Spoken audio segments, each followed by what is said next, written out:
between Abuboso numbers are when you're sorting the country, you know, if you will pay as far as the presidential balloting is concerned.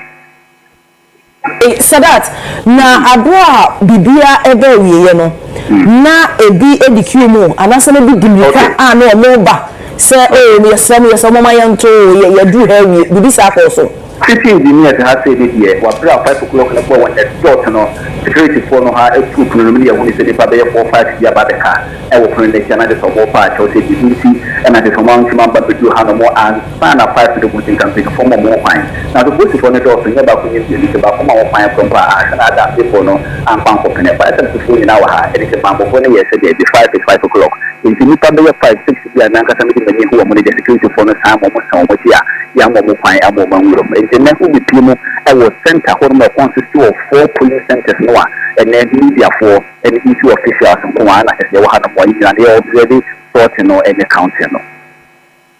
Okay, yo na Sadat ye de si ha say na what the work so wad we near the change na say ne kenkan no na wie ye so no na wadaroma we twere mfonyini asan amaye bio.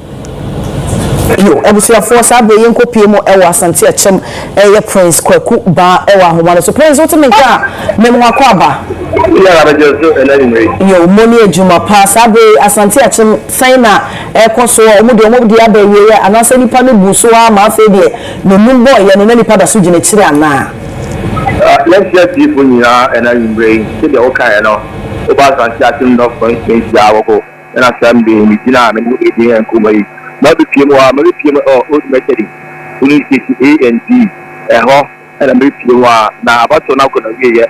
Medical after I won't close to 5 o'clock PM now. Medical police station there 5 and Sana or more exclusive about to run now over PM dia afei and I'm more sorting and also only person ahe say also you see more staff everybody today and Sana ya can kind let's see about 2 PM and just no constituency dia about on the police station 5 am akon there am really na 5 am ko there if you anywhere DC officials no akabuma am aye sort you know and as am keke kuma ke and so much ni akan if you want there bonibians here afi and am officials no aye sort you know Ebony say ya na nipa dodo na pese more around especially you know amayeko ahodo no se wo share around wo mo jejina ho no ubetimi apempoint se wo we e wa amayeko we mu no pese ekunimdie eba e wo na fa na sa ni bi se ekoso lekra ubetimo e wo ba business ya independent country or no coming from home and crop for and the person or man or thing or papa who became one or was it police station method A and B na any easy for no if it up and answer move it up the panama promise you don't say moon say and when you have it the every before any before and you know independent candidate and any coming from one crop for and a man or thing or any if don't be free they say me how many aka the most more than 8-10 if I want A and B, you know. I'm okay. Say about 1 because was about outside there. If I want so this is the name because if I want ever say BBR because out to you. Okay, yo Sadat and na me jawo sabe yo mo sorte ballot sheet dey so but mo dey na fa wani edi akire bibia ni a ye beba wo ho no sabe menya Isaac ewo okankwe Isaac me ma wakwaba. Hello Isaac what me ka me ma wakwaba. Oh, okay, busia for yeguso a epusu Isaac ahoma no se sabre die yensem chofo no bebia ye butubutu said ye akosua sapon edito wenim se manfo se o ma mato yom se ye kwa relax ne ya hwe United Television yet Peace FM edit ene ye stations ni nyina ene affiliates ni nyina social media ne fa ofona uko YouTube ye stream live ho Facebook ye ho no DSTV so me se na America for ni UK for anya sem ketwa Isaac what's the car okay Isaac okankwe ede na ekoso wo ho sabe ya Okay, Sabre mi o kai kwe central constituency and gospel ministry abeka. I say Sabre o ma to abaniri abesi. Okay, Sabre mi o kai kwe central constituency and gospel ministry abeka. I say Sabre o ma to abaniri abesi. I can say sorting air koso na counting no edi so pepe. Meti I can say electoral officers na there. Sabre sorting no omo wie presidential no omo ebe no my counting. Said ebe a yebetimi ehu said esi ekọ no polling agents ni nyina e wa ase ya obia any ADH de ekọ returning officer no hwe na otimi ama counting no etimi akoso one ne nkrofo no kasa so mo metimi wu say ya che MPP presidential any ya che NDC presidential mu na afei amo mu di eche no so ya cheche mu pepepe ohwa ebi de mintimi ba ebi de ba ko ebi de mienu ba so far ne de metimi akasa dodo na do so no NDC ne MPP said the presidential no esitie no presiding officer no any various polling agents no din comot said be accounting no be shase but nipa wa ha say ya omo hwe say bibia betimi akoso boko electoral officers no so hwe say accounting no betimi akoso eti minia presiding officer no enche and as returning officer no enche obema counting no etimi akoso but parliamentary ni there omunya MBA ano said the omo hwehwe esitie no omo di kan aye presidential no omo wia no my parliamentary eti abeka junction or kai central constituency ase no ade a betimi aka say sisi ade asundwe kwa na wa say enche returning officer no be counting na say omo check RS papers no bibia correct na omo etimi ehu say the counting ebesi akọ but me di mani ehwema me na ba metimi aka say abane de omato wa ha say ne de omo etimi ato panti omo sha say with the presidential ballot boxes and omo sha say with the presidential ballot boxes no eti mini ametimi aka say Sabre de wa say hwe say the accounting no ebetimi esi akọ na ye wia abato no say the enhihye no beti akọ no ye de abre ya hwefo no ye tiefo nti okanko central say the mini ametimi aka say council no asha say amanfo wa say omo ni edi e kire yie pa say the omo hwe say bibia enko bone e wa ha say. Okay, Isaac, my share political parties no more representatives around na say na esitie obia ye calm more share ana ebinomo shi jama ebinomo kasa say na environment esitie. Hello Isaac. Okay, me pacho me te won kapa wadaroma. Yo, tell na me kalo o ba say abibia e da din various polling agents na wa say. Yo said in America no oba say abibia edadin various polling agents nyina wa ha say ya omo hwe say counting ebetimi akoso ye na me say police officer wa say instructor say omo make sure say ade no betimi abiemu ye na amanfo etimi ehu say de be ya obia enka say ye sisi na say bibi ekoso nani enje o eti polling agents ne de omo afi omani pa say counting no omo hwe say de besi akọ bi kra aben table na omo ejira ho omo hwe say counting no bibi emfa boni so far there very calm accounting no asha say Okanko central ha say okay and na major wo na wakoso adweni edi ekire na won so ne kan mu no amfa wani so na yewie so a na jawadawo ma ode ho amane asan aboye mida sepa busia for me sai mo wakwa babio aba studio Sabre mini aba amanya ko wokuma se ama wote nka mema wajo oba pa me jo so na wo to say nyame adom me ho ye pa sai boko de nyame ha boko ye tebo ni bia eti Sabre kuma se fa pote na wujina eti ade me jina ofori from constituency okay na me wo ofori from police station aha no polling center niensa ena ewa ha na five boy no na nyame adom obia ni tiunum ti afei ena omo assorting yoma omo hwie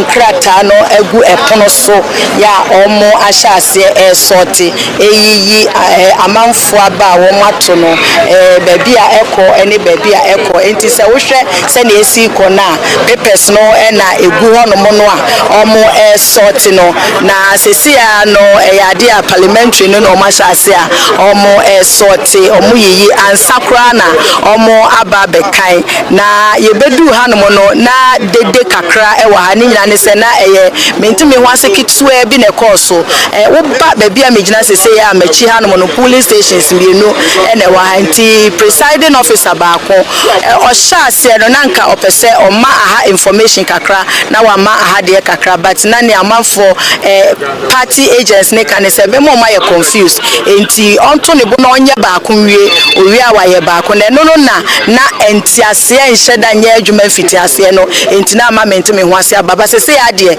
bibia toto di enti ase aye adwuma omanfo wa ne nyina no obia ye din ya wo hwe so mo be sorti be wie na mo be kenkan na afi ye ho ensunsuanso a ebe free mo aba se obisame a enne ya fa kumase bebre na voter turnout no e wo form a yetietie nso na kyese enye kumase nko akoye Ghana nyina enti sese ade ye wo ha a ye wo atwenyem na wo hwe se ne ekọ na omuguso e sorte papers no na omuwi ballot papers no omakenkan ama ye hu mebọ me homode se me ne omanfo a ebeto aba ejina ha no ebi won ma aye krado se obekasa ebedi nkomo ebisa wo mo se ebia etise ohene na me ne woni nkomo kakra me mo akwa ababa United Television so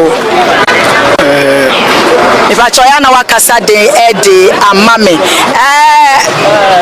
what waba na tumaba oto ne brebe mitune 7 o'clock na matuaba anopa no na just ona na first person na me toso ted okay enti sese ya waba he wo be ye den me baba hwe omo kankan me baba hwe sen akwan omba faso aye den akankan ma bibia ayi ama obia na nti ase ama obia ahu se bibia adamu bibia aye kama ama obia okay sa wo hwa enese ne abato no ekoya neto ehun hyehyeye bambosem ususu se bibia ekoye me ba se die na anapano ka eno mo kakra na ka ebeye yi ba sisi die ekire na bibia edeyi obia ni obia nya asambia bibia koyi amaye nyina yegina yanko bibia ye wa ha o ka se bibi kakra kire mu no satam no na ntako kakra pesen na eba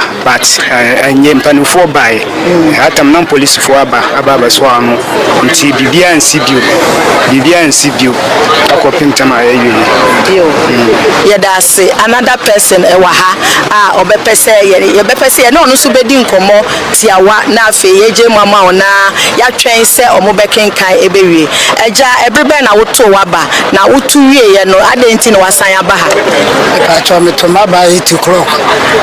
Tuye mi kofie. Ebo 5 in masaba be hese de yesi akenka no. Na hu die ekoso bia nti na masaba. Ya da se. Sese ya sha se a ye kenkan we eye parliamentary no na wono asha se. Enti MPP parliamentary candidate ojina mu ama oforikrom abatom pesuaso edie na wo mo hyase a omo kenkan yi ezi ubusa ya sese ade omo hyase kenkan ti e beji information nyina na every pem no ye besan aba yo ye da se ama nyako sabre o forikrom wo asante mantemu na yete ne nka no ama moni adwuma pasabe ye ba e Dennis Obin ho no mo wo botiano Dennis otime nka mema wajo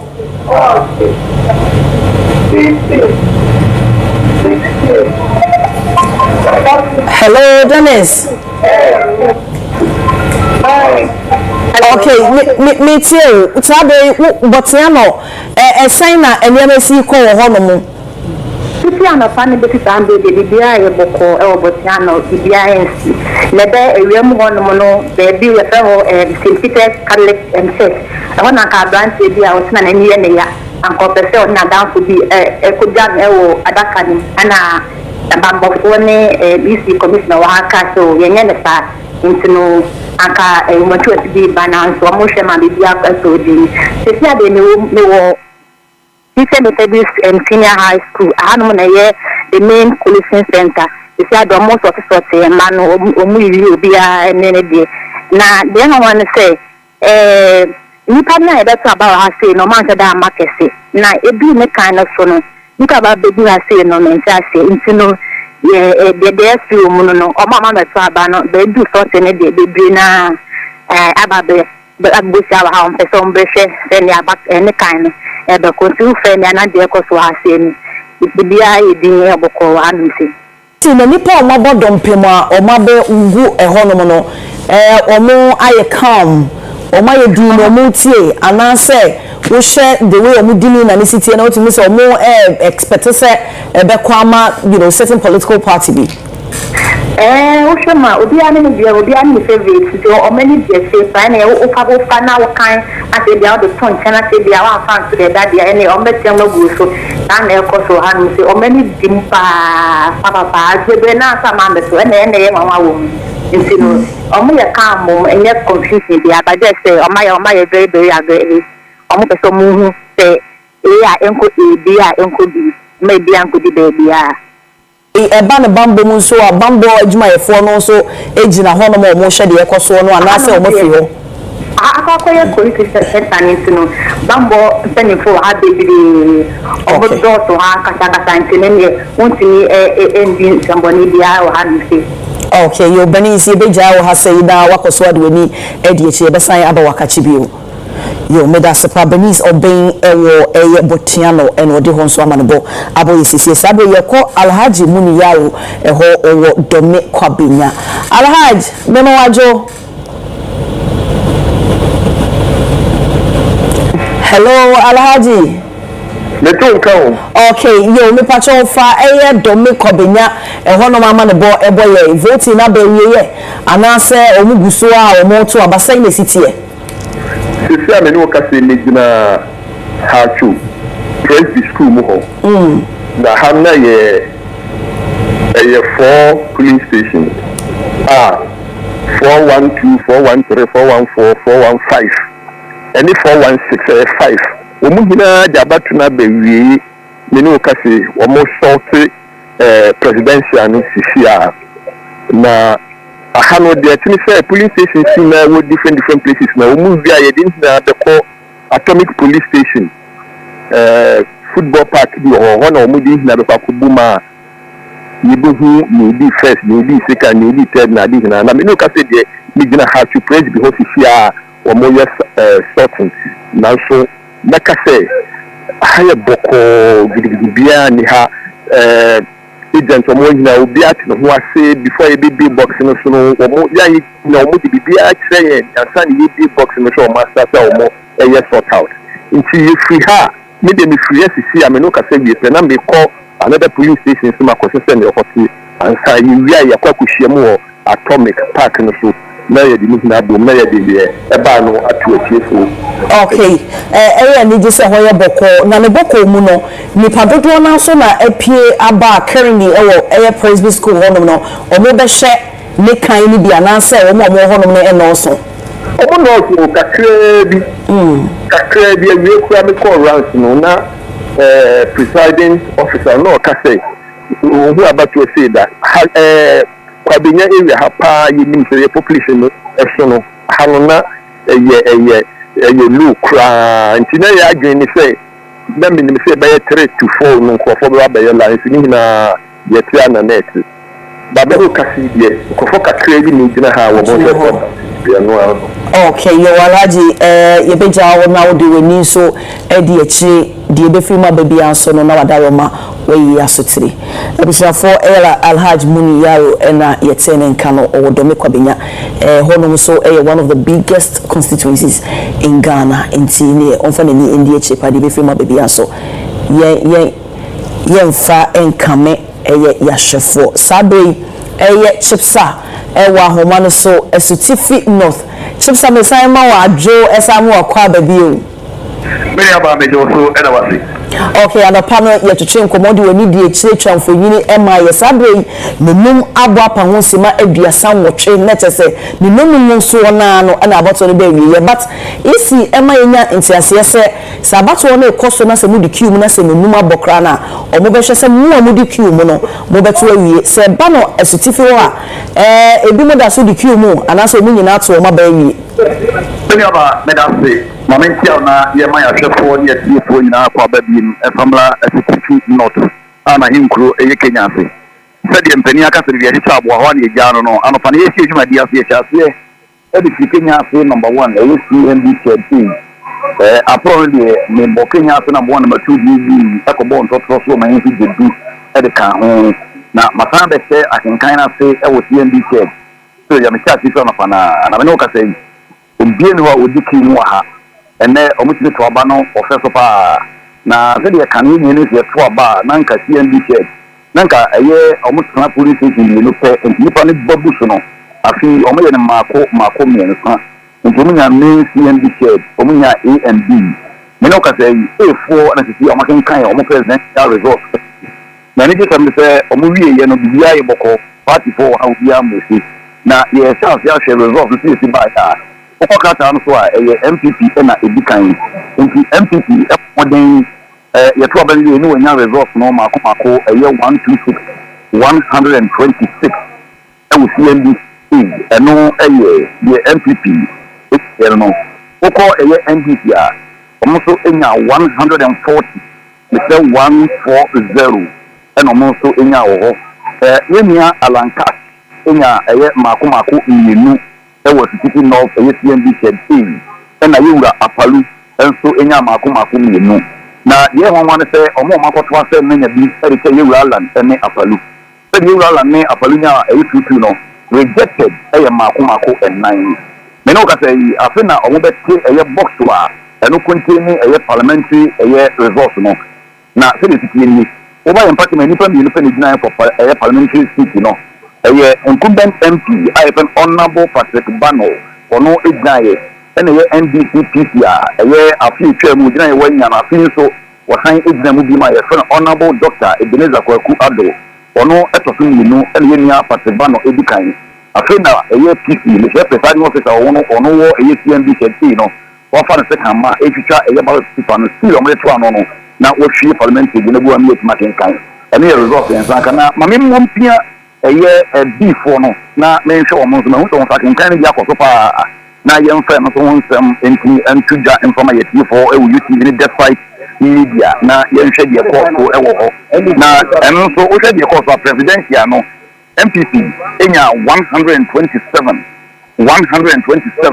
NDC enya 150 rejected ɛyɛ 1 ɛna yewura ɛyɛ nana bebi ako enya maako enum 5 ɛno nso ɛyɛ deɛ presidential akɔ so ɛwɔ CNB shed B sisi me no ka sɛ afi na ɔmbɛti ano hwɛ ɛyɛ parliamentary one no na ɔmbɛti makenkan nti ɔhwɛ deɛ megyina yi yɛ deɛ a provisional results a ɛba no wokɔ A hɔ no a NDC enya 140 MPP enya 126 alanka enya 2 Kofi Apalu enya 2 4 ɛyɛ rejected woba B na MPP enya 127 NDC enya 1.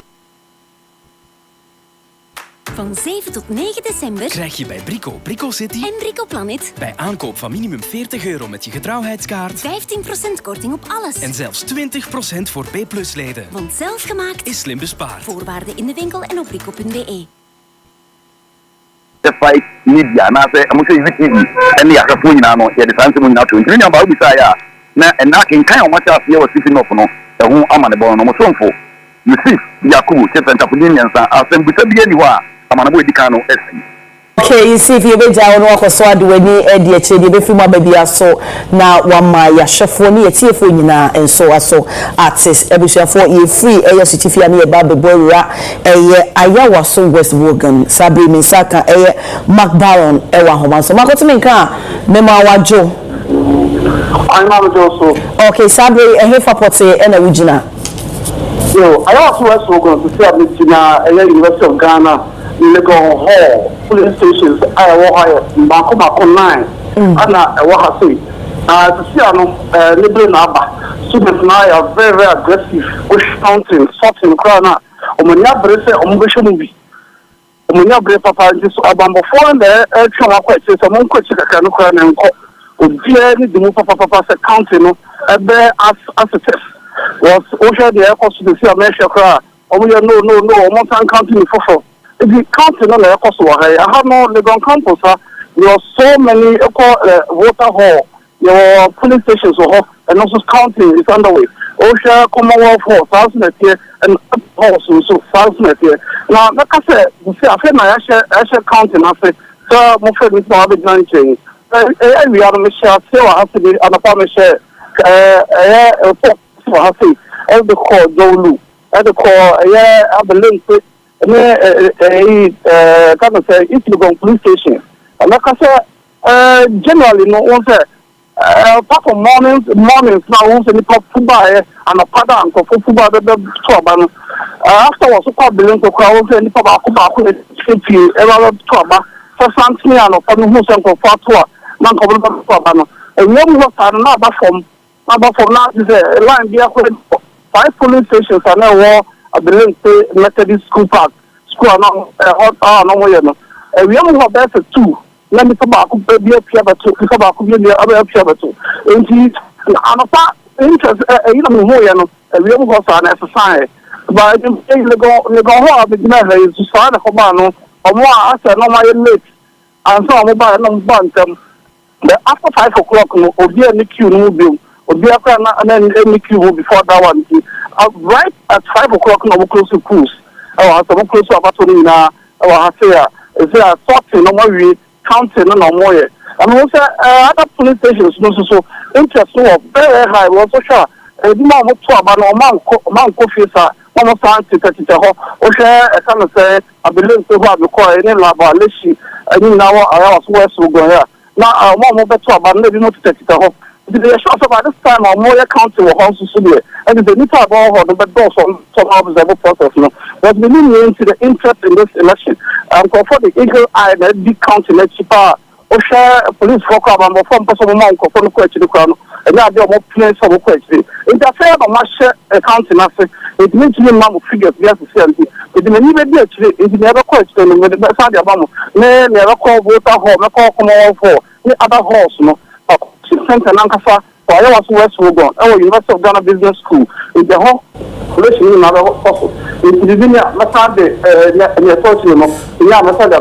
Sapa Pepe Dasapa, a McBaron, yet Seneca, if we Ayawa so West Wogan Sabi, Yakoko Pimo, Ewa Tamale Central, a year I could see Boache, I could see Memawajo. Yeah, Minaba. And the beer Tamale Central, or much way, and that's only penny binum ever so the queue more moto. Yo, me dance no mama kwa me Tamale Central no Karaga Central. Oh, okay. Okay. Yo, Matso Wadaro ma ho. So Oba Karaga Central there around 4:55 and me di many extra polling stations ahodo a omo to aba no na ebi wo ha me kopie ho no nya ade a omo ato aba na wie bi ade ti se GA NELA school a man for to about ho me di mani kire ho na kire se nipa eda so di kiu mu pa ka ba shima enum ama ye di abato ni na aba na wie ye no na enipa eda so edi kiu mu a omo edo so pa ya bedru ni pa be 20 na omo entimentu ye enti isi official ne bopne no no kire so omo di kiu ni mu die no nim bopa ombema security of officer na akwa akogina omo achi se na be ya omnyina ebetini atu omaba ndese amene okese de ya de ho no eye DA NELA ho ne de aba no eda so ekoso a omo etu misanso de mani kire LC mani sinsu no na enipa atu aba no enipa 500 plus a omo astart eye nkrata de mo 100 ni de tosu 600 no omo etu ewo ho no na sisi ano mababe piemu ewo eye Yonu Bakwa, a flahon, CB again, Hono, if you are making a idea, or more kind of or more a kind of idea, honorable answer, or only the 182. Yes, finance minister, 182. Finance minister, 182.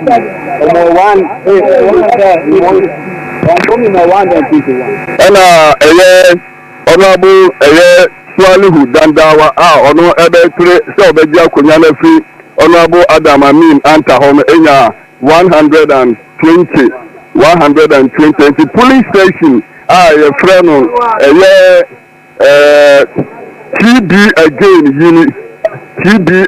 yini ya kan parliamentary na VCC na Honorable Adamamin adodo na Sanamrani Anta Ghana's finance minister onya 182 votes and Honorable Alhassan Swalhu Dandawa inkane nipa no otiswa Anta betu no onu enya 120 votes enti hanu ya kenkan ya wi a many edi akire TB again the polling station B ho na makwa akohwe ne ekoso anti so far no be dem ababe pie ne de ahankwa e do matimi akan ya wi a issue officials no akenka omokika bibia bom no ndo mani akire coalition center enche ombe ati akan presidential ne so na ya hu ne ebesi wa ti ne ebesi bia de bedba na hwefo ene ya tiefo so hu ne ekoso e wa hasei. Okay, akwasi ye dase pa bomodiana fa wani edi echi de beko bia nso ye beba wo ho na wo de ho so amanebo aboyen na bisia fo ye akwasi buache edi free Karaga Central na ye tene kasa be ye kwakopie mu ewo asanwase Samson K Nyameche Samson what me ka me mo akwaba okay wadawo metwamfo nyini ewo asanwase emaye yo me da Sisi Aijna Central Mosque Islamic school and sisi yewe na polling station no make us a kind presidential parliamentary sisi a wo kind and the main chair ho kra no memfa presidential no results no emfa into idwa abra wo kind parliamentary results no total registered voters 378 total votes cast 242 total votes cast 242 MPP 64 NDC 164 APC 1 New Force 1 omo amakani nyina 000 rejected 11 and you know so far presidential no yakaya wie na osha CDC ekan no MPP 64 NDC 164 APC 1 New Force 1 rejected 11 Obama can presidential candidate nyina enya 0 so far the omo kan parliamentary eno omo kan onimonyamfo Mubarak Bontaka Mohammed ono ena incumbent member of parliament one sisi a wo kan ne de e wa hadom na answer no meka we no Central Mosque another polling station is sisi America say parliamentary ne de o ma wie no eno enie parliamentary no MPP ya wie omo de anti manaf nya 92 NDC the end of Bokano and rejected 6 so far no more awie no ote de na kai Montaka votes and no amanfo de ewa ha no enti ote de na na say Mubarak Montaka and no wo kai na supporters no any ajewa wo de ewa ho no enti ewo Central Mosque Dinete so mo biso o mo kai ko mo nwiye omo so mo di aje pa o ba kai a mo nya nwiye o ba kai Mubarak je mo nya nwiye eti omo obu jubilate na ne wo mo say Aswase constituency there yeka safe seat for NDC ewo Ghana Aswanse Ekaho, because the last 4 years, Honorable Mubarak Muntaka or the over 20,000 difference and a winning and Tinya de news crampo ewa hanum every say NDC seat and Kasa ewa hanum Tibiaba so far Omo Kai Mubarak de Omunya nwi bet Oma Kai MPP candidate Onunya 92 and our presidential also President Mama former president nya 160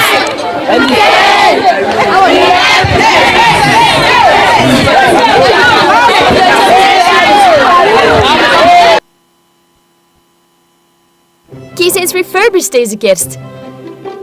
Want nieuw betekent niet dat het beter werkt of dat je er meer plezier aan beleeft.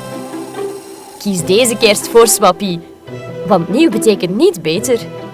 Swappie, around for good. Alles voor dit seizoen. Het seizoen vol rijkdom en lekkernijen. Het seizoen van de smaak.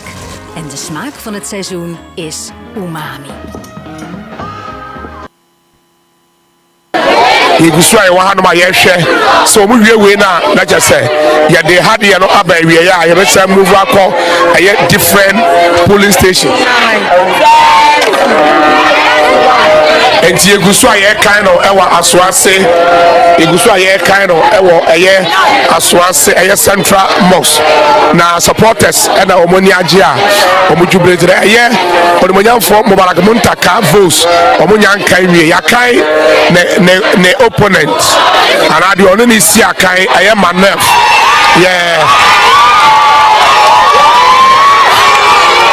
it is 141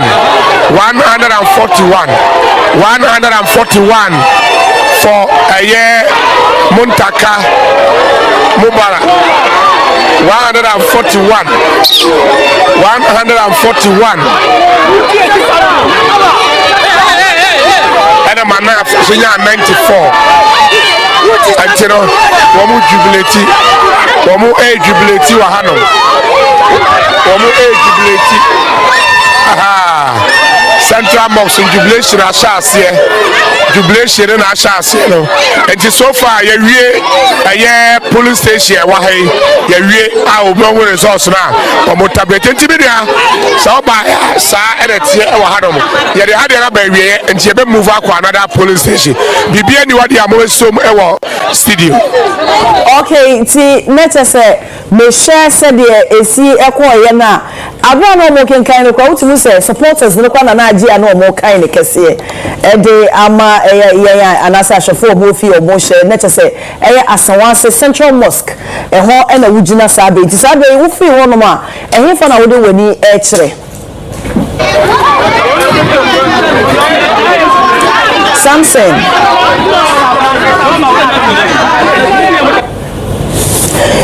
ebusuafo Samson K Nyameche na yatene nkan na sabre ya wo di report ifri Aswanse Central Mosque enyi wo so onwie ogusua ede nani ADH sabe yefri Aswanse yekwakopie mu bantama me pato uteme ka me wajo. Oh, sorry, Mpacho, Yanko Banda. Okay, William Arthur. William Ewo Banda. William Memawajo. Okay, my Yensha Banda atmosphere to say easy for must start county and now fail almost salty papers out and now say below that will be queue more motor. Yo, say Oba Banda constituency fee say abano estati say here today. I see boko. Na bo no pepe and various polling centers ni na no estati say omo airport nsi no boy there na say obia enikiu na efi ewia be no mienu e de bahina there na centers bia mekobia no tun say easy for normal relax here obia ko endikiu ni majority of polling centers ni there make say as at 3 o'clock no and adodo na 2 area na sisi ameno ka say dem be obunga say health center E and na oma start sorting na oma start counting na sisi ameno e ka say no info no oma county e presidential no ewi na presidential no county ewi no NPP enya 125 and na NDC enya 203 ewo eye presidential no ewo Bunga say health center E. If we have hello William. Yes, wada matobo na sai siso ebi mame. Well banda baby e wujina sesi ya no sai shase mame wada ma. Okay. Me wo banda Bunga say health center E. Na health center E no na oma ye amakinkan na kinkan no amakinkan presidential na presidential no ye NPP omu enya 100.5 Emma NDC enya 203 Emma spoiled ballot no 7 Emma independent candidate Nana Kwame Bidiako enya 2 sa NHA ewo banda bonga say health center E na ade ba ko pa bi hu ewo ha ne say ebi bi abanwa ballot sheet no omu form sakonsi so omu ji ye na no omu sa de omu sa bobo no omu sa de akose adaka nim on to emo bia it is spoiled ballot a say makuma ko 10 de enye so bi tu mienu ana so to say no omu anfa omu sa ensi sukura eno enema ne the spoiled ballot no inti sisi mi free he me ko Bonga health center E na makwa kohwe also na ifi wa ye beko ahinkuru no banda ahinkuru no where the constituency coalition center no na ye the constituency ni di na no de abra. Okay, it's that it's a presidential no more parliamentary ni dia omunye banda Obogwa health center B no debi afi no mo be parliamentary no eso. Oh okay, you ene wadaroma for when edi echema ye de beko bia so na wa mayaso ate. Okay. Yeah, that's a publisher for William Atta ene tenenka edi free banda no na sabe result no kakra aba enti mami so ema ashofo mo hye nyina ye ne nya be ma Samson Kenya meche etwetwen enkomo na now was Asawase Central Mosque na ho ena ode etu dwa se ba parliamentary na say idi kai one way kind parliamentary and sana presidential so far parliamentary na abano NPP enya 242 and NDC enya 378 it's the whole no one of the polling centers maybe over another one MPP enya 92 and NDC so enya 141 enti we say ene de ekoso honum ti wadaroma ye ne William Arthur enso atwetwe enkomo banda Bogwa say health center B and also parliamentary MPP enya 145 and NDC enya 203 se bano spoiled ballot 3 and cheddar or call as independent candidate also enya 2 it's nadie honuguswa decision time aha and the episode ya battle won sem nyina ye de baba dash for ye can see so ye ni hu to me say ye quality ni nyina wi a ye de betu dwa say party A party B and edi nkan de bi ye de ne say ye ma wo hu fi a wo say de AC cop say de si hye no aha ye be wie no na electoral commission so wi a ode be ba no na ni nyina wo so so ni ye a difference enim sabe meti hey ni nya bema enim ado abeka me ho bema abena wakubia Asawase constituency said na Samson Ekano NDC strongholder parliamentary no Muntaka Mubarak 4 years by this 61,859 and Alhaji Ali Dusedu enya 31,256 nti we share percentage wise na Muntaka enya 66.3 and Alhaji Sedu enya 33.64 nti said na Samson Kano say nyoma ya repeating ho Asawase enye swing o hwe fibe Asawase eba from 2004 along throughout NDC throughout nti nyawanwa results na banana say keep history keep no Asawase there okoba no go area for party bia hono NDC DNT as was no sanity 2004 2008 2012 2016 the year mu win in kese pa mu so no 2020 no yes, last 4 years yes, yeah no no nya kese pa last 4 years no so was taka enya kese pa wo year by constituency by 2004 na be keenly contested for MPP nya 43% and NDC nya 49.7% no didi nkunim nti I don't know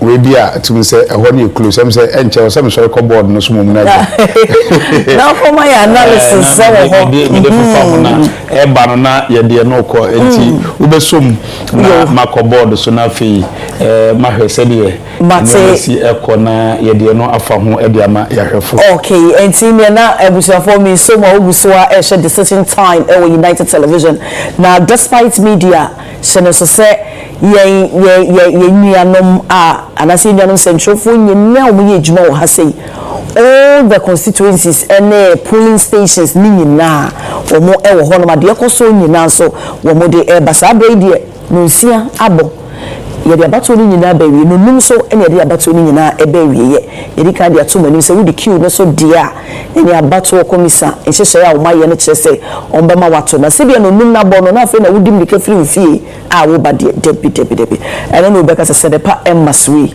emmaso se wo beto aba no so bia se sa be de minim se be bi dodo na isan se ye reportage mo report mo de ba ne kyerɛ sɛ o mo wie o mo so sorte o mo ebe kenkai sa be me sa aka SS mante ewa homa no se so me kan me mo akwa ya me jo so mame yo sabe hifa pote na wugina yo ba be no ka say me gina papa say number 2 na police station dey at the 12 apostle church na me no ka say se no your police station 1 2 3 A B C D papa say one set e constituency bay I want to say ya west okay I want to say ya west me se ke mu na ni pado do a na o mo show bani so me tia beto aba results ametaka ya 408 408 ena also o mo timi beto aba o mo awon mo timi ba beto aba ye se ya kan a ni secretary mu 200 263 NDC you better tell MPP on 77 MPP 77 MPP 77 NDC on 178 NDC 178 NDC 178 yes my message to game MPP 77 MPP 77 NDC 178 178 rejected 4 about parliamentary no Dizala Pepe and using Ahe one and I say one Exiakan to see Antiama in my Sikatra yeah and also MPP 68 MPP using Ahe only 68 NDC Dizala Pepe also in 189 it is so far both MPP parliamentary no only 68 and a president at only 77 and a NDC and also president and also 178 and see mommy obi mama na nkaya no owie nso a ma di apoaso okay yo me da sepa me da set enti me pam yo san aba ho sabre mayenko Isaac ewo Ablekuma Central Isaac what make me ma wakwa aba bi o emily aba me nso okay say na koso ewo honom We have a Medafu Central. Central. I'm a police station, but for some reason, we are also using police station here or where outside presidential area. Now, so far, we are not on there. But also using happy there. This we have a council of amount for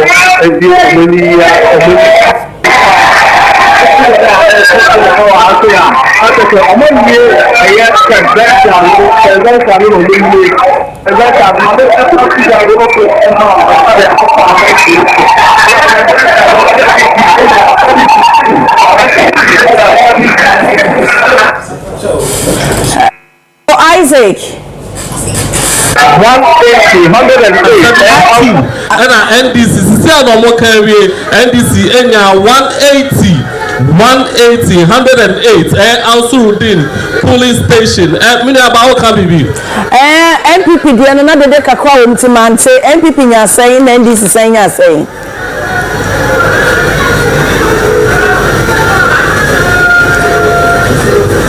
MPP enya 72.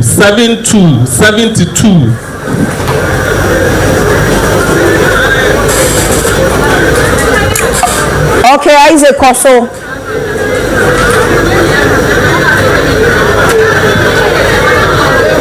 NDC enya 180 NDC enya 180 say dem di kan no wey presidential after no makan presidential area omoba be parliamentary no so na omakan na police station ba ko amekoya ansa na member ha say no ma me fa also results dey amount tem so na ye free enko be before wo Okaikwe Central ha say asori down ho wo Okaikwe Central MPP enya 124 and NDC enya 88 NDC 88 eno say almost say the abato ni esi afọdia that is NDC vote no that particular police station no they are there say abato esi almost say baby na abato no ebetini afoto various police stations no but say dem di kan no also no dey say am one there presidential there and am dia ma no MPP and NDC there na am dia ma no NDC enya 180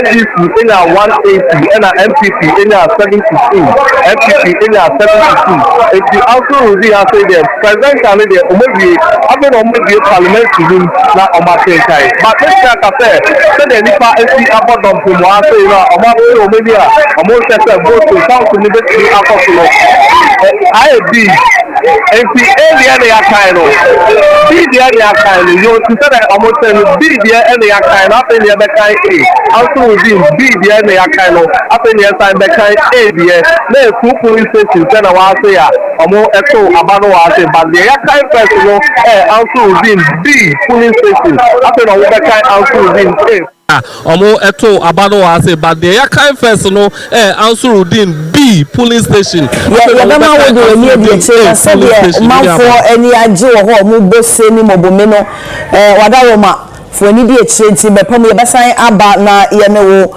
asan atoa enkomo for sabe the presidential no na so far no we de ama ye sa Ansarudin B ho and afia sorry down ho so the same okankwe ho central ho na we de ama ye sabre enti Isaac na yetene nka no okankwe central so far results are abano Ansarudin B NPP 72 NDC 180 eba no minire presidential yeba sorry down home kankwe ho so NPP 124 and NDC 88 shada independent candidate onya 2 movement for change butterfly onya 2 rejected ballot 1 intina dear wo hono no demena jumo ewo ahoma no so pasha jumo hello pasha hello pasha timinga say Porsche and Timin Kapapa enti yebehwe na homa na tum na afi yene no atwetwe nkomo afi bebia ogina ani de akoso ewo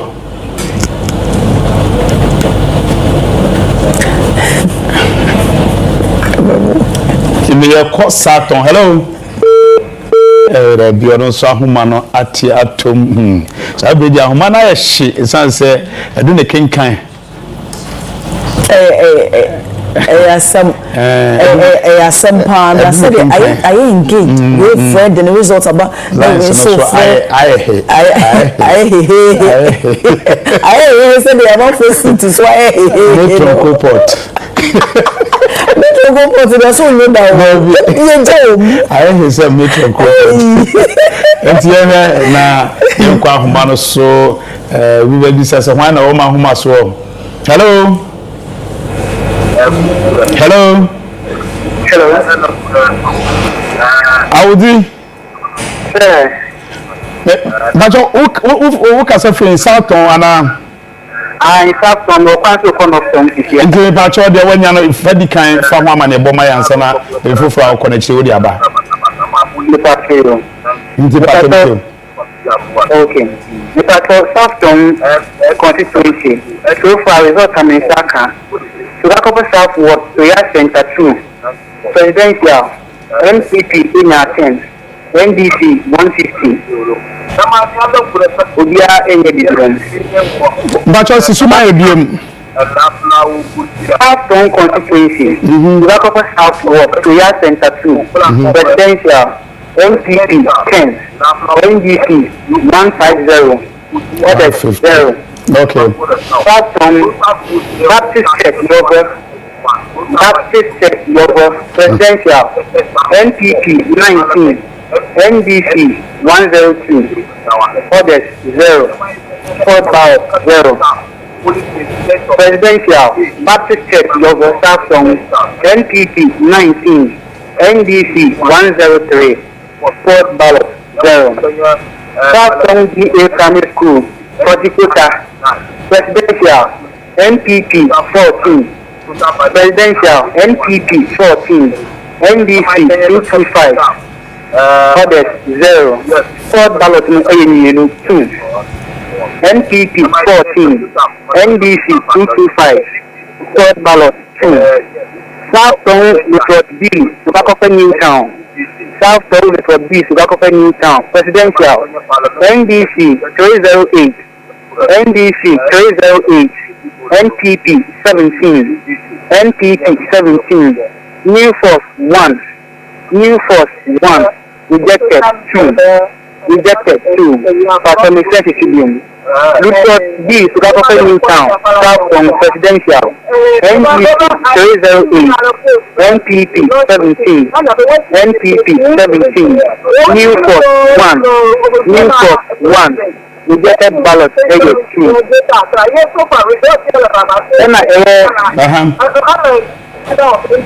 Yanko Portia Jumoho ewo ayewa so central. Portia. Yes. Bibia boko dia be dia ujira mbie wanya no ma enko. Me paso ayewa so central die. Yes, but yeah, Baba Kiosi Ababa 5 ni mono. And I international kakra see between you see baby am is 9 AM. Ayawa so central open space, police station A and B. Now, almost closely as a 40 at a county about international kakra between polling agent for no party polling agent for any police officer or more present. Polling officers, any one particular party agent or many information, and then cinema Kaka created by almost 40 atama, almost sorting and counting. Police station A and B, there's a million up and some counting both. And a polling agent almost me master because if you are ready, Akataka and understand if you are back. And also put on a man into Kaka created police station A, B, Ayawa Central, open space police station honeymoon. That safety let's start to counting. Total registered voters, police station B, 280, and then you can say 280, 280, police station B, total registered voters. And now, in perform over to about 239. 239. It's really about one for presidential candidates, not NPP. NPP 69 first 9 our TV station B NPP na first 9 69 and our NDC and now 169 169 and our independent presidential candidate the new force Seda and now 1 which is total vote cast me at the year 239. You see, because of a counting parliamentary candidate for them, but the person the BBC member was last while. What figure is in the academy there? Police station, every billion when out there money. The person police station B is here and maybe a mouse. See, figure no so my beam. The person police station B total registered voters are. I petition from the club by a 280, but about by a 239. That's what I can. Tio Casa. And I NPP na 69, 69. And I NDC order number 8 and now 169, 169. And I independent presidential candidate, the new force and now 1. It is total performance voting at 239. After the county parliamentary candidate, you better say now the West here, Porsche, Lubesiani, Aquapia, or Quesimin team. Appear ultimate car, Memorajo, the original saying I cost Quesimin team. Baby, I'm glad you hire Boko, Quesimin. Nasia, a pie, a proba, you're calling in Narano, Ninaya Boko. The baby had in a work and oh yeah, St. Anthony DHS 8. NCP now 119. Now NDC 114. New Force now 11. And now you could do you had your work and oh yeah, special voting also. Also, NCP now oh yeah 97. Now NDC now 151. It's yes, we have a baby for so now up the Biarano. Yes, but Brian answer for now what. And Sinanka is the man be answer your though. Oh yes, St. Anthony collected DHS. Oh yeah, NCP now 119. NDC now 146. And a new force now 11. Now, what kind of special voting also? NCP now 97, NDC now 151. Okay. You have to be so fair, but yeah, that's our nature. Question team the answer cano NPP 119 and NDC 146 and a special voting no NPP 97 and NDC 151. Eno ena yensaka edi efi ho kwasimintim yebeka ya hwefo se ho ewo atoye mantemu takrade enne mpatem eneno efi ho eti aba na jese yegusua eji resource no na yedi emamo de aba yemobi echi emfama woko south no a si ena yensaka ewo ho de aba polling station B, MPP 17, NDC 308, and a new force 1 rejected 2, and Southern Wana so polling station Bakono MPP 14, NDC 225, and other parties will be rejected no AU2. See, and every Southern so Abba, your actually at the Amamo na Yahedi across what a Southern Wana so no. MPP 10, NDC 150, and Ubia Enyebi and Kaino. Saturn when I saw a year police station, no, say NPP 19, NDC 102, and other parties, no, Ubia Enyebi rejected by Hokranso and the Musi and a coy, eho, and so. Anyway, say share so far reporter and say come come here say turn out no na encouraging. Anthony, they say now we tempting to believe say one we opinion poll no say edu baby na nka politicians be for sa ankaye because omo sha say kan de yen kra mpo ayenye sabia e commenting so Yekwa ama ojampa ho wo Adentan constituency ama ojampa Adentan. Hello ama. Bibi aboko there. Na adom bibi aboko wa. Na adenta to saying. This time me was victory prize be. Ewa adenta fafa ha. But you hu the course. Counting no egusu a ekoso. Inti census no na 4 ewa ha no say.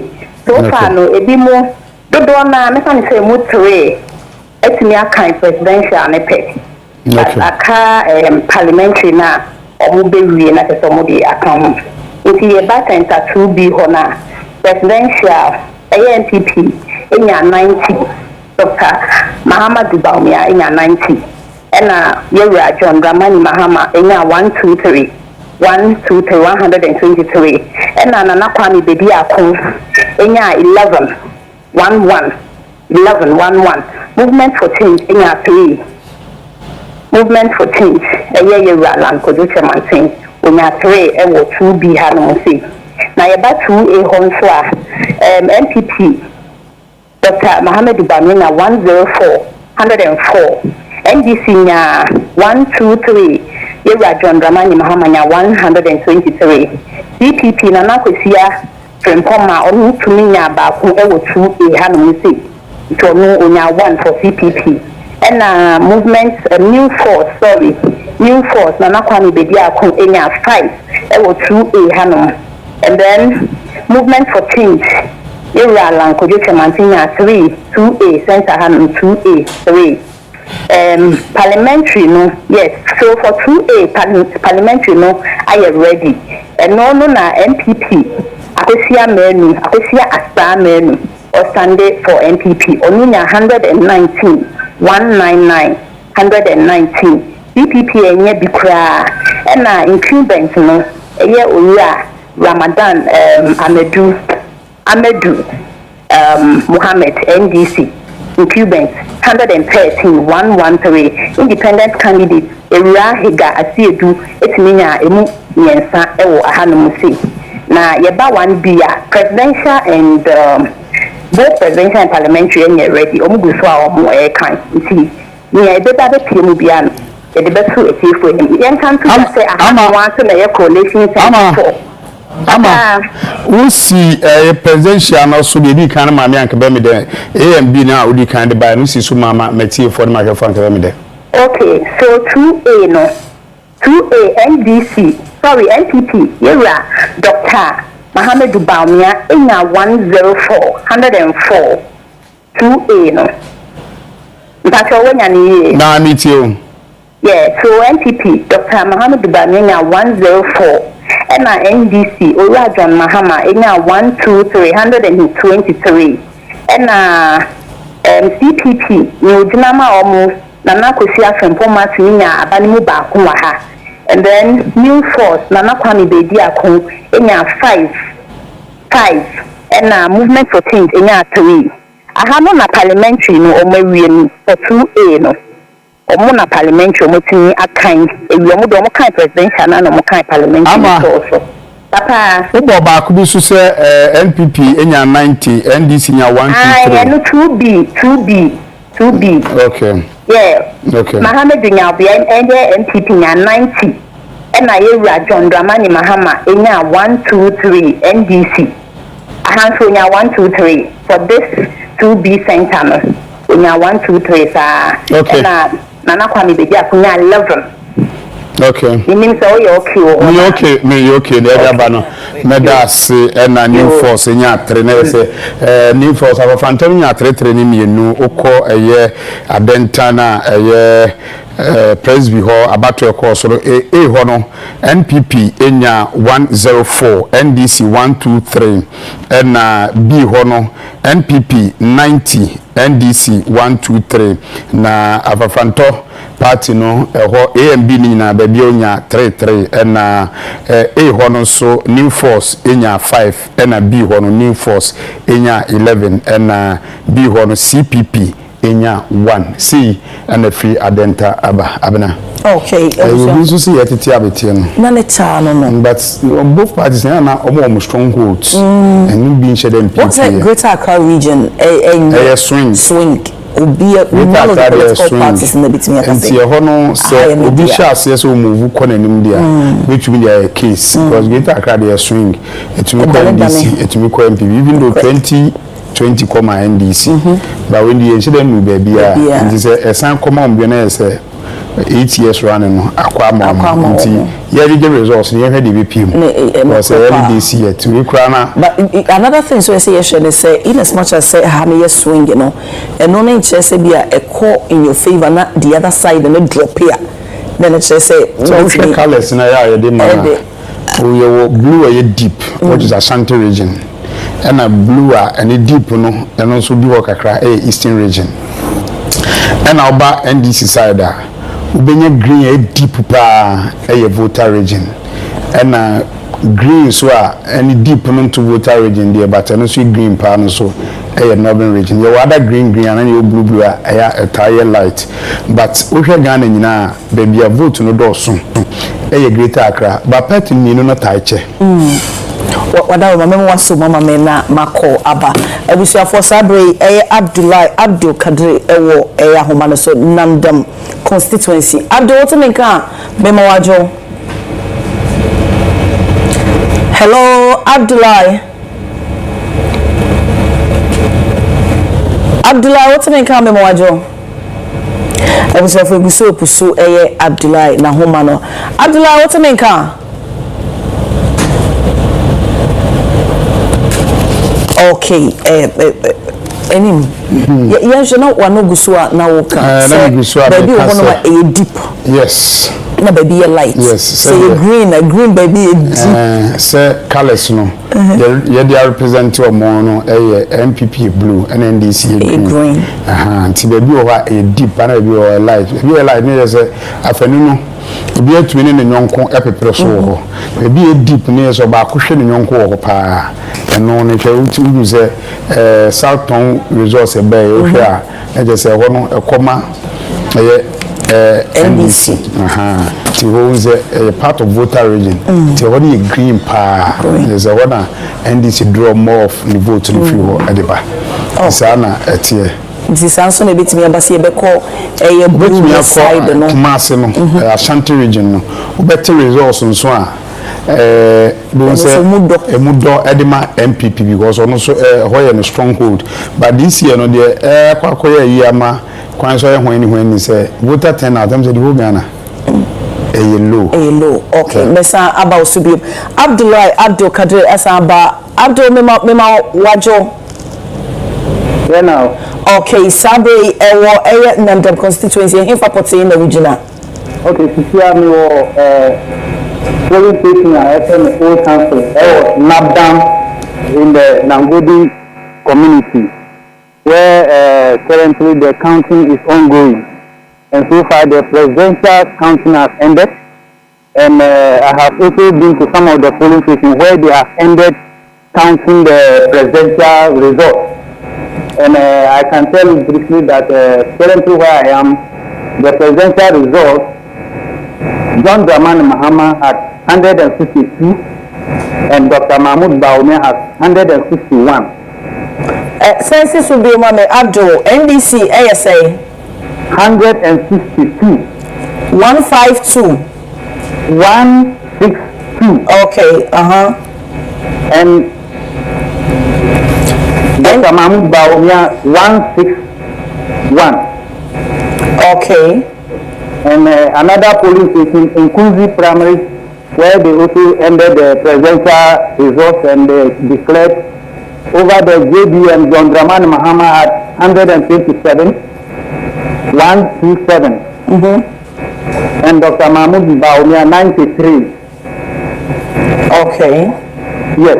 So far, these are the polling stations I have been able to, and the parliamentary results are still sorting and counting has also begun in some of the polling stations because they have to sort out the presidential and count and declare before the parliamentary ballot paper. So because of that, we have not gotten any parliamentary results for now. Okay, and see, per the polling station, the first one, do you have, is it polling station A or B? It's just one. One primary school, yes. Okay. Yes. Okay. Thank you so much. So generally, that we are still getting. We need to confirm, but it shows that the NDC John Dramani Mahama is so far taking a little bit because the margin is not all that wide. But, the result we have now is John Dramani Mahama who is taking the lead now. Okay, thank you so much, Abdul. Keep following up. We'll be coming to you for an update. West Wogon, I was West Wogon. With the Chile here, Joe Odamiado, Ewa Human. So, Dami. Yeah, hello. Odami, would you know the crown or Maka area for resource in my? I was West Wogon. A police station, a friend, Tilape mechanical home. Tilape mechanical home. Na ahano uba hanuma obutumi akenkan police station two police stations A and B na A no obutumi akenkan presidential ballot papers na ewie na ya see the go ewie NPP enya 153 GCPP enya 0 GFP 0 0 LPG 0 NDP 0 CPP enya 1 and MDC enya 167 APC enya 0 yeah, hello. NDC DNA 157 and 167. 167. Okay. And APC enya 0 Kofi Apalu Esunya 0 independent candidate Bako Onosunya 0 and Nana Bediako Onosunya 7. Now movement for change Alan Ofanto Onosunya 0.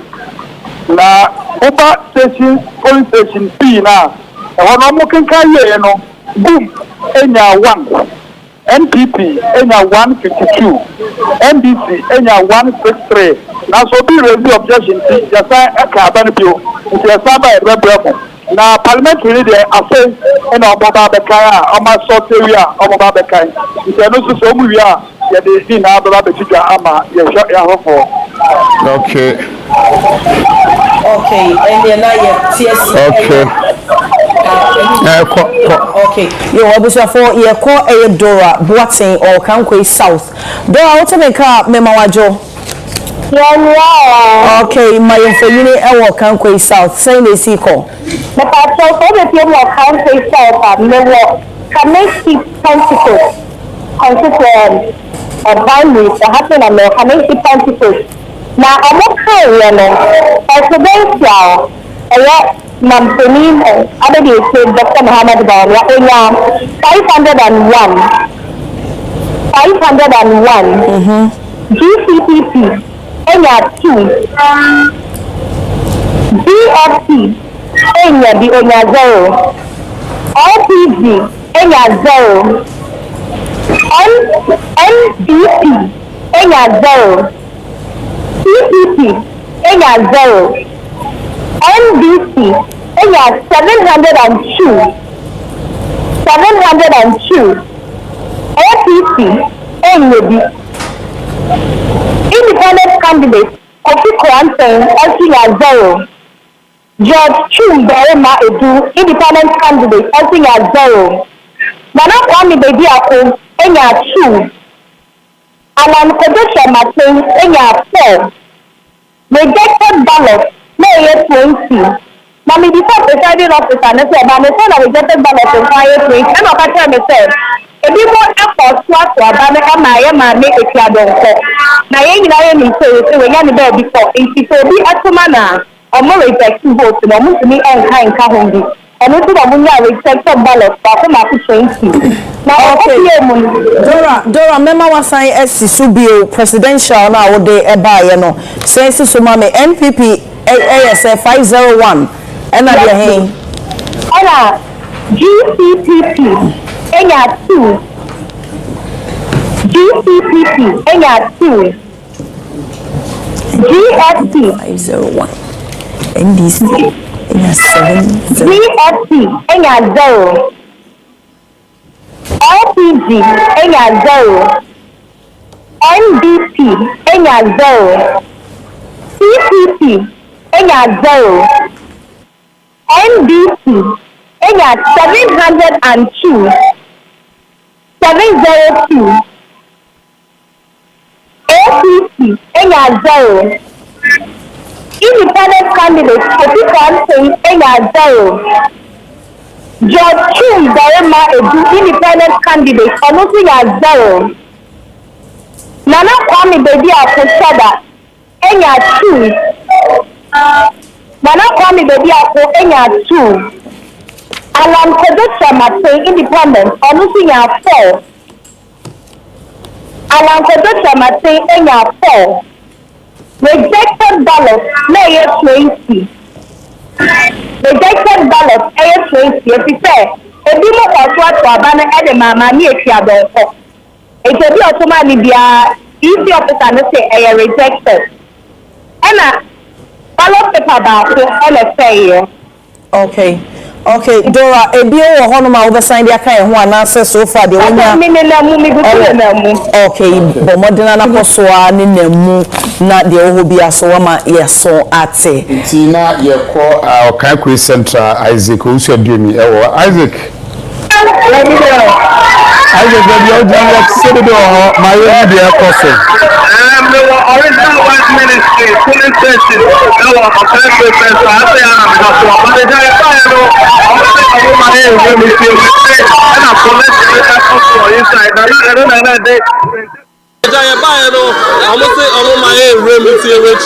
and a coalition inside penche abana man for both fire. Almost say get and there's some coalition but so far they meet police follow Arama, law and order abase. I'm about to get to the man coalition inside and I'm man for a both fire. Come say and then inside person be a room. Yeah, and you know, to get to the man, it's a shop for person room. But so far, they met me, I can say, means to be room, and who said they come to the AC for back. So, they are because I say, a patch say, NDC votes through Akosho, NDC Afa, I say, Jomama Afa, I also not just say, we are parliamentary and presidential. Then you know, our original word police station, original word ministry police station. I'm going to say both parliamentary and presidential. And the door, I'm about to get to the man. I'm going to be a room no more coalition. I'm going to judge and walk to no more. I say council event. So be a real be. I'm going to say something here. NDC Afa, MPP, parliamentary and presidential. Me to be a room who said the council this week. And this security for Nakasa. I'm also on my room back so far there. I just said I'm out for any results na na yeje ni am wo mu ya security aye tight there ye bedan ye ho ana abna ye guso no say ye refresh ya shafo mind about so far kakra na yensa akamonti aya waso West Wogan ho no maternity house ho presidential no NPP enya 153, CPP enya 1, NDC enya 167, and New Force enya 7, and oba B honum no so a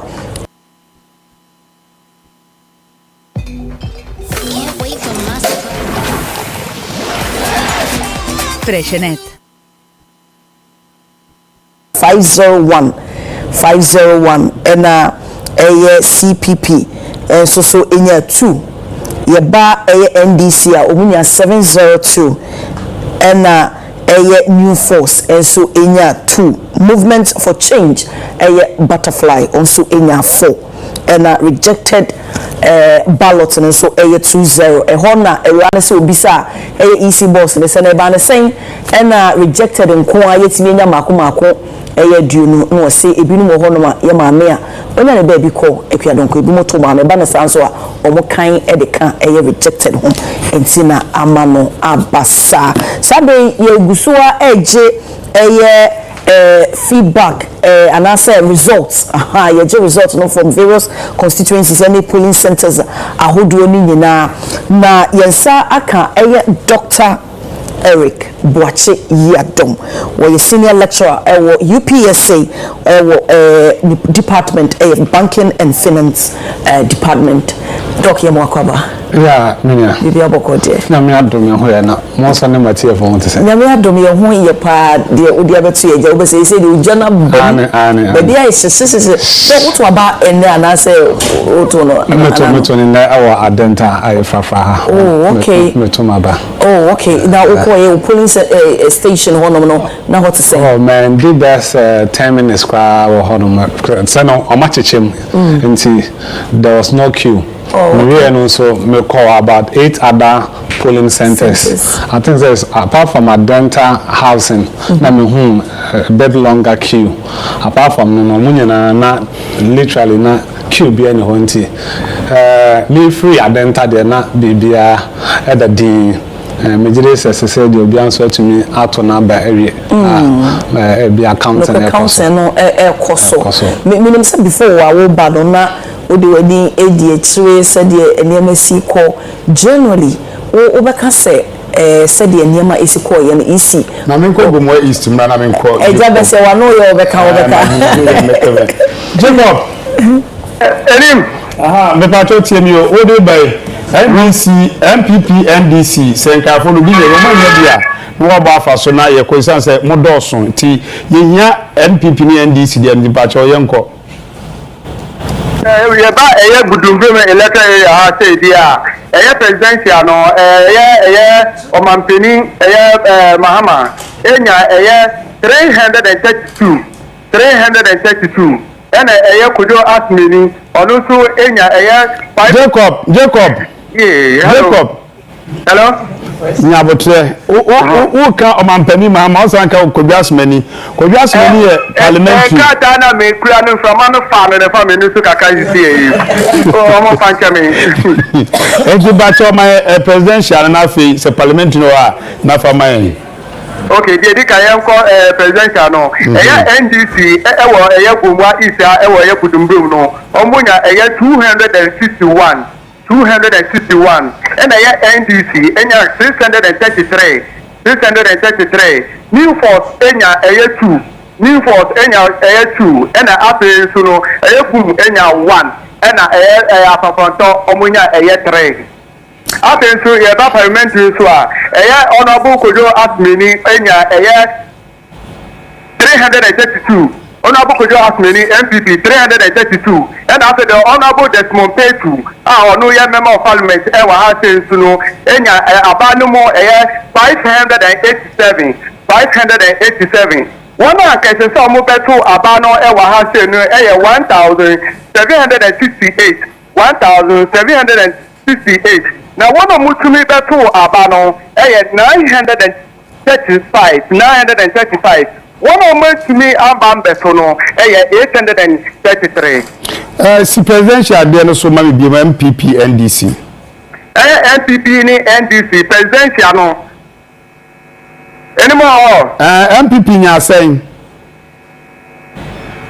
presidential no NDC MPP enya 261 and NDC enya 633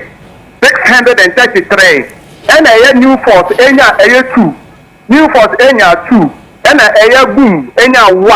Gum enya 1 after so apaponto omunya emu 3 omo maka na omunya ya hwe yabera se ho Gomwa East na efi eba Gomwa East Budumbram ne mpatem NPP 261 presidential no NPP 261 NDC 633 and parliamentary no so NPP 332 NDC 587 we Gomwa East results ni bia abano no presidential NPP 261 NDC 633 now the doc di community okay doc mesa ba so na mamenko ofanko Rose Gully ewo ahomano se yatise pinche because ofanko Rose to make mema wajo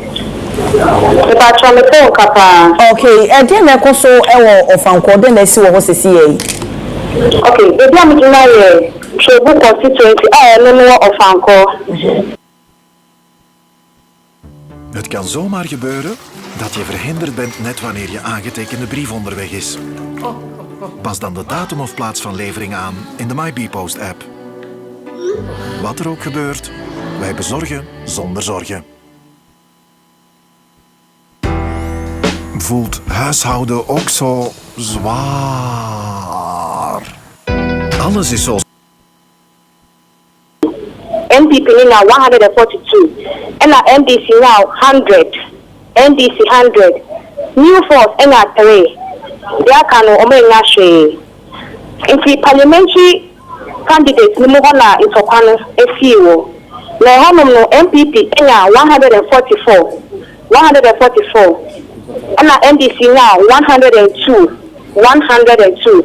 If you patch and Topanimo, Omoka NDC 4 and I say, Obi, a mistake, a cranipano, all temporary adiano, and I echo NDC 4 umbrella and so. In Filipano, all kind paper, no, a kind, and Uncle Fono, a cassa daddy, and a rejected ballot. And I'm more cassa and a rejected ballot. In Tanimada Casano, Eba, ya, police for me, and the Fono, Eba on Mamuda, so the Mumanato Asuji. But we are still now, most of what I said, the country was said, Adiano. Almost some kind and account, some more cassettes a rejected ballot. But conform so more cassettes a rejected ballot. Okay, next so more kind NDC and any panel Timono and an son or the team Chinian Sumum instead of the team, baby a hoya empty no. And I electoral commission say rejected and yes sir. That electoral commission say and rejected. Okay. And now, okay, observers and as agents, Mummo say I rejected, no. Observers, and no more rejected. Oh, okay. It's at the end of the day, no more kind, no man kind. Because I know there's no more kind account. A police for Mamma Mupia to Association, I don't know there's no more kind account. And Mamusa educate you account. Okay, yo. It is Sabe, dear, when you need a bill or be out the best of Swana. Rose. Maybe Sasa, a bill or be out the Bamayan, and answer so far, dear, on Sakani. So far, dear, Mr. Akin, you can now also make to me go to Muria. Okay, you in your Koswana for any ADHD, the CBR Sonoma, my son, Ate. Ebusafoye Rose Girlie ni sa akano no ode result ye free of Anko St. Methodist North 2B and ode amaye no na presidential no MPP nya 142 and NDC nya 100 oba parliamentary no so MPP nya 144 and NDC nya 102 ntipiche si osi bambo fo no amadi yenko tapanso ayemu na yenko fa Charles Eji na hello Charles General Charles bokode nyame Adam chief farmer yeah Charles Charles takwanso ayemu fa na ugina na resource saying now in the way na onsaka so far Mensaka first out of the 268 police stations, you know, 6 na Mensa Aka so far. And Charles, what I am NDC MPP there no? Why? Okay. So, chief farmer, moving time you call estate 1, estate number 1. Estate number 1, you're the presidential now.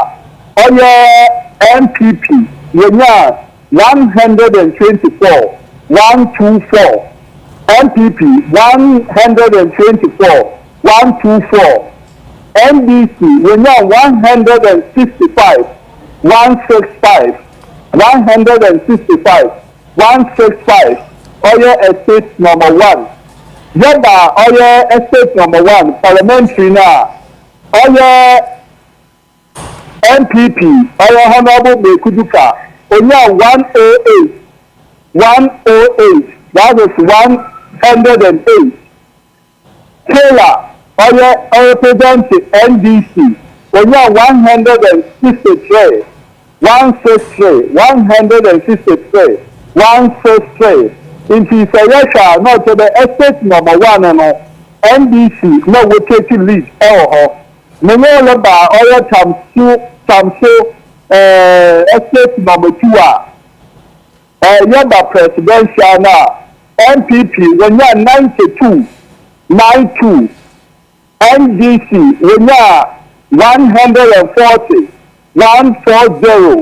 na ibobo ni bi we je ni oye presidential oye estate Samso number 2 MPP wonya oye 92 NDC wonya 140 na yaba wano oye parliamentary na NPP or PAE honorable Mekuduka representing no wonya 90 honorable Mekuduka MPP wonya 90 na oye NDC honorable Taylor wonya 143 nti na tere both presidential na parliamentary ni bi also NDC take lead yeko the third polling station na oye Samso 1B no oye MPP wonya oye 138 that is 138 MPP na yaba NDC sa wonya oye 165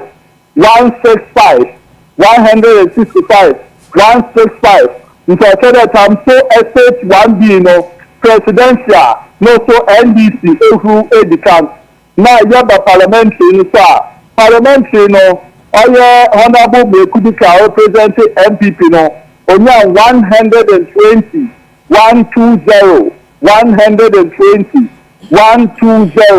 na yaba oye NDC na odina parliamentary eyina oye honorable Taylor ono so onya 160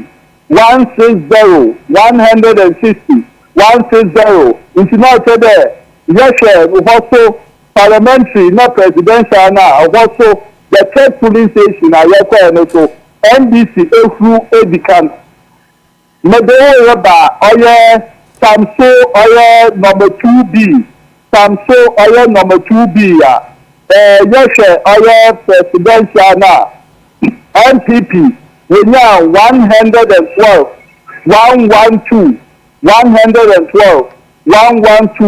oye NDC wonya 145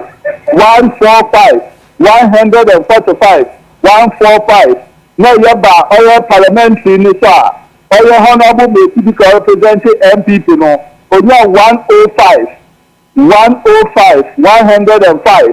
na yaba wano oye NDC no sa ono so onya 160 that is 160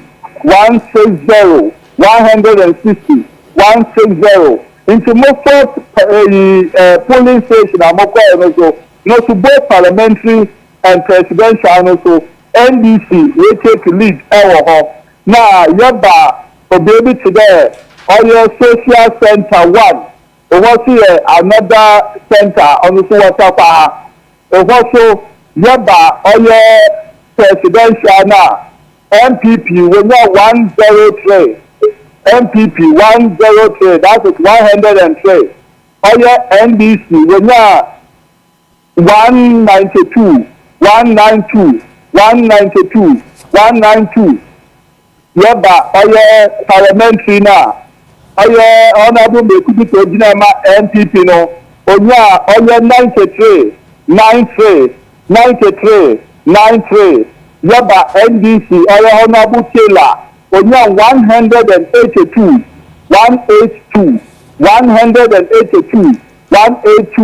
nti se yaba oye social center na oho no so no oye social center 1 no so both MPP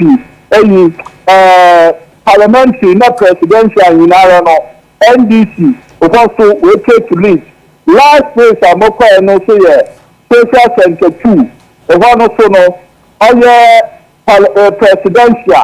presidential no MPP wonya 97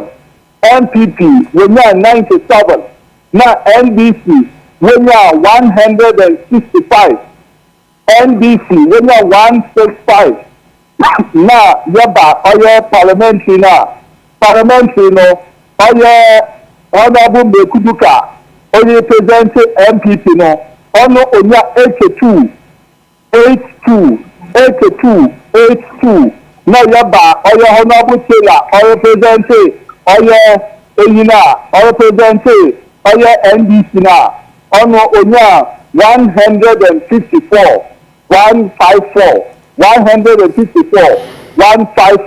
Engineer Kede say yes, Takahade out of the 263 now. Six are Mensa Aka so far, you do for rounds now. So far, all the 6 centers are moving in Arano. NDC, parliamentary, one where the world league. Now, our presidential also NDC, no world league. Into our chief farmer, Ebisama, Mawa Hade, Nijina, Medabro. Charles Monia Juma, why are there pa the resource no am my the free takwa the importance so we are homano so so Abukari Ibrahim so ewa homano so me pato me ka me mawajo. Hello okay now na the onya watakwa no me mo boss kakra ye hwe presidential no you di kan boss no NPP enya 124 NDC enya 165 and the tosuminu no MPP enya 92 NDC 140 140 and the tosumiensa no MPP enya 138 NDC 165 and Takwa Hanan so NPP 112 NDC 145 and Takwa Habi the Tosu Enumno NPP 103 and NDC 192 na the Tratono NPP 97 and NDC 165 see and esi ekono na akomra hye bedwane so a dedikan MPP enya 108 and hono NDC enya 163 and the edi hono NPP nya 90 NDC nya 143 na the tosumiensa no NPP enya 93 and NDC enya 182 the edi ho biem no NPP enya 120 and NDC nya 160 and the toso enum no NPP enya 150 and NDC nya 160 biem and the chapter no NPP nya 82 and NDC enya 154 and no parliamentary. Okay, sabre ye kwafo PMO ewo Asante Achem North ye Prince Kwekuba Prince otimeka memowajo ba mejo so and anime ba Asante Achem North wadawo metwamfo nyini wo ho maye je say na si ko ho then just for we see every o ya dede o mpa ri ni ko saboti ni ya demo no wa Asante Achem agogo ya o be si mo ha abatoro ya tube be na ka de be na ni demo no diploma e ja ko si e o ko pie mo dia kaka e si ni atenkan e wo horo FPP presidential our comfortable parliament and the incumbent MP lawyer and appeal to me as a stand we are putting already and the foreign on any kind of reform every year them both are clearly everywhere and my way to the police station where they dance the whole promo get the promo but the front police station you will be extra with that I Prince Wadaroma the camp major political party either NDC MPP the camp no others no so be enya share then no one movie called the other why okay Methodist one Dr. Mahmoud Baria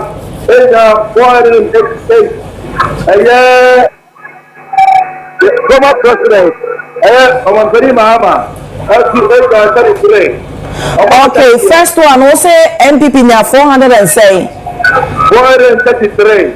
Okay. And NDC. Mahama, 38. Okay. 38. Our parliament now. The improvement and honorable and special 60. 7 independent candidates okay before and now 406 and I put I don't police station before the thing about police station before the time to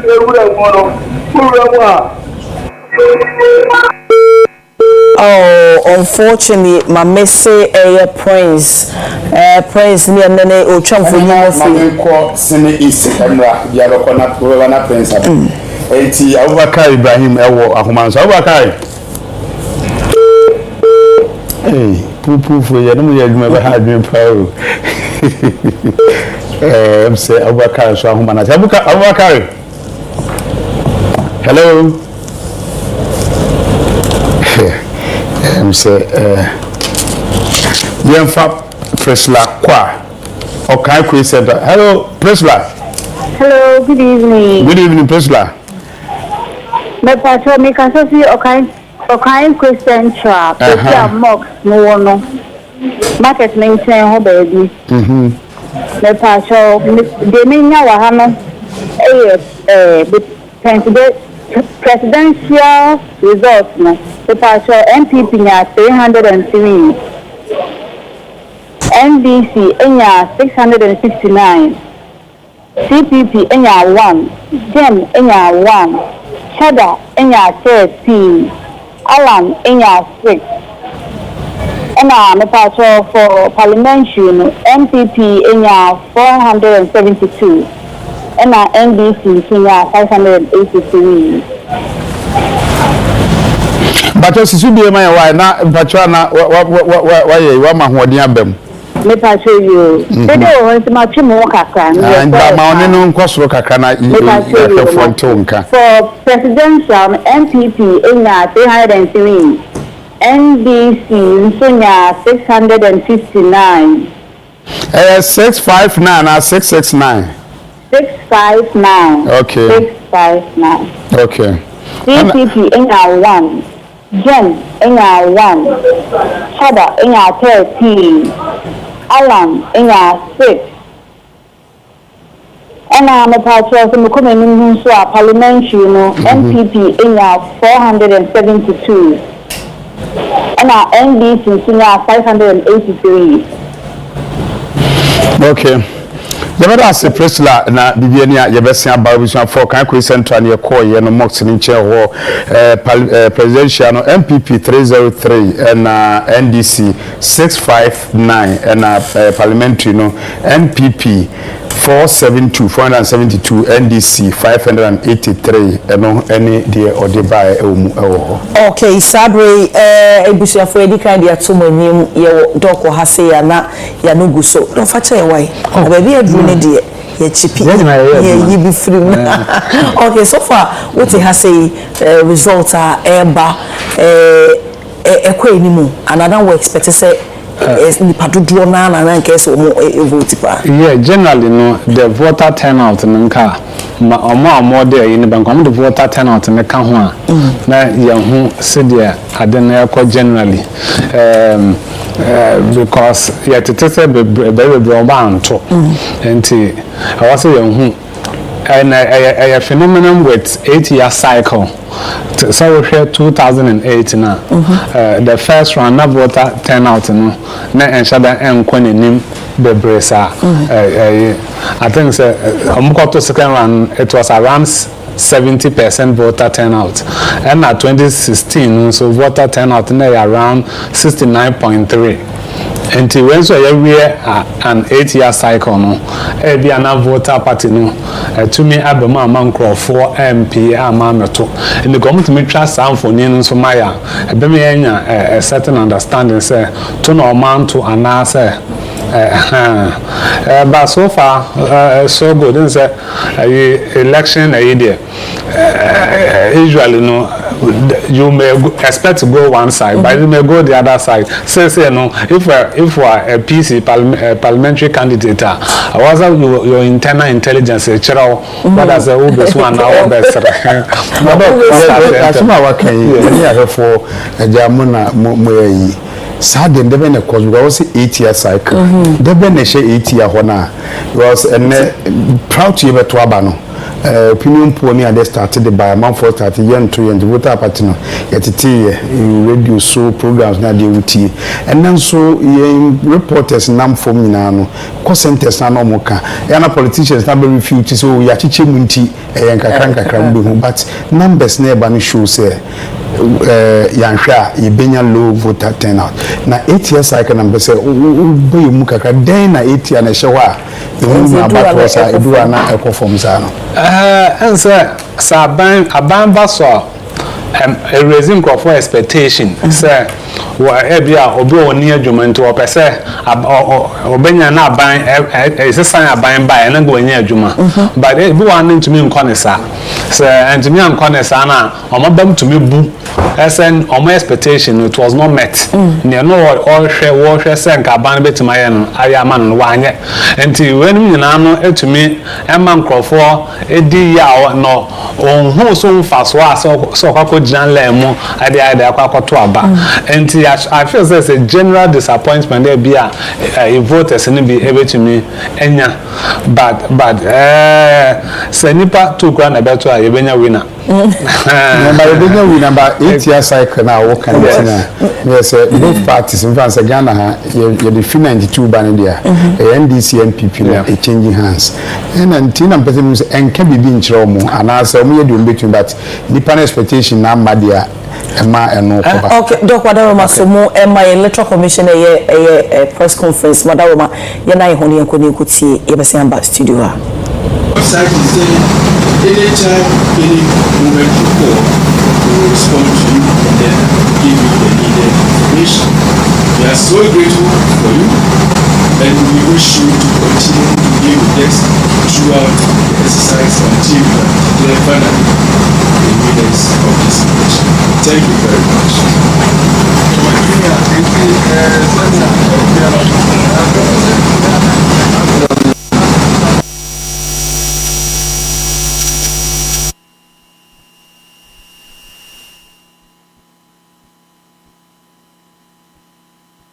Bisafo yegusoa se enema esisi eni a yebekọ electoral commission for mu akache na nsemchofo nhyiemu a omuye ne sabe ya yede abremo Dr. Eric Boache Iyadom okopi mu ewe UPS o yochecheni ewo honom ena ene twenkom na mekai pa se eni nwa be manim ebisa no adentina sa 8 years cycle honom no ezese ye citizens no they fed up with politicians obi se me majuma minya so aketua no na minda ho na menkoto abasa na TNT etimi ma nipa dodo ankese so omkoto aba no eso timi tibum eba efom sana na doc aya na politicians wan fun e o answer temamufo no obi a hwesana na bra bobekọ nanim enti se wo hwe na se ne oto aba na ma no no wa bedi so 8 years na bia ne wo hwehwe no sa ankose ne wo si pena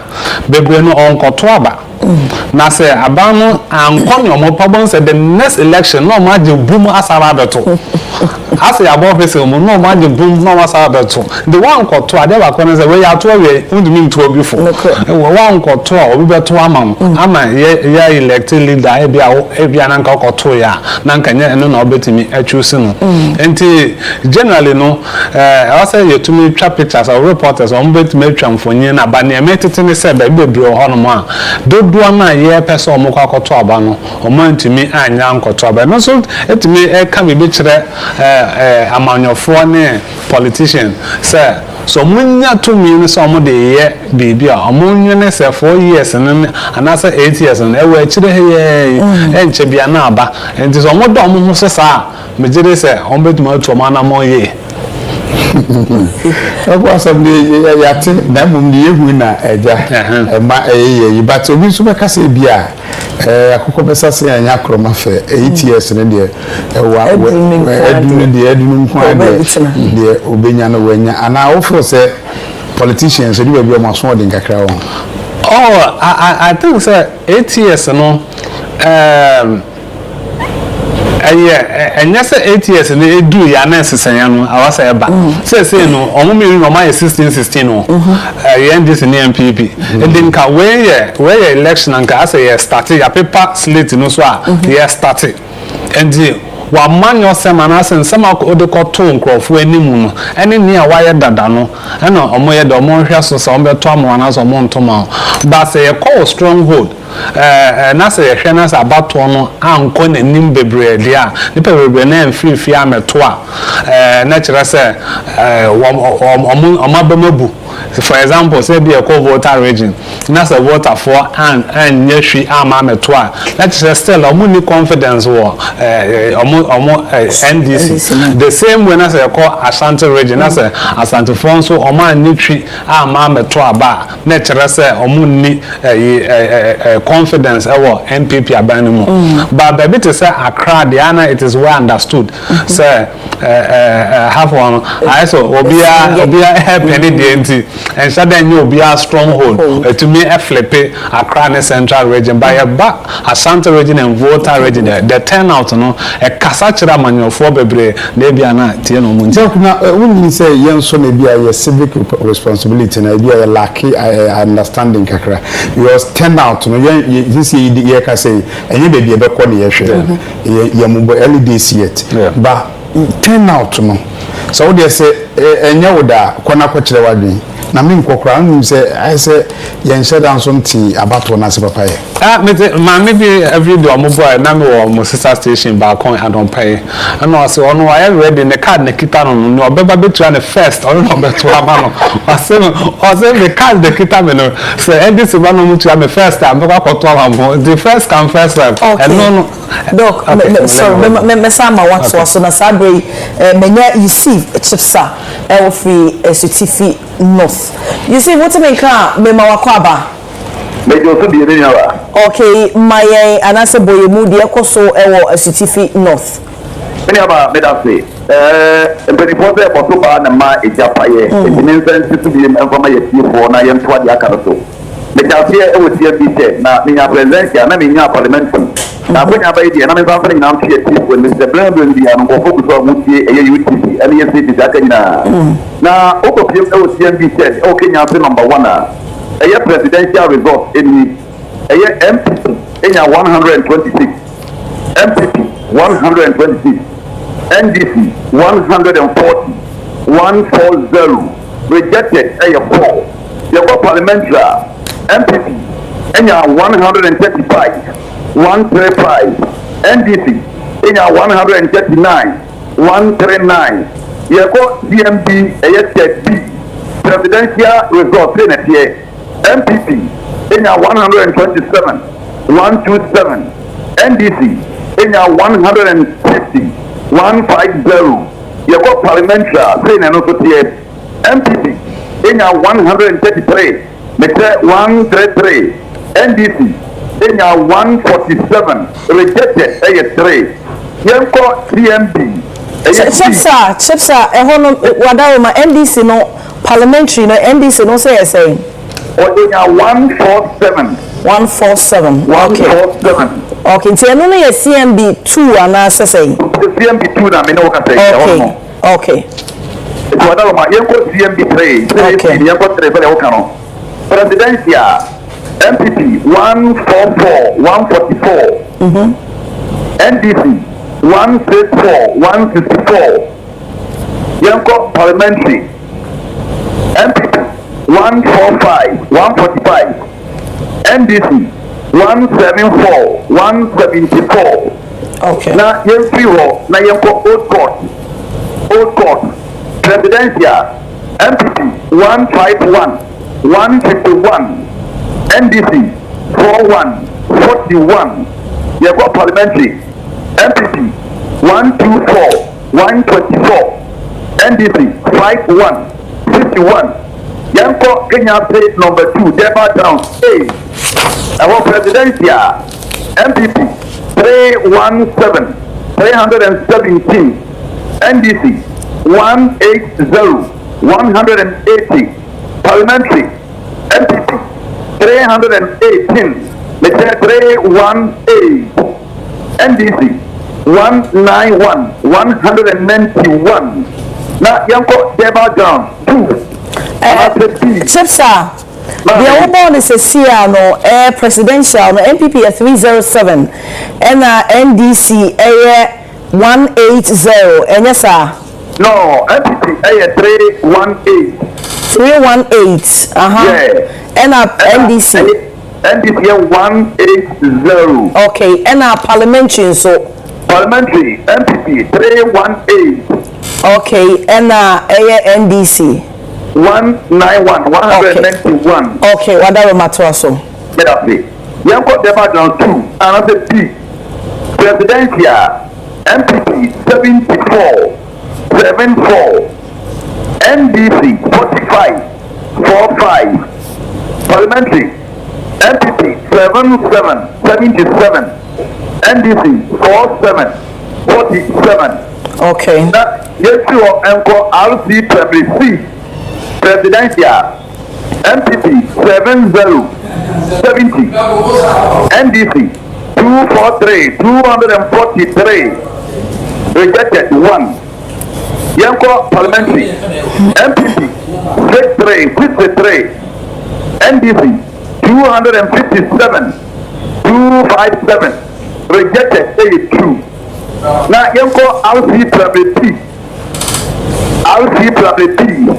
presidential MPP 53 NDC 147 parliamentary MPP 47 NDC 257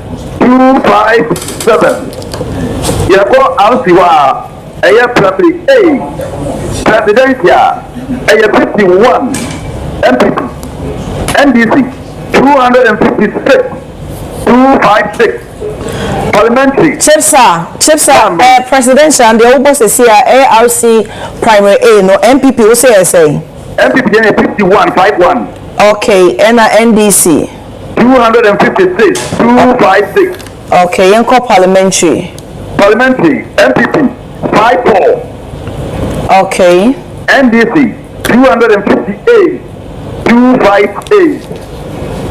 okay yeah because na way any anyway apo ekuso for the mensaka demo midfield me coalition center eti the electoral piano menya bre na me ma ye tie for mutie anazo mo hwe yen me okay yes so ye da wase pa mo ne wadwuma pa you see Chipsa na ye na twetwen enkomo okay yeah sure baby odami hello odami aha me to kafa odami ujina he na results be ni crowd sisi ano Electoral maternity home polling station A and B ni na yewie ayaka ni na bo enti se yeba presidential na MPP enya 305 Gum enya 1 NDC enya 332 Kasna EPP esunya 1 New Force aye owura Cheda onoso enya banimu inson aye 7 na 7 na sansi ye rejected and as a rejected ballot no aye 7 na yanko parliamentary nso enso A and B ni na ya kani na bomu a yebetum dia ma yetie fo ne ahwefo yina aye MPP ma Lydia and as a Lydia Sayyid Al-Hassan onya abanimu 335 that's na NDC onya aya John Dimelo osunya 316 na emu ebano miensa ena say ye reject e wo parliamentary no na parliamentary ni pa mutina eye miensa ba ko ndi no we nya bi kura eti aya waso west wogo Electoral maternity home polling station A and B results are aba na dia som ya hwefo ne etie foi mesumi di mika eco collection center ti a ne beso bia ya de beso ya maafo enti na eba eni Yevera se Odami Adoni Etenin Kaya was West Wogon results Ribi and Aban presidential no NPP 305 NDC 332 NPP 305 NDC 332 and parliamentary no NPP 335 and NDC 316 parliamentary no NPP 335 NDC 316. Okay. Mami si so na shofo ehu de chipsa edema yesisi so na owo Kenya se na hono so na presidential NPP 318 NDC 180 and also ba Deba Grounds honum so number 2 honum no NPP enya 74 and NDC nya 45 oba RC primary A NPP nya 70 NDC enya 343 and oba RCB honum so NPP nya 53 and NDC enya 147 oba the same RC primary A or say NPP enya 51 and NDC in 256 into way presidential yaba parliamentary honum so no NPP nya 318 and NDC in 191 into ba Deba Grounds 2 honum so NPP in 77 NDC in 47 oba RCA honum so NPP in 63 and NDC in 257 oba RCB honum NPP in 47 and NDC in 257 oba RC primary A so NPP in 54 and NDC in 258. Yanko Sylvester Ewua Brobe Enchen Ewo Gomua Central. Sylvester. Hello Sylvester. Hello. Sylvester Atringa. Sylvester Humano. Shedan too. Hello Sylvester.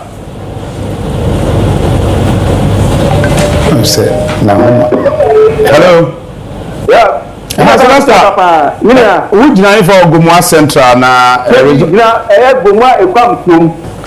Baby, I on a bona neya etino on a mo you see na oba has the need to papa and say the two very no although me say they nya very nya but nya market killing say for A plus you mean nya be ma for A plus or ye really eti kwan so kwa me de le convoy America nya san ko to adom an ka say edika na nya san ka to ati na yo ba ba no dukwa ku bill NPP parliamentary no NPP enya 110 ana NDC enya 49 ana independent enya family A plus enya 93 ana presidency anenso no NPP nya 104 NDC nya 132 ana afenso yeba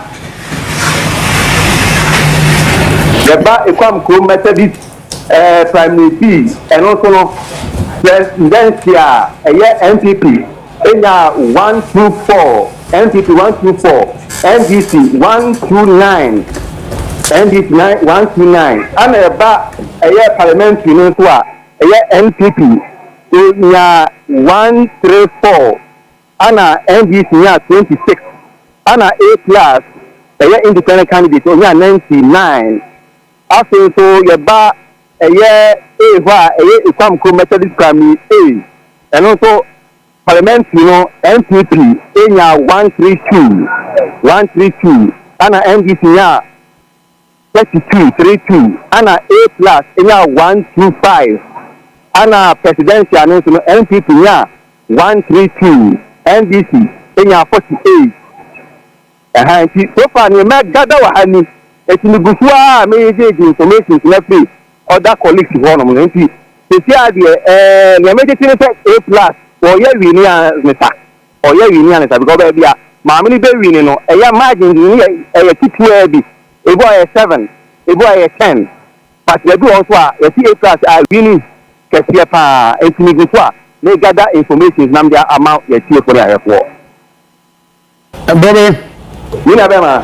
Say at 70 yemfa yenya numbers ni wi ansa na fe ye be silipia na ye silipin sesi no bomodin mo na won sanka numbers no se de sitie no de wanya no separate no na my parliamentary na my presidential ni enhye de nye ni yie na emu na ho na ye ka yen kan CPA sanse abato de obi akomanti oye na ekoya at 70 na pe bionti se da yimu na fama ye na ye nhwe ni yie o ma parliamentary nko no ma presidential nko ni nya figures ni yie acho mitio say a web be every what to call and as a good aha no me say the way we can abobo so no sheda yi ni ye body can bo presidential we are about parliamentary ni enye ni ye ni atwoni na ya dan ya chi ama ya hwefo se na be yom be hu de ekọ we say ye de ye bobo ye nkire de wadi nkunim mpacho mpacho mitio okay eba ekwam kom Methodist primary D presidential no MPP enya 124 NDP nya 124 ana NDC enya 129 aya presidential no ana eba parliamentary no so a NPP enya 134 aya na na ya onya 134 ana committee ono so NDC enya 26 ana A plus enya 99 aya ekwamkum Methodist primary B yeko ekwamkum Methodist primary A no so a aya parliamentary no aya start presidential NPP enya 132 ana NDC enya 48 NDC enya 48 ana ba parliamentary no so a NPP enya na ya onya 132 ta ana NDC enya 32 ana independent candidate ya A plus onya 125 okay the veras ewo ho yenu ayo teni kan eye brobi no edifi gomua central na edi ebaye na results e kromu wo ho na komkrom Methodist wo no results mi no de edi kan MPP presidential 124 and NDC 129 and presidential wo na Methodist wo no NPP 132 and NDC 48 parliamentary no de edi kan NPP enya 134 and NDC enya 26 and independent Kwame A plus enya 99 and parliamentary now should be na year MPP enya 132 and NDC no enya 32 and Kwame A plus enya 125 we and the by a fee Gomua Central di ebochi amamo any motion the way ana yenu abema no in the voice you could see the joy in his voice. What you say? Oh, be a root man A plus about. Baby, any you could know to be able to watch us. Only say, baby, class, baby, papa be no MP, money or one of the fantasy now. You call on because as no yet know. Oh, campaign on yet. Now what we know about? But baby, into college center for. Na obi ya was I be fear no your opponent ni humere let's about so ability wa ewo applicable central abena otinika be ma wakwaba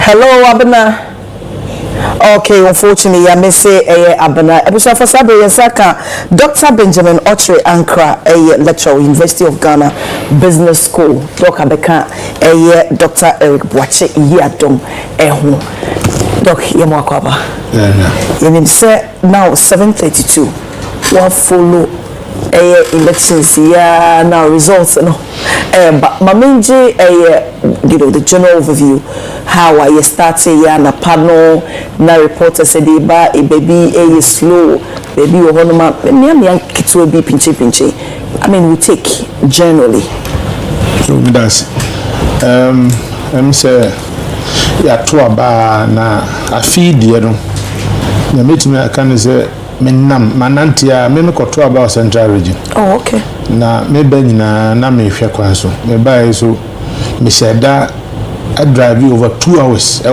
just to see what is happening. until final results and the I could say from a distance nipa no one jẹ́ kí mu a ọkọ̀tọ̀ abana ọmọ nọ́ọ̀sù but isi so aka sɛ ebia sense ɔmo chiche mu pii ni nti sɛ nanka nipa 20 be gina faako a sɛ ɔmo chiche ma be 10 but I wasn't so impressed so be do ba bi na obi anyina ki mu kora ọkọ̀tọ̀ aba last year beti so obi nipa mienu nipa as many as 8 people and ɔmo hwe ɔmo kwa and then minyanti bibia sa pinche kakra bi esigie. But all in all, I'm say it's an improvement. Okay. Yeah, dear, as a people. Na me video so a mampe. Me papa bi wakaba bi a friend and coffee, COP and coffee. And no to me for say police need to you from kuma ponche. Police need to you from kuma koko.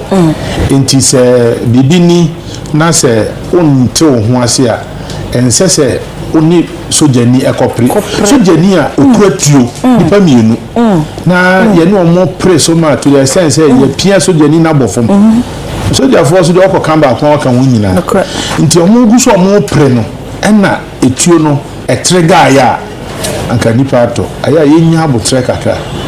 Let us not allow our hearts to control us ye ma ya dwene no mum na control na ye kan America to aba in less than 24 hours you your president oma montuo nti ye nya abotre aba ya to tefra wi ase wo mutu abeda ya eden a obi be wini eden so be lusu nia ya nwa ne cheddar he appears to be doing better than Alan Chevante hona mentiase but who am I to judge because unim adwuma omunyina obi etumi ye and the other independent candidates and so sabio me medical kai on your station your sister station peace FM say o man kwa anke but me who what their motivation is me le ba ko me money because I don't have his permission independent no onu ko nye independent political party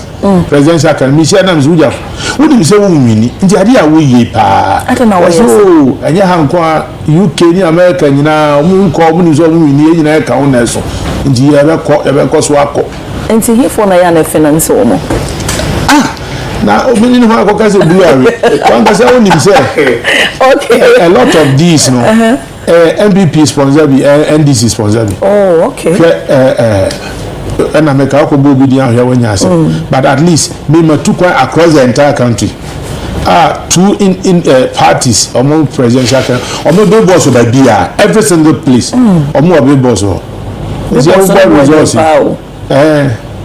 if I mean two particular people on big boss by bia so you will be one na nkofu enya na yesi enya no menti omudi one no 1 2 testing mic 1 2 me who say binom so make an argument so once you start say about so na if no pon mo ko na wie ni mo kakra no enso to pa e binom start say post on social media say easy and consider woman so na enso ni turning to na moment me amba but I mean your take on that yeah cost stadiums here for hebo na enso ta ya bomb match no na edu ba bi ne ya referee ka say e bia ya postpone edu ba bi say ka say e be see anese na a lot of the places say we are watching so better aba and can the enthusiasm I'm not seeing it as early as 3 a.m. now go for the buba akoto was say ha na meji na to aba me call me krom go to our central region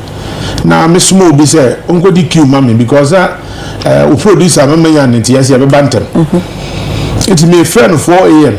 no so na mkwas 4:30 me sa friend o so akodu ho na me so me pay surprise nti me am to car ko me ko yampa no gina ho asa na me kodu ari akoto aba nti I was number 1 me ko he no me ko to asa 7 a.m. na ni pay on do 10 very unusual abna very unusual the doc ke 2020 kakra okay we all can over 2020 abaya to ya said donc say nipa ni stand ya non shedanti say 2020 afi say yema me kwa don kono wanya ne baby kwa nanka afiri ese nipa no ekoye dumiensa enti onu free mu ntino ba ballot box ne paper no so de 39 yenyaye na uyi two parties a NDC MPP na ufu ase ho ba na otu ze de omunyenyaye no bitu ko enya wo police center ba ko pe fa se gum enya 106,270 enu 1% crowd voter yetoye uyi anu free ho CPP ewura Ivor Green Street enya 12,219 enu so ye 0.09% ena oba next person David Apasera ono so yeto abere nyina wie di ho Ghana 2020 onya 10,897 so ono so 0.08% 0.08% ena ofi Apasera so na waba Alfred K Walker ono so nya yeto abere nyina wie Ghana nyina no onya 9,781 ono so 0.07% na ufi ono so anwa ba Percival K Akpalu ono so enya LPG ono so nya 7,741 ono so 0.06% Ghana nyina the doc kentina me box dia ma yahwefo na wa ba Ura Hassan Ayarga APC ono so nya 7,171 ono so represent 0.05% ufi ono so na wa ba Bridget Age Bonuku ono so PPP ono gina ho ma omo 6,884 ono so 0.05% ufi ono so na waba na Nakunadu Ajiman Rollins Kanima Mpeni NDP party no ono so nya 6,541 ono so gina ma 0.05% na afi waba ye ma me onya ne ba bi kwakura donko ono so nya 5,640 0.04% na di twato Henry H Lati ono so ye tu ni na wie nya 3,617 ono so jama 0.03%. Ti se na doko e ka no se o he on performances na ebi no se o he de ekobo ombobo NDC MPP a 00 enei o he de a waba 2024 a ebi a numbers onya double digits e wo mu ho no eye the new force ono baby wenya 11 wenya 6 nya de even ya fafanta kwa no ya matiesu 6 3 6 1 5 so ahwe no dos wo mu chen nti ani onya kwan so ananka wa sheda check say if 92 ye hwe omo di third no yeah third wo pa for NDC ni MPP ano kwa de me nyiwa no nsi omo pa from third dan lati di domestication by or the third and gum so edi sa enkroma ideology ni by no and also or the baby third and a new force nso aba and wo hwe the airport na anhwe a ensesa ono so ever ko baby wo timi nya 11 se man na makema boss se baby wo ha onya 11 na che se ono so nipa no ba fofora eno ka bibi che ba na bi ka bi se enye se maba na akeke adwuma wo mu se bia ye wo 276 constituencies na se wonkwa na wo kasa ema party na yenhwe the impact on Ghana man for na 18 million na omudin wo krata no mu se wo rechi wo msen enipa 18 million wo rechi wo msen compared to the NDC MPP a bebia wo o man kra mra na chese wo ti party a ke wo se constituencies ni ade no unya offices ni ade ho regions ni ade ho patu be ko mu na bibia se no nti de dok ka no bidi sa ade ba ko de sa ne o ma ne ba no Ghana for office bibi fufu ati nanso enye se wote akire na wo be hu se ofu bi ofu be nipa no na ne ni nyankita wo ni hu de opese wo ka as a radio na bia ema omorechi nipa nka na so se wo hwe NDC MPP be ko nipa na so constituency wo be ko na amanfo ehunu obetire ko wo rep wo ho oni ho kra nipa no ho a ono mo kasa regions o mo ho villages o mo ho ba isa wo bogu a ofro bi wafu mo gina fu na chi bebi na oni nipa kokoro ofre no nti mi gidi se de dofo ka no ade ba ko mo se mo ba foforo no so wani abre pa dia e wo se district ni constituencies ni ade no unya dot so bi ka wo fa na ade ba ko a se se ya ma ya dwen ko so What they share a lot of the political parties also me increased into what they out of 12 no we mean ya bear 5 6 ideology ideology I didn't want to mean come home into out of CPP and a PPP by out of PNC and a one by Ayaraga APC by into Gum so by no say Nkrumah into I didn't want to mean come home because I say Kokwanans in entire here or be quiet one kasamuka munina bo mo yesen amusa chichim. But Doc, I recently before na about to bring Babedri in other political parties Libya womone ye papa Alan Kojucha Mantin Kushia ya no mo se o maka o mo abom na je se o mo everybody o mo support ni na e dey amano a lot of the parties not to disrespect anybody but what is some rally what is some echo to aba a presidential candidate some of them are permanent presidential candidates check it omuko yi omuwayi obati ya say obi sabio ni papa presidential candidate oni ho nti efia ko nya wafa ono so presidential candidate obi so to afi bia on presidential come on you can't run a party like that let's be serious a little. So unti say woni obusia na wono na wonfo aka mo ho abom na say presidential candidate ni sabi ya agrodi o so ya want to ma ya de kwa yi ni ya want to ma de kwa asore enti yo bia na obetumi abe president o yanti e ho asisa I think we are overly pampering people yan can throw me in the face ade awo ye no sabi emwa na bo bia so what is it what do you stand to gain? What is your motivation? Look, to say you're okay, a binom so who may say, so political party be more money name dini. A drew me so. I didn't think a drew so mama quine a drew me so media me so dear. One person obama quire mababe. Political party new ubiaso. No. Not even the sacrifice. No. Season Biani leader. Let's get it right. En Kobase 4 years ago. Nanka misefata afi niema asisa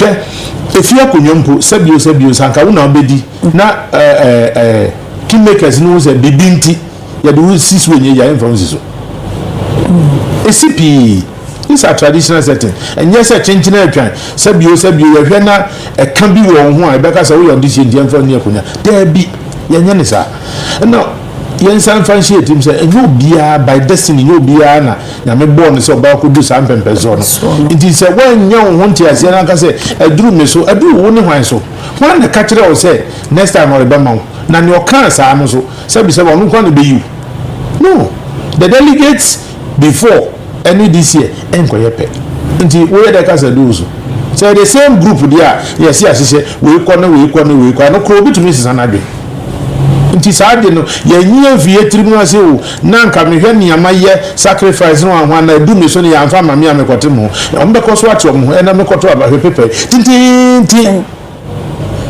na se ya tu wie na ya na wa cha America for the na na ya betu be wie na wanya less than 0.1 when ya sabi you're wasting everybody's time but so democracy so no so can be democracy ya no what ya kra ha obi o wa kaso akra wa nkwa gudu say presidential candidate what ya akra ha nkwa presidential candidate Doc na yen share ebi so beka say ya bre any two political parties no anye ndi say yen people adentina yen try ni pafufu bi a share the perfectly agree with you and nti necessary nkanka ni nyina nkan hommom okay no momo yedu eno kra be mo obi aka say ene ma me so me mfa me ho nkɔbɔ o mo kakra na na bɛkɔ anim basa me hwɛ na me hu ne ɛkɔ sabi me de mo nkɔbɔ enkosi aga nti anya menye and did attend your vote never from okay but about oh yes kafa political parties they say omo nyina be bat together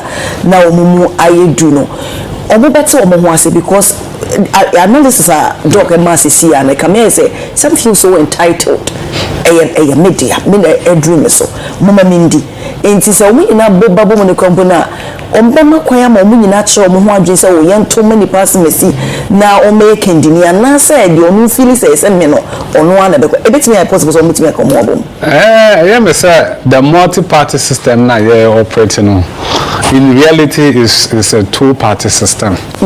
A bad thing, say, a benya that third force.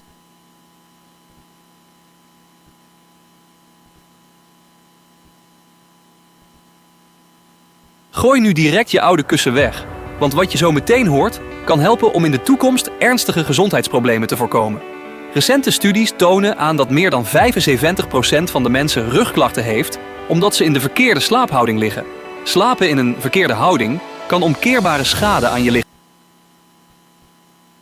Projections on my year and near Momo Gugu.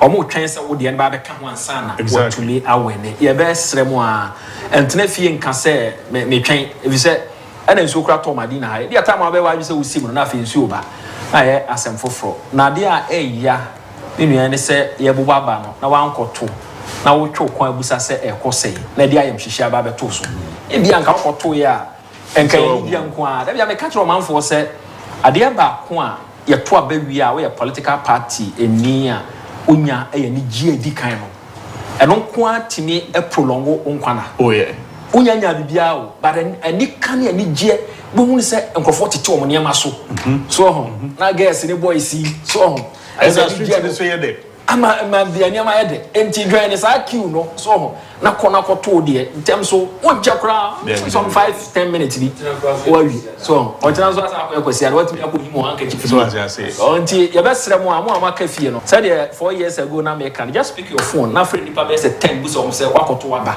onkoto ye encourage nipa no onkoto say wetumi nso support no anywhere no support no na chese watimi akwakoto e gidi say this election MPP ni Dr. Mahmoud Bawumia depending on said yebeke kan ye ho esan say projections are eba nyina kire say in fact say wo behwe a nyankopon reward hard work na papa no wa ye adwuma pa free SHS man be 50% on one kasa personally ni team no wo ma ye adwuma enti mu ma ye ntena ase na say yakofa akwadufo bi na ba na wo ye kokasa akogro nye serious answer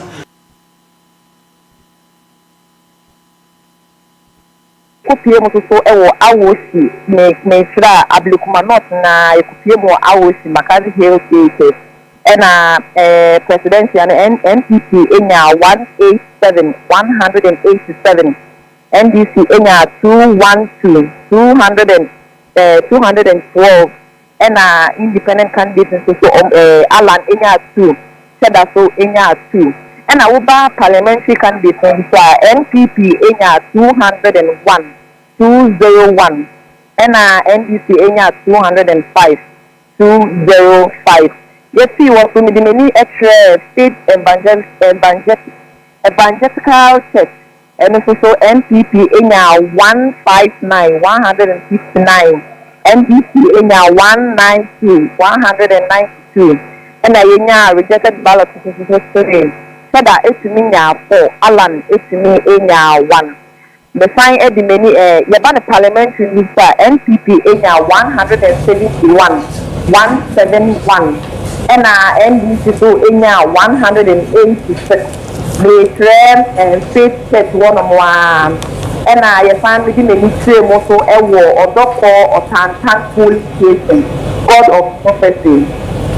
And also so no NPP nya 481 NDC nya 456 but the here for science to be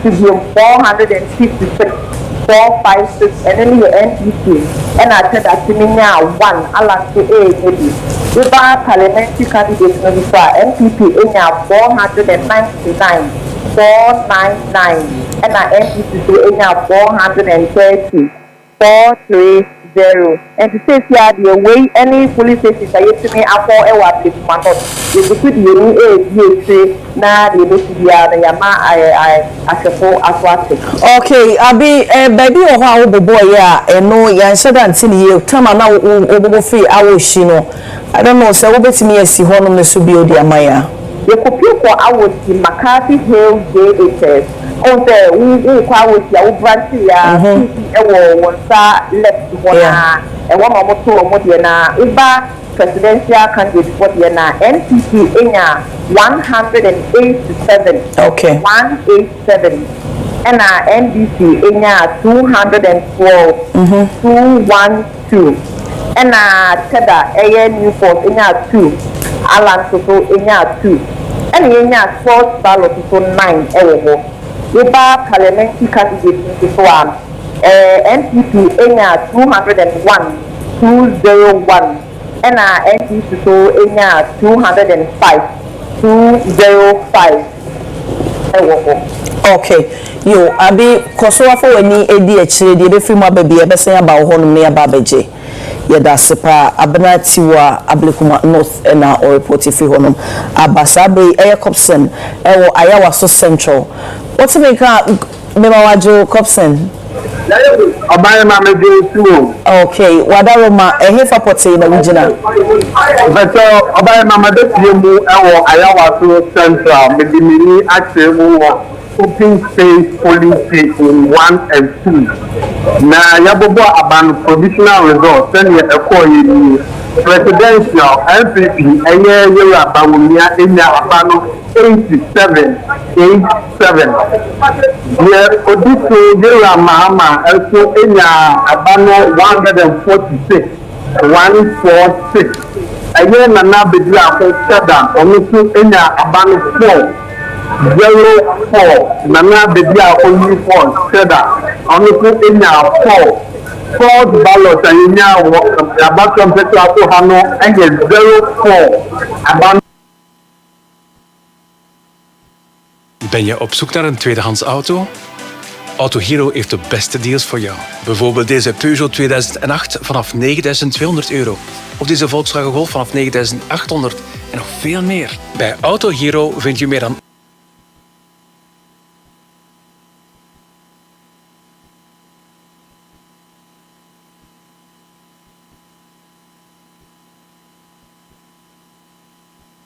our next neighbor, to where everyone together we will eternally bathe in your glory.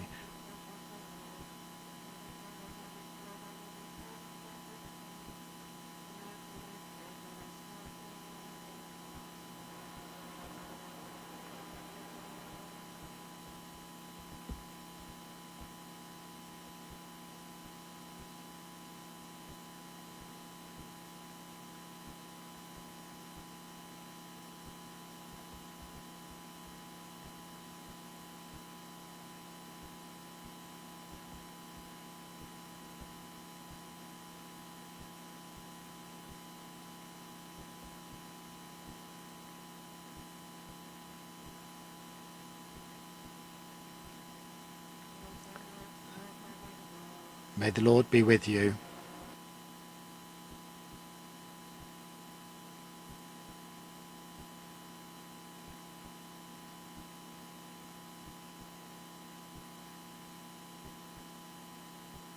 Enya abano 7 NPP and Abu Henrikosi Enya abano 7 NDC Raouf Anuko Enya abano 161 Raouf Enya abano 161.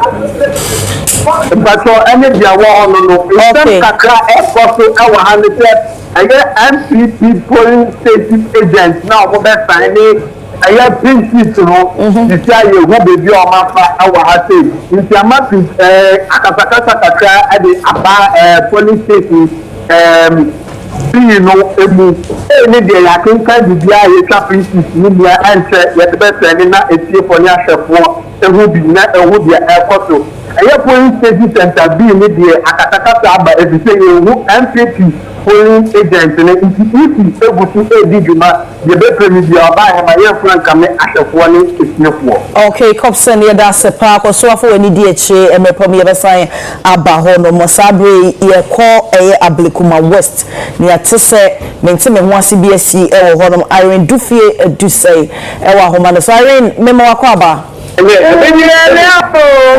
yo na Ablekuma West den e koso the NCC say obia a converge from polling station about collation center ho Now your bedroom has say no, after your lucky gates, no, both gates. So we have to use the back of the building. I want you to do one of your lucky. If the cover and say, if the official back up to ballot box no go inside.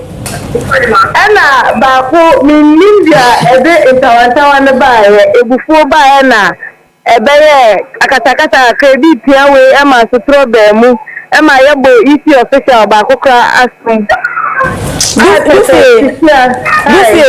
So what say EC official eto ballot box echo emua biano wall eno to fair mu and I say again and so no more test ma obia enrem to obi engina bonten okay ti wo gina bonten one ma wo inside who the echo for na bonten wa get no wakakra it will wakakra dia who the echo for kakra okay.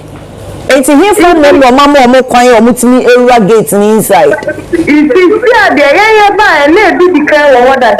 Okay. If you can buy a ballot, the enemy boy saying. Okay. I'm a constituency, so almost a tomorrow inside, almost a council.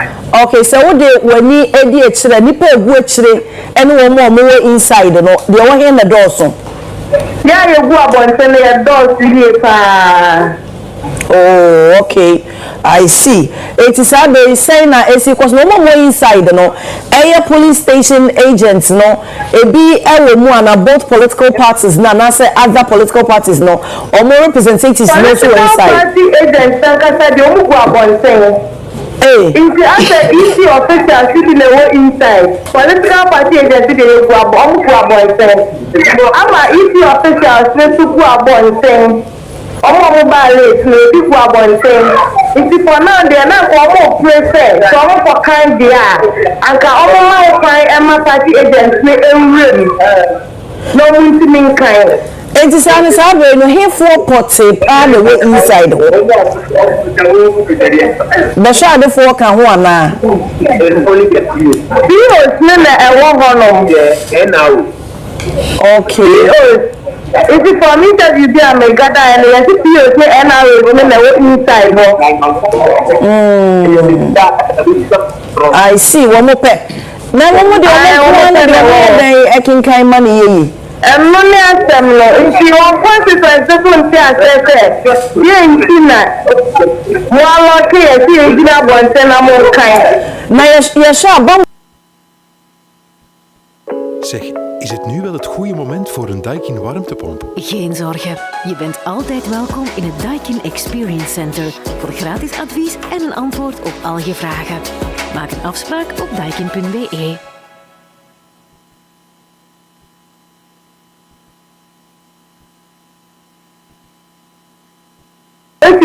Inside, I won't be by.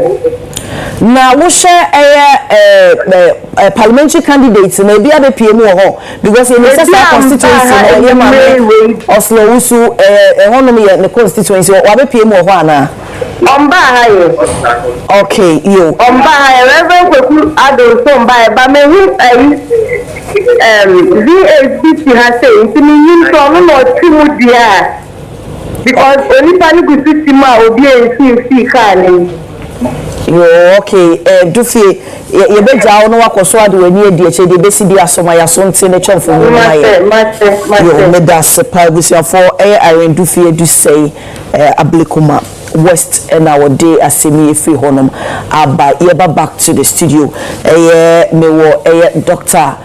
Bochi Iyadom ewo ahase enye ono nko a me nyoba ma ni mado ewo ha ono nko aso and ahase yewo Dr. Benjamin Otrianka and so ewo ha ye twetwe enkomo na don't know anu guso ana ani me na wona o my bia say na doctor hwe yes na ya ba besin kono na me faden fabutew na wo say ara no person say other parties no said the omosi omodembo o hwe 2020 dia eda asisi na nado 51.27% and former President Mahama 47.39%. Just over me no na say o matitim kosra ada we no anye yema 2016 ne hwe momienu na biom na nado 53.65% as against 44 na just other parties no na o ma hoodin wo ho no enso enhyeda en nyedia ema ede o ha obi akwakoba se de doc e kan ye no 2008 other parties no eyo mo ya ade kakra no ema etumi push no ma eko runoff ema yekoto no biem eye 2008 afia senya biem no eye 2000 eno so sana do kan se PNC but PNC na ya manuku wo ho na former president Liman Yoruba ni na boils down to Dr. Shankras mo kai organization sena doc UPAC kan no se otumi push ye mekoye ba wo hwemu nso a o push na koye no na wo se wo yiro ho eya pia ko wanim se o sustain momentum now we no kwambono san e bai I don't know aka no the next 4 years no obosa ba 2004 obebedi so no ya de ewo upper east all no say no seat kura yes no more seat se wo hwemu ya se no na friends omo ko kan NDC hu election we PNC then Mona yeah so ono ko na ya disqualify no you disqualify na campaign oyo ne se obi a opeso open no de nani ma so de a tuma NDC yeah but also almost history nan kan you guys omo de NDC kan Limana PNC sorry 1989 ho omanpanyi wanyan ba bi ko ebetu na ba no 1979 81 obedi wan ya ne be de ebetu and nan kan nya ade a na so say ebia what the show kusi what the show the pie how they akoka and this ho and to get a third force what the show was what the you must hear kusi our menemu na what the show pie and that's how the show na pie akoka ba bia na enu kwa so bia so mo history no and mo mpo eba bra so so man time crisis this is na doc mo kan na me pese ye hunti 2000 eco run of what to say former president Kufuor 47.6%, the two first one and former president Mills 44.84%, and the push run of President Kufuor the bidding kunim ye course second round no over 57.3% and former president Mills 42. But and actually the 2004 and President Kufuor for the street obenya 53 na just no so the prof mo ekano doc mo kano party nketwa no so ntumi amfa bia amma over 2012 the same thing former president Mahama enya 50.63% and President Kufuor enya 47.81%. About 2016 still Oman to me fancy cry ma party nkitwa say Dr. Ochirankra Ekano and 2000 crown so ekoye straight edima MPP amanyuko na 51.27% na NDC. Enti 2024 results ayetete no yenwie ye ba 0 no 1 no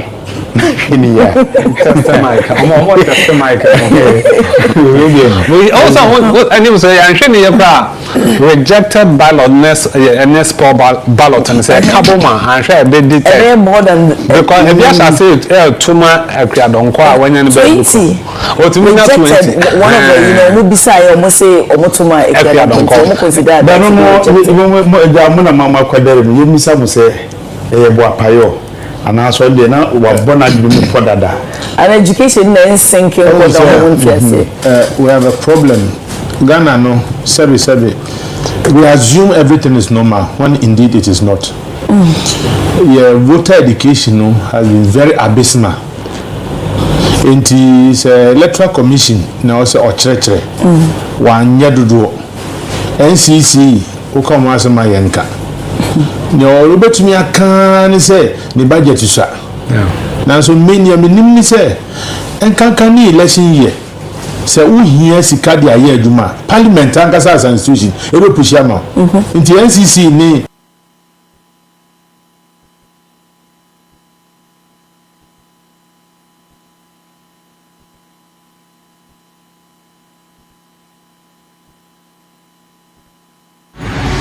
Vleugels voor jouw winter.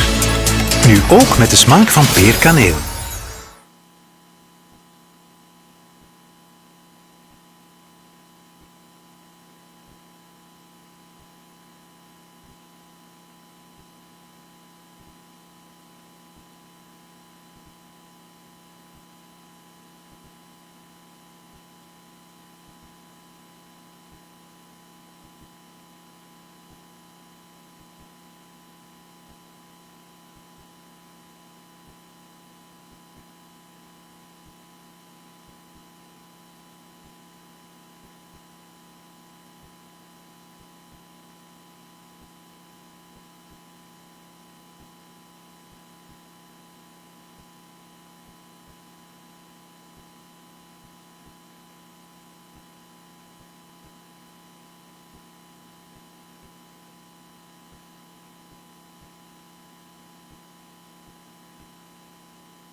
NPP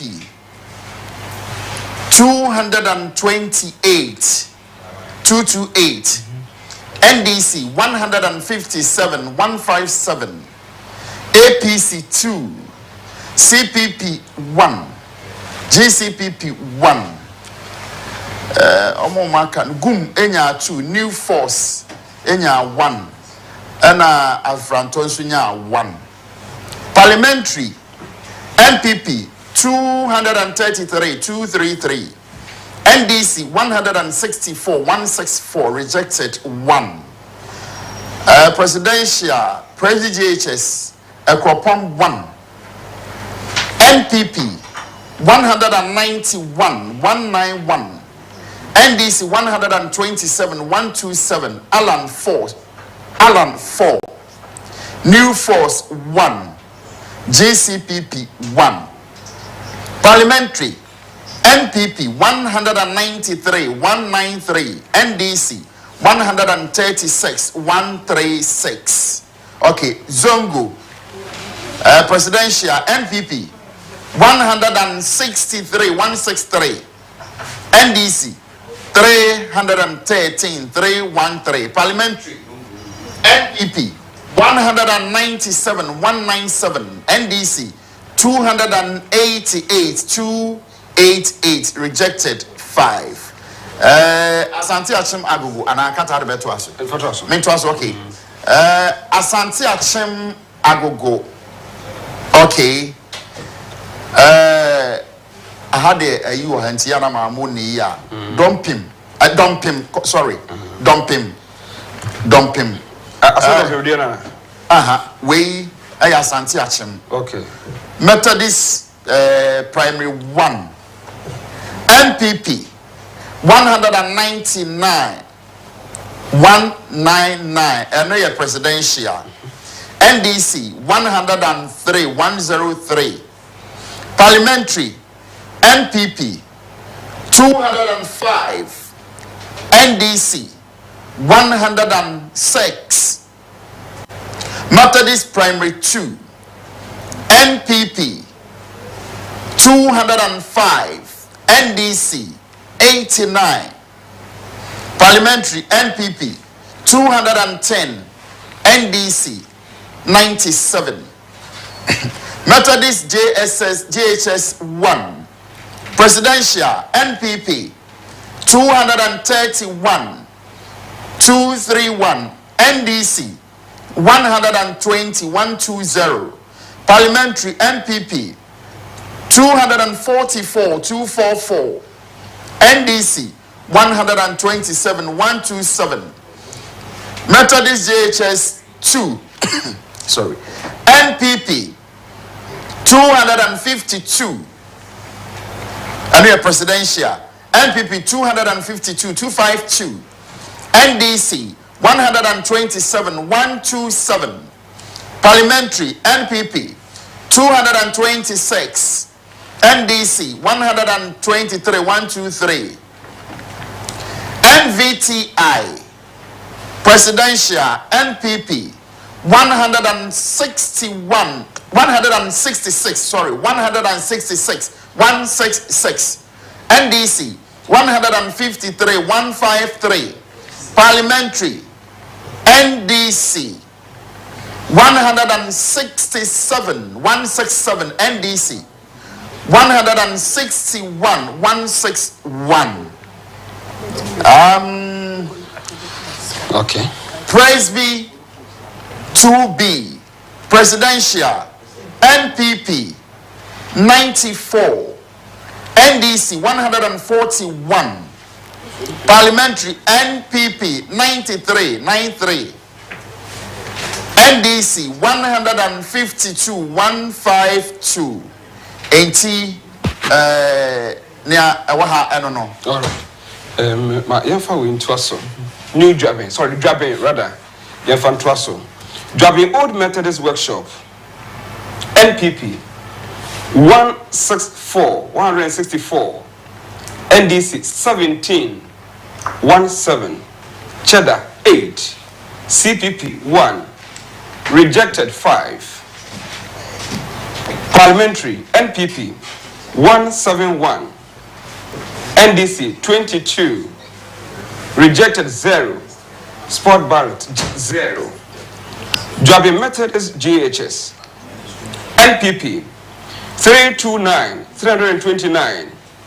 NDC 3030. CPP 1. Cheddar 7. Alan 2. ACP 1. Parliamentary NPP 332. NDC 36. Drabin Methodist Primary NPP 255. NDC 17 Cheddar 4. Alan 3. Parliamentary NPP 231. NDC 17 Rejected 0. Drabin. Mooi hè? Wat not?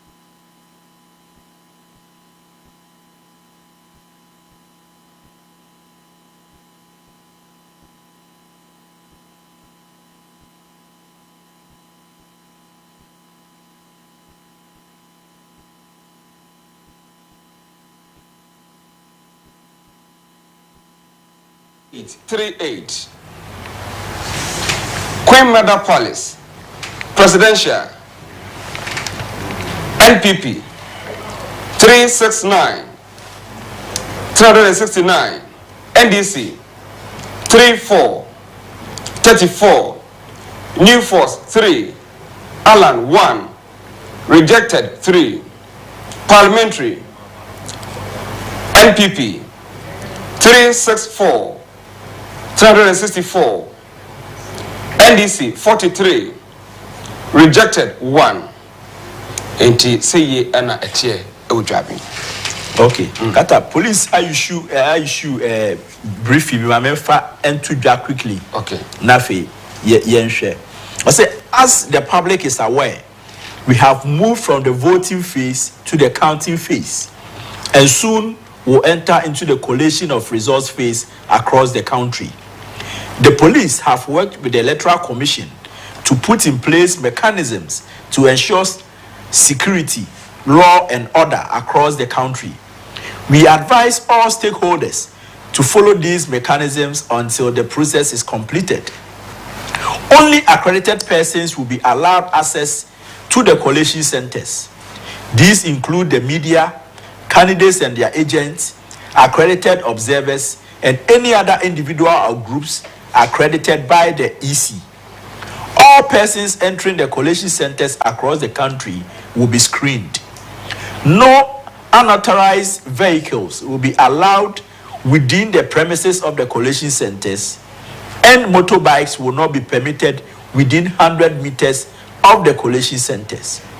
These arrangements replicate what normally occurs at the national level during presidential and parliamentary elections. We urge all stakeholders to fully comply with these arrangements. And to say the Ghana police, cancer Oman for no, or say about one, Yatwe, Yegusua, ye kind. But the Yedruno, any kind, very soon they be call into the coalition. Yes, the Bakaka police station results in our boom near when peace so moving near. Now, for the presidential and regional, now regional so they are banners now. And this argument the Ekosi. Se unim se electoral commission emma ho kwan a nkonko ha dwen ho menko ho I just yama accreditation ansa yama accreditation a menko se opese obehwe bi because eho no yemfa eni agro ana eho no so no yemma okwan emma wo mfa o vehicle emma closer to the collection center na any authorized vehicle. That's right. Motorbikes crowd here as 100 meters away from the police stations answer collection centers. Enti many wadi say we accredited crowd na moto untimi fa motorbike enko. Enti sa na me ebobo so nyina no Ghana Police Service ye nyina ye nyintum na election no entimi ehun enye credible na enkofa watimi wakami bia emfama. It's way from Ghana Police Service. Bible say obedience is better than sacrifice. We Ghana Police Service and na omde eno enso ebetudwa emaye. Yanko menshia. Okay. As a menshia place 2 police station. Na NPP enya 184.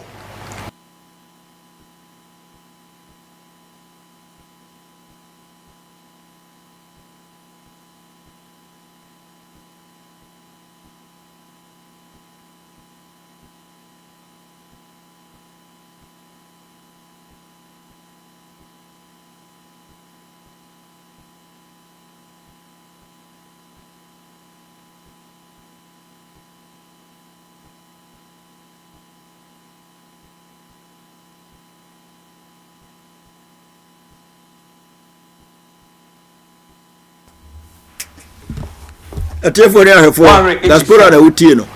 NDC election no you go so no decision making say I do time Ghana for so much ya to abana wie you see no I can't say you ball result we are now feel no ya coalition room near quality 253 the TBR no gusu na munti money and cheap you see pen area Ghana ya da you see pen ya hwe na DBC parliamentary you know obeti enka mo NPP so high gas correct 257 they didn't NDC 29 LPG 2 and say ye so far so far the abano and I can kind the ama you know but then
analysis na ye no nti na tifo ne ahwefo mo hwe na mo hwe analysis no de eko enye easy MPP ne DC enye easy sheda so ba am say alliance so ta chire you go to competition no you come decision making Ghana for make you decision only say ombe say ne be ya kululu bia ma na ye free and fair.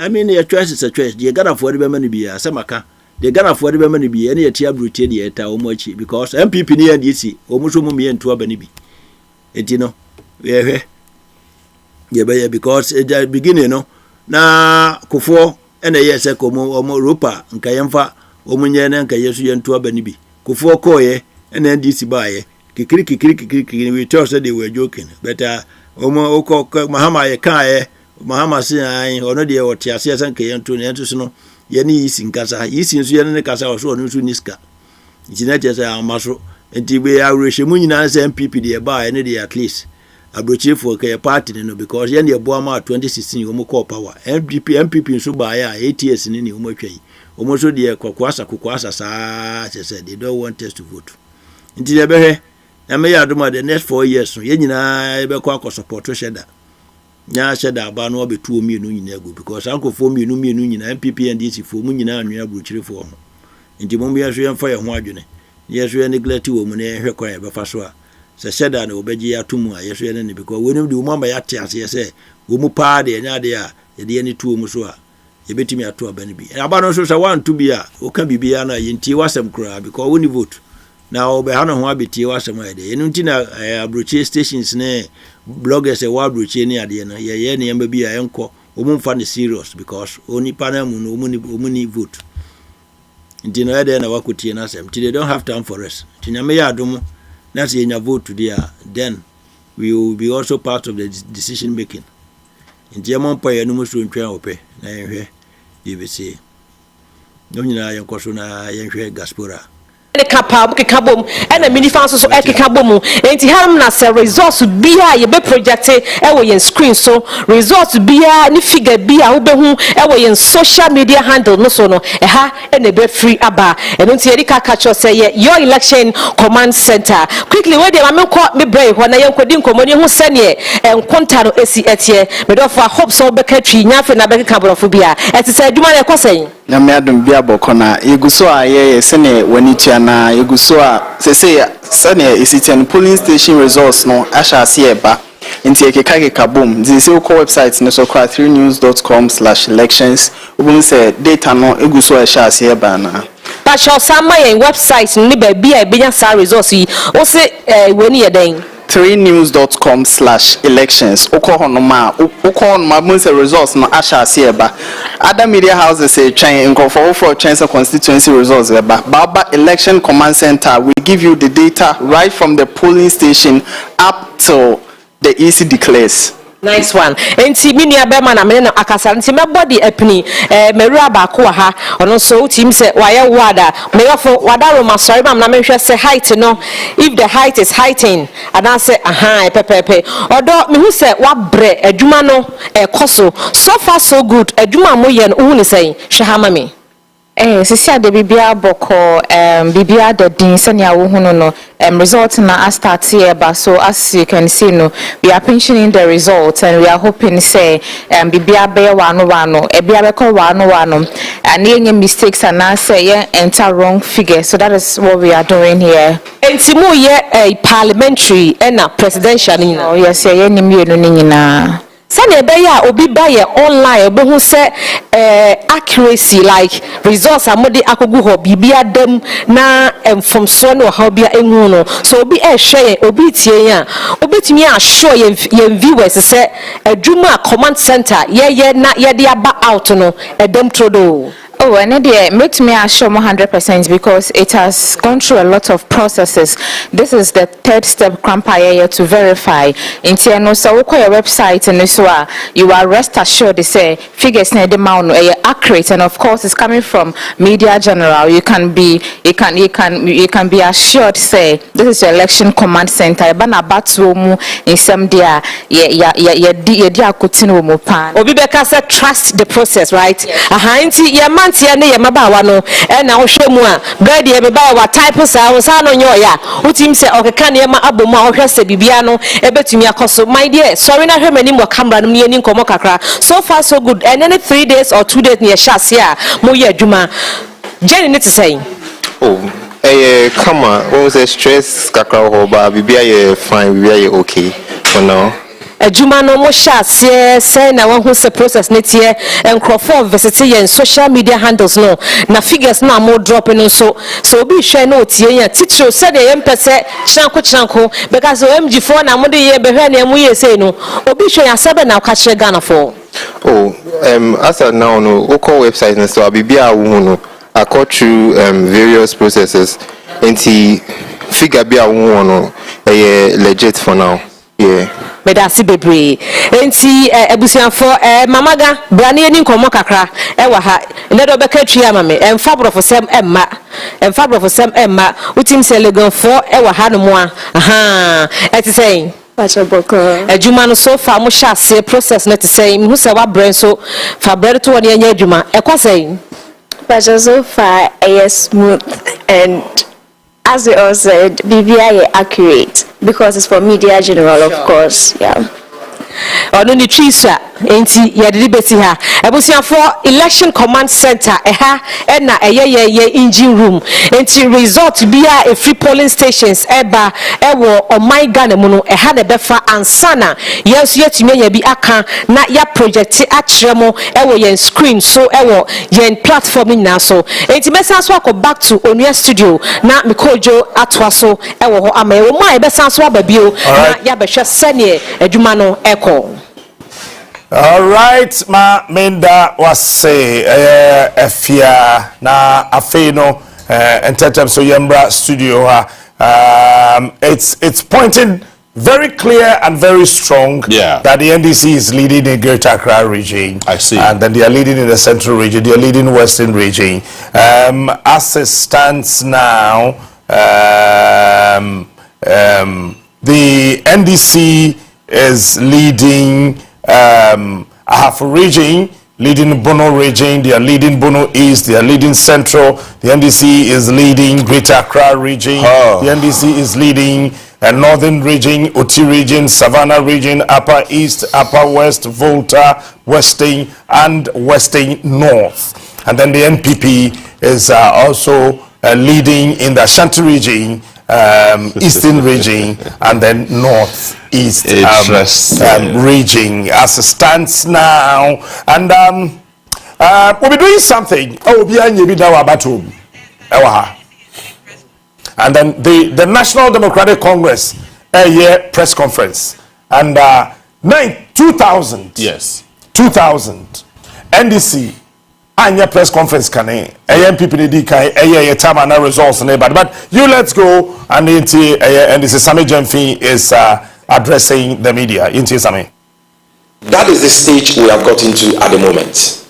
This is where every Ghanaian, especially NDC supporters and sympathizers, must join our polling agents and observers and security teams to accompany EC officials with various ballot boxes and electoral materials to various EC constituency coalition centers. And so if you're listening to this address on behalf of our leader and father, His Excellency John Dramani Mahama, on behalf of the incoming President of the Republic of Ghana, His Excellency John Dramani Mahama, make your way to your constituency coalition center. If you were at the polling station at the time of declaration, I'm sure you are by now following the ballot box and other electoral materials to the EC coalition center in your constituency, the constituency coalition center. If you are not at the polling station and you are hearing this message wherever you are in your constituency, this is the time for you to play your role. You have voted. Your votes have been counted and declared at the polling station. Now you have the responsibility to protect those votes. And so this new stage of constituency coalition is of utmost importance to all of us. And our leader would want all of us to stop the jubilation until results are duly collated, declared at the constituency collation centers, the results forms at the constituency collation centers duly filled and signed by the various party collation agents, and our agent is giving his or her copy. You don't jubilate. You only jubilate after the results have been declared, agents have signed, or better still, our agent has had the official certified copy of the results so declared by the Electoral Commission at the constituency collation center. This is the reason for this press conference. And please, when the results is duly declared and we take a copy of the results form as required by law, ensure that the results as declared is posted at the constituency collation center. You take your phones, you take pictures of that as evidence. It is very important that we all do that. We also want to put all our agents, our executives, from the branch level to the ward level to the constituency level to the regional level and the national level on high alert. The NPP is desperate, and when you're dealing with a group of people who are vicious and desperate at the same time, you need to be careful. You need to remain vigilant until the last vote is counted and the results is finally declared by the returning officer for the presidential election at the national level. We have picked intel that the NPP has now activated their rigging machinery to its full potential. In the next couple of minutes, and in fact they have already started, they will be engaging, or they will be trying to snatch ballot boxes and swap ballot boxes. They will be trying to swap pink sheets. They will be trying to use their thumbs to manipulate the outcome of the election results. Don't forget what happened at Echiman South in 2020. Don't forget. And so let's all remain vigilant. This is not the time for celebration. We all know the outcome, and the time for celebrating that outcome will soon come. But for now, we need to work. We need to be vigilant. And so if you are listening to me now, please go to your constituency collation center now.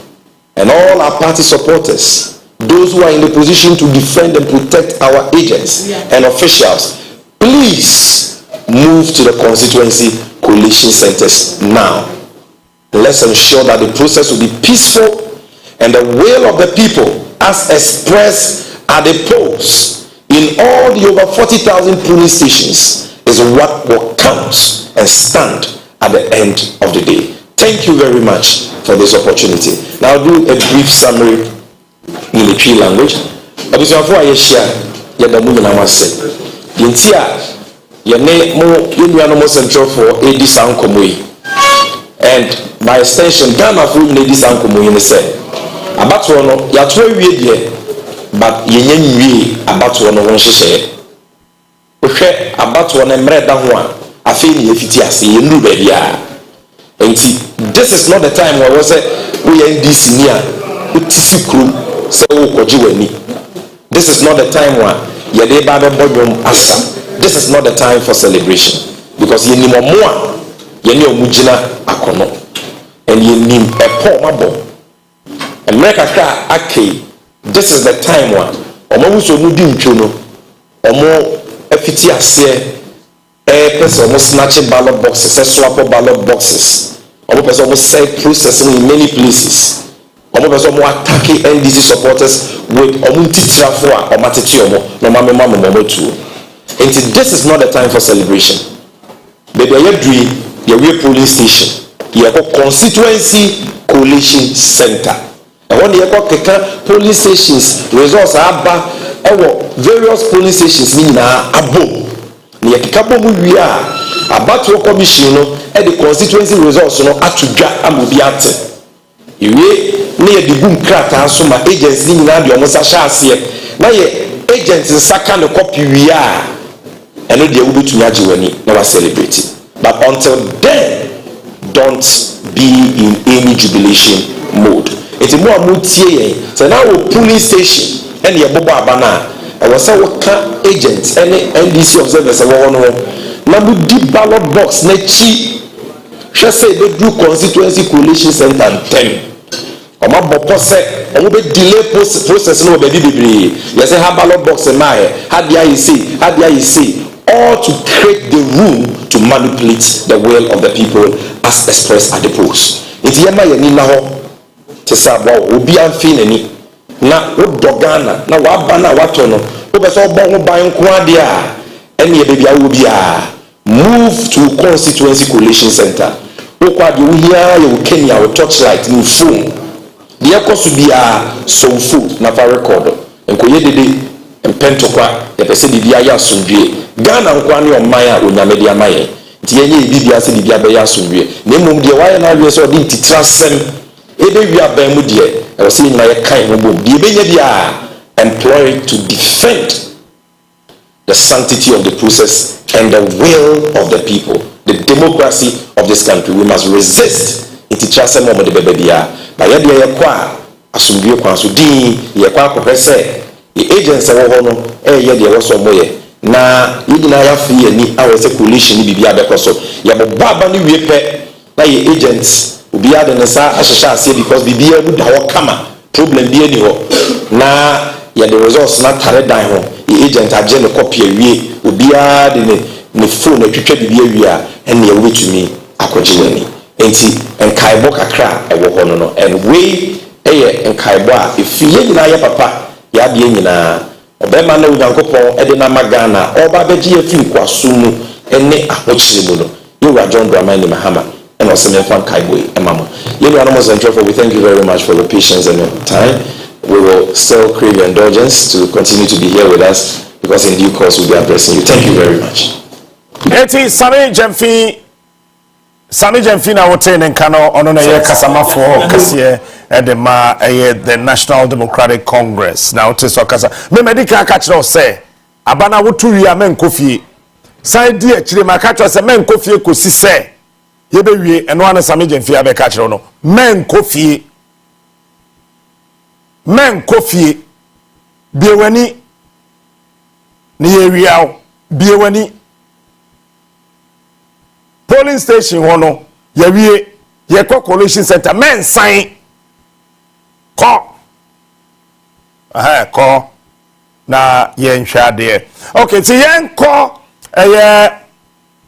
I have a region ewo 836 polling stations as it stands now sisi ameno kaseno 343 and aba abidru na 343 na abidru no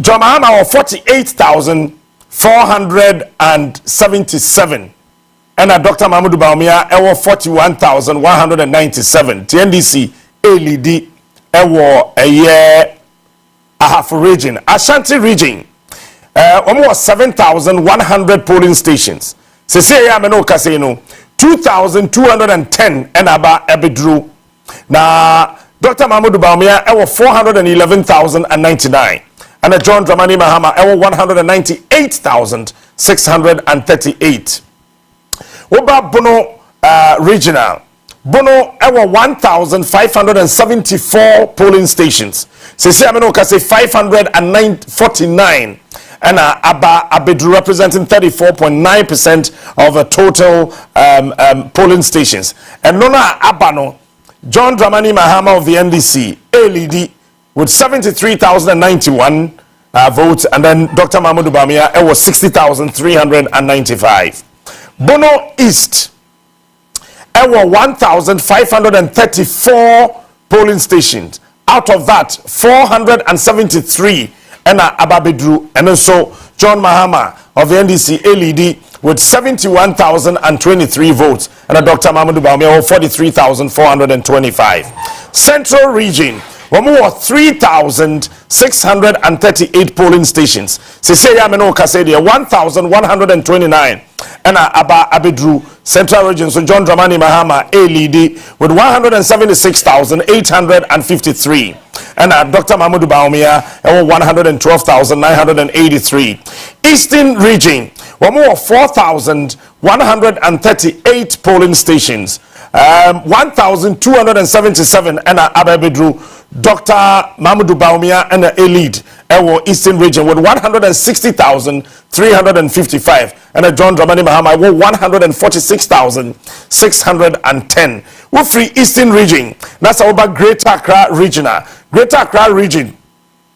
And polling stations ewafi abatodmu almost 7,914 polling stations. Out of the 7,914 polling stations, 2,080 and Ababedru and also John Dramani Mahama a leader with 326,293 votes and Dr. Mahmoud Bawumia 174,107. We free no anawako northeast. Northeast there was 750 polling stations. Say ya me no ka say no emu 107 and Abedru and no 107 no Dr. Mahmoud Bawumia Elidiwa Northeast with 15,445 and John Dramani Mahama 12,563. Yako Northern Regional. Northern Region ewo 2,464 polling stations. Say ya me no ka say no emu 238 and aba John Dramani Mahama ALD or 42,802 and Dr. Mahmoud Bawumia 24,564. OT Region one more 1,013 polling stations. Say ya 328 and I ready. Now, and also John Dramani Mahama ALD with 48,428 and Dr. Mahmoud Bawumia 19,236.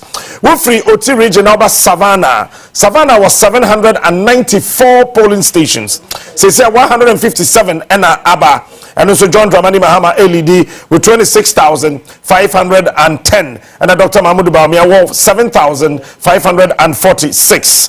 Upper East Region, one more 1,592 polling stations. Say 208 and Abba. 208 na Abano. John Dramani Mahama ALD with 39,382 and Dr. Mahmoud Bawumia 10,801. We free one about Upper Wester. Upper West, 1,307 polling stations. Say 299 and Abedru John Dramani Mahama ALD with 48,643 and Dr. Mahmoud Bawumia 15,306. Volta Region 2,373 polling stations. Say 1,149 and Abedru John Dramani Mahama ALD with 251,444. Dr. Mahmoud Bawumia 22,952. We'll call Western Regional. Western Region 2,738 polling stations. As it stands now, 691 and Ababedru John Dramani Mahama ALD Western Region with 96,128 and Dr. Mahmoud Bawumia 66,065 votes. What about Western North? One more 1,211 polling stations. Say 347 and Abba John Dramani Mahama ALD with 53,405 and Dr. Mahmoud Bawumia 30,023. So far, Ghana Mantom Makumako Edusia 16 regions. No, John Dramani Mahama ALD 13 and Dr. Mahmoud Bawumia and Sulidi with me and sa. Baby John Dramani Mahama ALD no ahafo Bono East Central Greater Accra Northern Region and Afei Oti Savannah Upper East Upper West Volta Western and the Western North and Dr. Mahmoud Bawumia so ALD Ashanti Region Eastern Region and then Northeast. Jay. Yes, this is the Elections Command Center. Ghana Abattoir. Ghana assistance. Now, so parliamentary provisional results be aba asawase. We know say about 140 polling stations at a polling station resort, provisional one, and about out of 214 polling centers. Menoka say, Manaf of the NPP, were 18,524 votes, and Mutaka Mubarak is still leading by 26,362. So there's a 7,738 clear difference. But we know can say police centers no do na so banner eba as it stands out 140 police centers results and aba provisional one and okay. But Chad and the year na koto about the polling station one. Yes. I don't know nya one ho. O say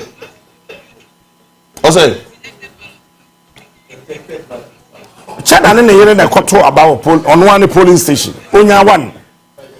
A provisional results. But there be one. I don't hear that drama. Maybe not the police station B. I don't know where police station. On the tour about a polling station. The same police station now. Onya one.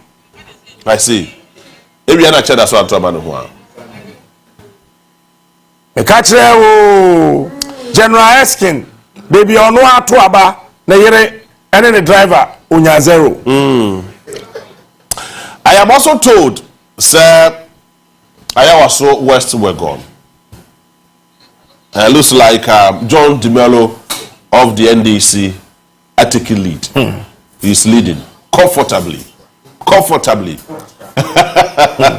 So that particular word the catcher is about he's in a very comfortable lead. But so that is John DeMello.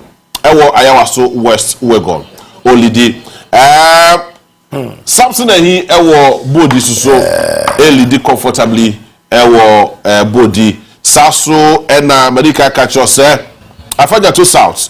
I was the voter region and I used to know okay. Abu Nasu so LED. Me no can say yes to the NPP candidates honorable Emmanuel Tobin is leading comfortably honorable. Okay, so the authentic result from Pristia Honey Valley, and I am told to say Wisdom Kujo of the NDC is also leading. As at before said Mbekano, now the result. JB, let me say this that the whole Ghana is watching on your TV. Absolutely. And we will not disappoint you. I know they may catch you. Yes. As it stands now, 10,200 people are live on Facebook. 10,000. 10.2K. As it stands now, your comment Mako 8,600. And I feel 126,000 K views. Woman, on share them be any go your hair or to one of say ya and I would say ya. But woman, woman be any go here 10.2K. And I want 5,200 likes. But we are telling you we will not disappoint you, and we'll give you genuine results as and when it drops. A person said, police stations say what Ghana na every region yewo. I am telling you yewo. It's more akuma ento we but Facebook follow share back open up mabufu. All of you on Facebook just share it, share one. Me share me there. Me share into also share kawum. We have friend kawaso waso wam san waso obi an waso me enko. Na afa yendru 11. Ne enko 12. Ne enko pacho waso sheda waso me enko na yentimi Oje Kasamami. Yes, so Pristia Honey Valley. Yes, Pristia Honey Valley. Wisdom Robert Kujo earlier. Now me catch you say on the Barbara contest no. Now Barbara was leading as at the time na make no, but now you full results. But what I'm getting right now is say Wisdom Robert Wisdom Kujo I will be taking lead no. Pristia Honey Valley as it starts now in the parliamentary result for the NDC. Pristia Honey Valley. So take note before. Make us say na Barbara and na taking lead no, but now as it starts now, Sister no kasa there. Wisdom Robert Kujo is in a very comfortable lead. Pristia Honey Valley for the NDC as it stands now. So you go so hear the results no ever as at when it happens in every single polling center across the length and breadth of this country. But the Kaka just said, I also West Wegoso, so it is looking good, too good for the NDC. John Dumelo, Ayawaso West Wegon. Ayawaso West Wegon is becoming green. And Gubwa Central, like we said, the independent candidates. All right. Christian Majwe Kafra. Hello. Christian, what's your name? But I say, boy, and come up from Ododio. All right, but I think it's kind of Canada, it's me up on a year. I've some year, it's me a man, and one mess of Papa. So in the reality was study I am a for a TNO.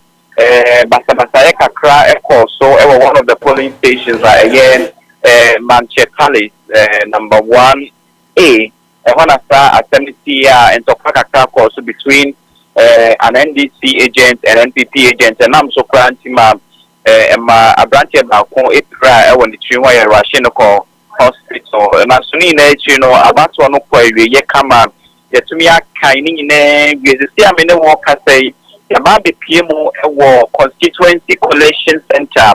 Has say no, the presiding officer won't see all of the 253 polling stations or the DODO constituencies Nina Abba one day one pink sheet Abba the Bua Quanta electoral commissioner returning officer Edema or the DODO constituencies read to me actually all the data together near to me home they are obedikai has in terms of parliamentary and our face so it is more airport to come about the people has a don't know about Chenko about how the prayer what a chef and him say final result he ever out because he himself a free 2004 day banana a year NDC for and dominating or the DODO has say yes and before it to me to sabe ye nim so te ye MP or CA ye Neil and Evander point on Kubio the Siano NDP4 the nipa for ba ye ni kote ashi and NDP4 so nipa for ba in the person of Abdul Manaf so it is straight and we said yeah it is ya ko so him said was share provisional results against Akaye Eliana and na be na we share both parliamentary and presidential na come NDC for a provisional result earlier. No, this is Yadina, the Bumuni would have obeyed to me the very final one. Only I would say a NDC for finance, a NDC for financial saving, a happy collection center has no earlier. No, a year resident, you know, a year Santa, whatever collection center have. I'm a police phone, so I said that be young person, my name, cause society, a day, Pink crab. By a war collision center, a gate nano emana and not from Krana, even inside no back where I presiding officers bank so which means say a band of a cute 10 in a very bayout, Benya, Sadiada, from the presenting a pink sheet. Nanokwa, no one, but because we've been theater sent here, was say, Obiko answer on where you sent so far, it has been a very smooth process. He assured himself. And to be an number baby, then we get to know what the final figures are going to look like, Captain. All right, then, ma Mendawa Seminia Christian Yali. What time? That money in the tree. Yes, sir, and a catch rail. Sir, I feel we know independent parliamentary candidates ever called parliament, you know, ever kwedimu kakra. I've told you 1996 and then 2000 is actually playing off. Hey, imagine, mommy, I give oh, TV, and that's out here, radio. Anyway, don't mind me. Okay, Timami found call regions in the polling stations in the Bana, Eba, say, my main call, Dome, I think, sir, what him say, Dome Kwabenya war, the biggest polling station ever Ghana bathroom. And some years ago, I see.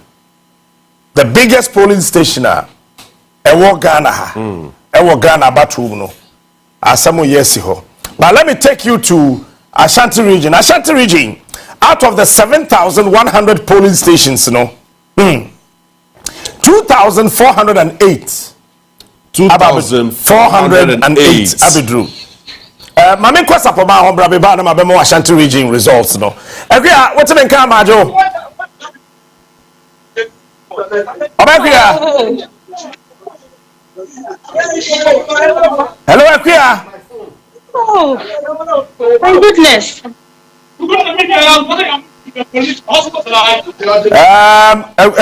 When I can elections now, Equia say, oh my goodness, Equia your phone, Equia for you, Equia for you.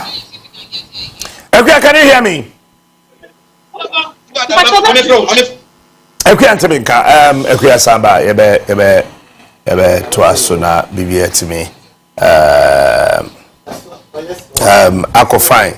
O can the phone share and anybody abre hono. Paris no any abre. So Ashanti region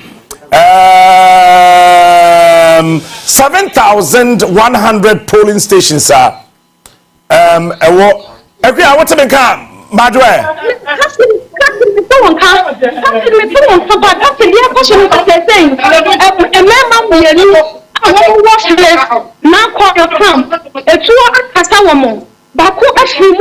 Baako so to awaka no wo mu ye but tete no ya ye no obiantimi empie entino die wo ye ne krampo no store na no obiantimi empie ne de na for hospital tete na ko yo fie e na captain ye wo se ya ye nya ne ntia se wo mo ekoye omo call out wo mo ba na e na V8 awomo SDA do omo kan se omo nim teka no honorable our question eka na etuo tutu ye efimu awomo de ku na call your boys baako na wakane so de wo ya bag wo ya no omo piano den enti no start na wada ka ni mu enti ne ka ya hu ha no sense ya you know once two and one more everyone back ashrimu back wakanu wontu na so no ehu aka nipa say ye be PSS yi e di adaso e wa hanu senya chalo who not this of the people we need to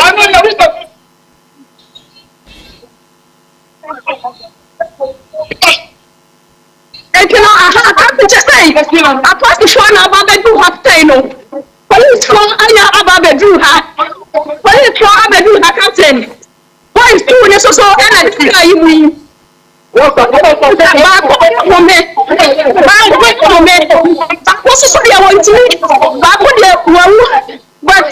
I say I can't put the phone about the saying. It's my friend. You better say it. If you know about me now, you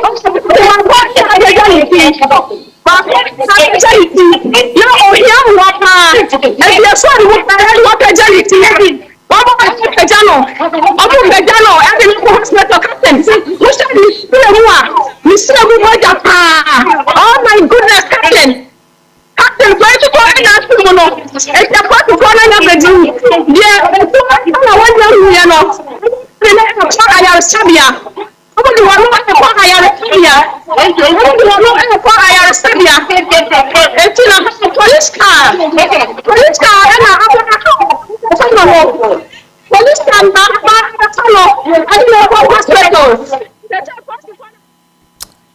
all right, Equia. One more at the time, what can be a positive for next year? Also, we can't watch a positive for next year. As a captain, we just say, please, Kasua, and Platinum.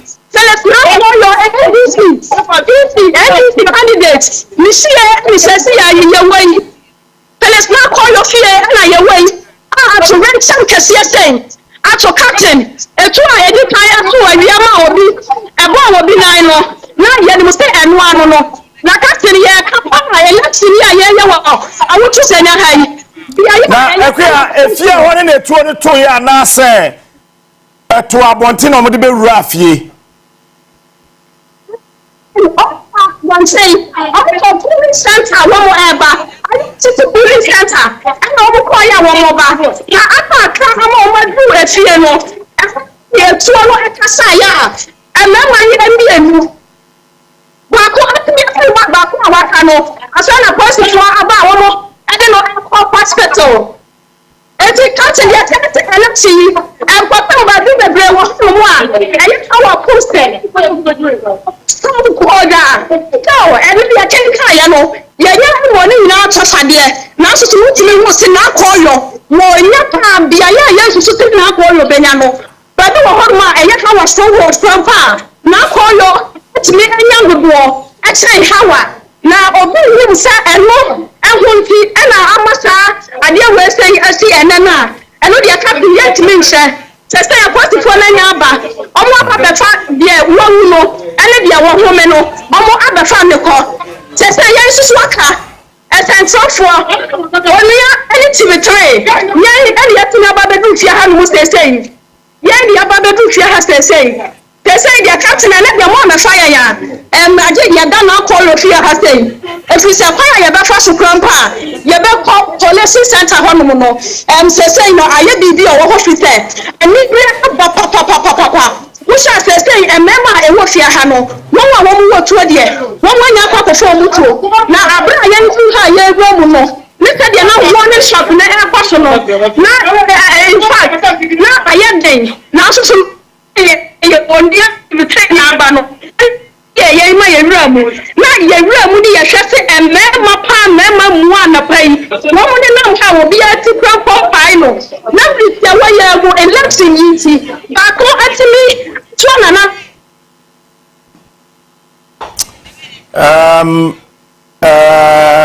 this is very unfortunate, and I keep telling people say yeah to aba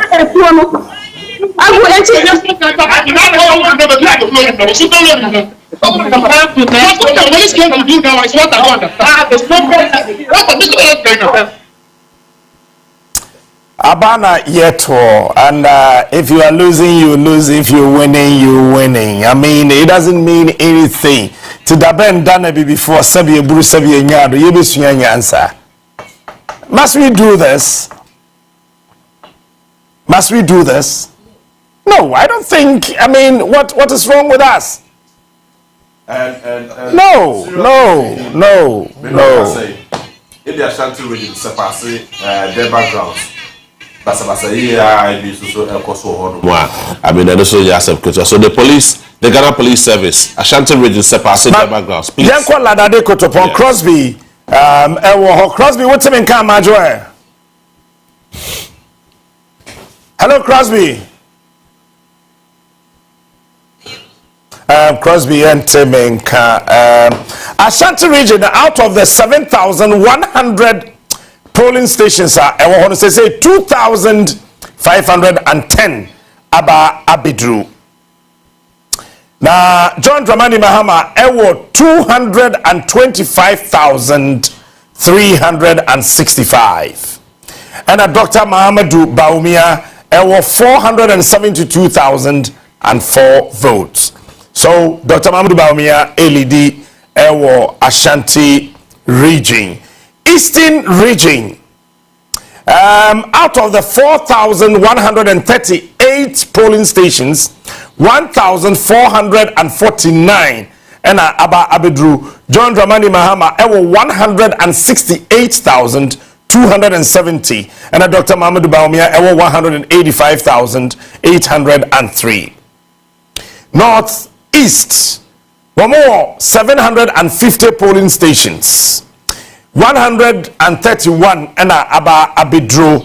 Dr. Mahamadou Baumia LED with 19,581. John Dramani Mahama 16,003 votes. So these are the three regions, sir. Dr. Mahamadou Baumia, LED, Ewo, Eho, Ahafo, Bono East, Central, Greater Accra, Northern Region, Uti, Savannah, Upper East, Upper West, Volta, Western, and Western North. John Dramani Mahama is leading in all these regions. And also, no. Okay. Very interested. Ghana, Unia 95.1 FM on Facebook, and of course, Unia TV. Hi, Wabato Asroye. We don't say we check Facebook. I said setting 12.9k views. About 12,000. Looks so promising, but results are provisional results are every various polling centers. Eba, Sisia, Yanyani na or Hanamuzi. Manika ACB so Electoral. Ewo Asawase constituency. Medika Kachino said 140 out of 214 polling centers ahodo and every hodoma eba, and the result is that Manaf a certain 18,524 votes as against Mutaka, who is currently in a comfortable lead, 26,362 votes. Now Medika so Amwaya was said Ejumako Yam Esiam Kesel Atoforsen LED Ewo Honomo Beno Kasasisia Saso Ena Ascent South Bedu Stephen Esuso currently LED Reverend Intim Fojo Ewo Ascent South Empoho the seats of John Kwabena Amwasani, but Beno Kasaidia the NDC Bento Godfred Henry LED Ewo Honomo Ewo Empoho in the Western region. Saso and official North. Yes, so official North as it stands now. Caesar Ampo Champion of Fosu LED Dr. Fred Che Asamoah. Ewo the official that is the result we are getting now. Saso and the Blade Ameke LED Andrew Japa Mesa in the second day. Okay, Oko Western Regional and Zima seats Nina, all the seats in Zima land, and this are winning seats Nina. And this are all the 3 seats at war in Zima Sassunino, NDC, AFA, Sa seats in there. So as it stands now, the NDC is leading the NPP in the parliamentary elections, and then John Mahama is also leading the presidential elections. But that unfortunate incident akoso ewo hono yebesre Ghana for yebesre it is a wow polling station and our constituency what to say to ato na obi de hwa asomdwe obi de declare winner then na wa nkasa ayana ufili. And mind you, sir, you think so bet we hwe moje gu na wa scot free? Yeah. No, I mean, it's not nice. I think we need a president. JB, we need a president. Do elections, or then a nine basic form. Now, we are warning, so we are being more, or warning the parliamentary candidates, and whoever say what it will be to yeah, we will ask the EC to declare null and void. Yeah, that's true. Yeah, this is how we should manage this country. I mean, how? Because as it stands now, here, how? But 2 guys, Akosmogo ballot box, Ewo Sepasi. Look at this. I mean, why? Just maybe I agree. Maybe look, Ubelusua, what part, Koshe Roma Fada Bottom, Lonfa Wundi Fufu, Ubefe. Let's not do these things. I mean, why? Why? What was that? Their air quality said somebody thought that they could deploy the military to do the bidding. To intimidate. And then the soldier was saying, no. Police form free, I am pie. The police must call. Police form free, I am pie. And you see, these are the things, sir. You can once say, Ghana, you need be dodo. I am waiting to see a day. Many JB Nam. Many a CPP ni JB another party. Na ye kuta yensem ne yakoto aba na mekwa mso metutia won so se metutia ne yakoto na fa ko ne difufu ne yasore ne yeko me metre fidie so ka cho se meto ama joma ama mbwa me so ma me ka chem se still on beto ama ne MPP mommy. Yeah. Yes. So a pulling agent. Yes. Also a women organizer. I mean, this is how we should do it. This is how we should do it. Yeah, because I had 2000 second round. Yeah. Now my girlfriend is Rama. Now I know ye NDC ni, and I'm here MPP. Very refreshing. Yes, it's me took her. Maybe your operations, no. Did then I'm gonna chase so. What's it? Then I'm gonna toss so. But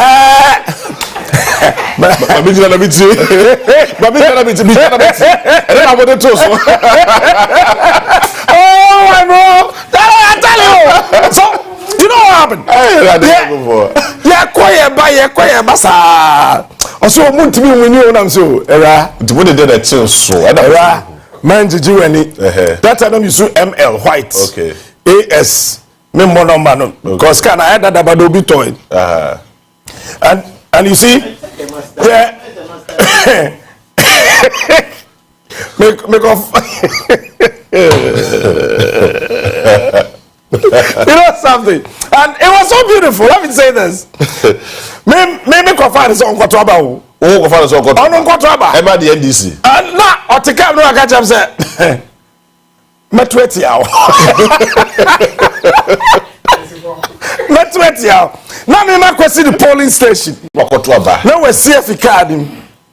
Now I Kotraba no. Now I saw 20 MPP. And I'm so okay. And I also check and driving. I'm so go see me. Oh my God. That's how I'm talking about Bookroom. Okay. A-line. Yes. I'm saying I also driving. I'm so go to TR. And I'm also driving me a coin. I go to TR home. Now you're about to get tonchia. Hey, China person who Ladies and gentlemen, at this point in time. You see, I remember very well. Honorable, I was Safumafo. Yes. Mini back also the Mafo. Yeah. I forgot it. Kojomafo, no Capital FM, Capital Radio. Honorable Safumafo with Niabako. Yes. I mean, 2008. No, who was Safumafo? But I'm really, you know. I'm trying to say, Eddie, George Napo. Honorable MPO, we are so Lydia. Yeah. Lydia. What's another FDA? Yeah. Or you draw FDA kakra. Now, none down for pa. Or secretary. Okay. Now, or you typical Ashanti, or you typical NDC. Typical Ashanti, typical NDC. Which is unusual. Now, if I can not to say, Saka, I don't know when you be come my son do call FDA. But said I did tell me a few way. And one more to no, over for more whiskey. Oh, trying to whiskey fine, but this little renam. Yeah, I mean. Ulusu are simple. Young fire elections, it's one of the things. When you lose, Ulusu. I mean, why? I mean, for Godwin. Ewo Asiliba, Ewo Ahomano, Eso. Godwin, what time in car, Majue? Major so captain. Na Bibia Bokode. Boko na also. Brapeni, me ho yadodo. Boy, come on, Yanko.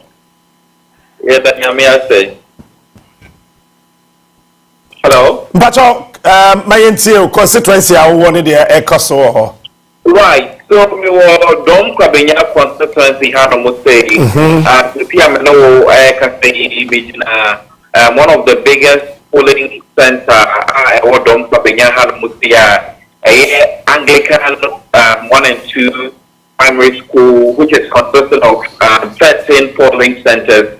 Now, so 13 polling centers, before I will even delve into the number of people who casted their votes, for the very first time, I was at polling centers 13 years. Anglican 1 and 2 primary school, NDC4, we need both presidential and parliamentary side as well. For the very first time in the constituency. Most of residents know they want to change because since the MPP took charge the past year, they've not seen any sort of development in the area. About almost schools, almost roads, astroturf, health center, they haven't seen any improvement at all, and that was the reason why Oma voted massively. NDC for both parliamentary and presidential. Before no earlier, Mike Okwe Jr., who is the son of the former Speaker of Parliament, Professor Mike Okwe, said, or is so confident, say, because the Dom Coming constituency is a stronghold, and the new patriotic party, stress there ain't no emano, and Pinani Dimina from an opinion, he was very excited, hoping there. Or we need start Dom Coming constituency and say no. But this type waha by involve Joasafwa Ogusuye MP Emma Dom Coming absenteeism from Parliament and all of the drama leading to her losing her ministerial position in Emma NDC parliamentary candidate now or as part to be an MP, which is Faustina Electoral Akubu Enya confidence here said this time around original 2020 against Ajasa for Wenya and the confidence that this time around the original against Michael Kwe Jr. Ebemano Enya Abatone. So let's now delve into the outcome, the results that came out tonight after EC officials may announce it. So Oba Anglican 3 beer, NPP 4 94, and NDC 4 151. Oba Dome 1 NPP 4 101, and NDC 4 140. Oba Anglican 3 NPP 4 115. And NDC 4 146. Maybe boy presidential no. Uba Domi 5 NPP 4 93 and NDC 4 123. Uba Anglican 7 NPP 183 and NDC 202. Uba Anglican 1A NPP 103. And NDC 141. Uba Anglican 1A NPP 4 103 and NPP 4 144 and 41. That's what I mentioned. Uba Anglican 1B NPP 4 110 and NDC 4 141. Uba Anglican 2 NPP 4 197 and NDC 4 209.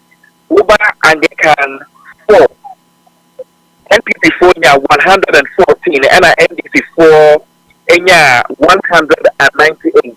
Uba Domi 5 NPP 4 104 and NDC 121. Uba Anglican 8A NPP 4 97 and NDC 4 127.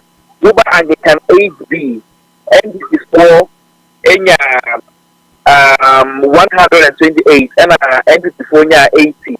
Uba Anglican 6, which is the last one, NDC 4 156 and NDC 4 243. It becomes a so clear our results when that is the NDC has led in all the 13 polling centers, and just like I indicated, for the pushing of the people, basically, no moving things, many and it's results outcome at the buy.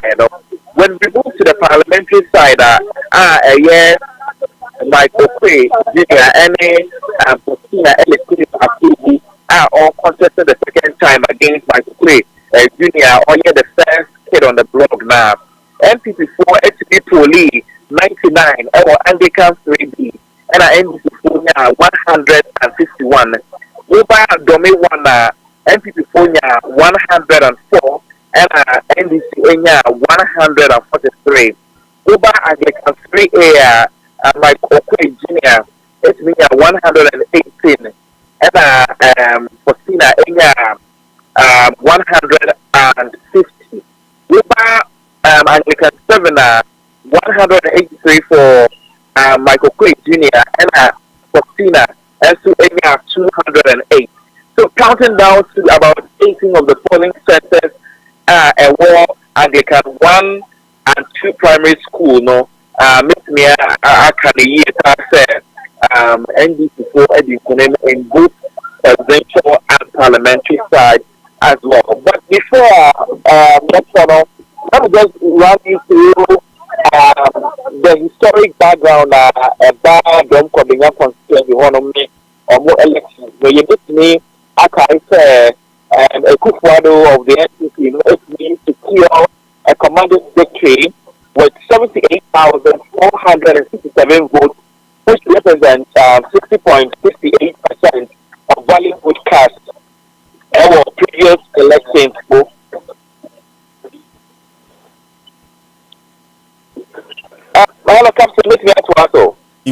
All right, Godwin, Mami, now I say yes. Now, forward the SSU DH, the best be now.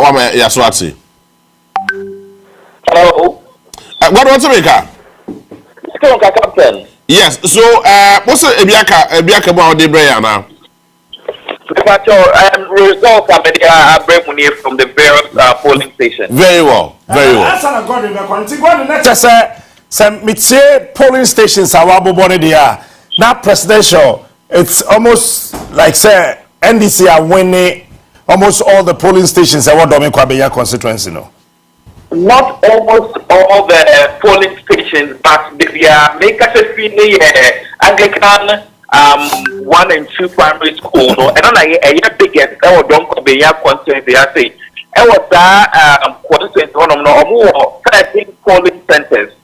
It is not polling centers, no, and NDC4 all the stations, no, are presidential and parliamentary. And according to constituency, so this is the first time ACC ever honor. All right, Maminda was a god with BBC Trump Pachometon Safreo. Yeah, all right, Godwin, Uteden Kano. I told you, said Dominic Kwabenya, the biggest polling stations I walk Ghana, Hanono, na BBC. And the biggest TV station in Ghana now, Ayodia TV. And of course, the whole world is watching us. Me penifone tonchia. Ye tonchia. Eti, ma yankwa umane suna ekwia sapoma ene na koyo ewo hona fi onene ntua nkomo so obekwia wo hoye captain nyankopon adom me hoye to aso ho ma hey yo captain say dia ye di kan abo amane ama ewiase Ghana for ate dia kwaso etu a akoso enne anwumre ya ewo awutu senya East constituency abra Felix na koyo ene ne nkrofo eversete polling centers bia omodane wo ho a wo mo ba fie na sesei abrantia ba kokra na wato na nanom e wonse do na ba ko ka ho susu aprapra ani eye nyan no eno ho ene da so wo no wonabo na koyo e wo menche honorable good evening honorable and then na kwaso wo to senya east anyway die ye nya asepa na the center Metroaba a step to Christ polling center. Omoye Agenkaina, Mishimiko witness CBT, a real young Milisasra, other centers are Omo putting things together. It's a mere free step to Christ on. And I mean who say V8B across it, my official car use. Saka and I may use for over 1 year. A party can be used. It's a V8 HAC a cano. Na me call for and a tecani. Na and one is say you say in conformity sa V8 canimono. O master say to Yake Yanko from Yenuche. Omoda from ground. Omoda from it and neck ashwa. Yante asempa. Na yen results are a free each of the polling center eba. Say yedi nkudim say na koyo edi nkunim say NDC edi nkunim ewa kashwa Hawa Kumsin is down. She has lost the election terribly.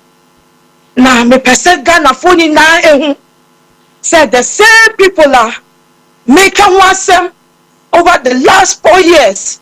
Simon, Kamal, and the rest.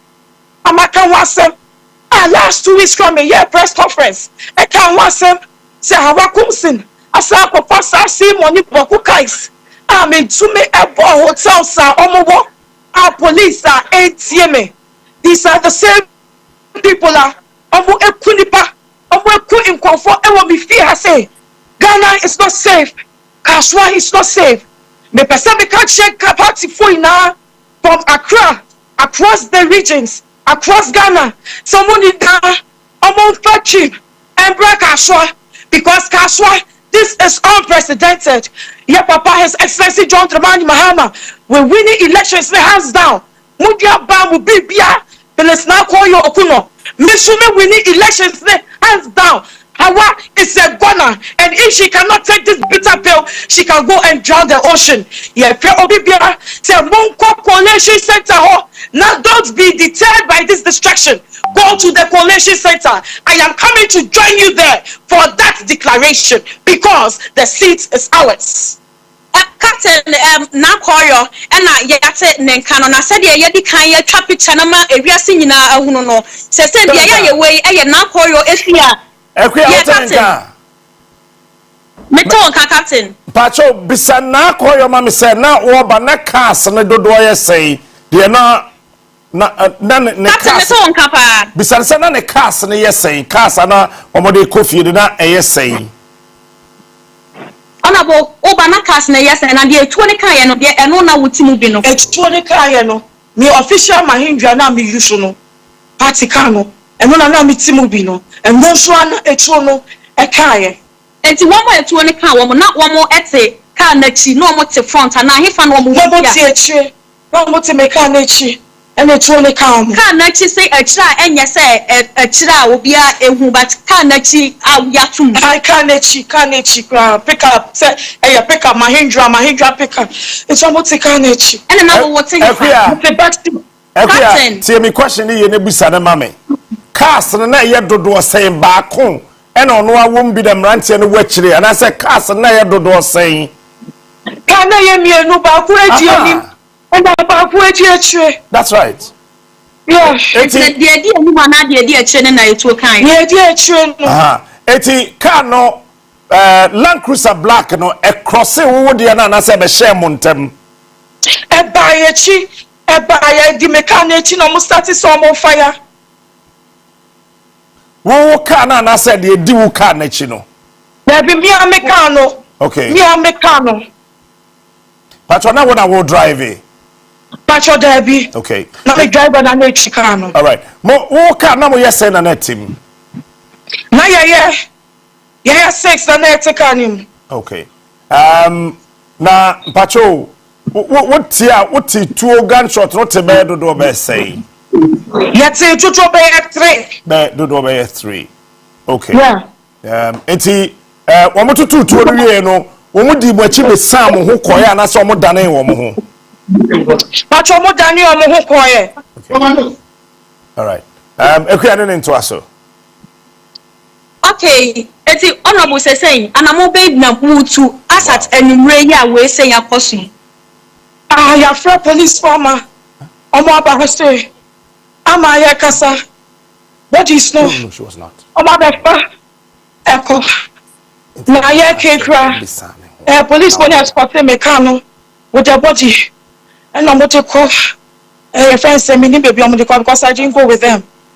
Now, the person make a check a party for in say ma almost straight. They should start jubilating because we have won the elections hands down. Omoma enije na protection no. Omoma emu anyade. They cannot steal this victory away from us. Hawa Kumsin has lost the election. Kaswa is being. Captain, I would say ya is Felix na koyo fie and I decide interview you fry ya diabre ya shafui. That was say for that wonderful report.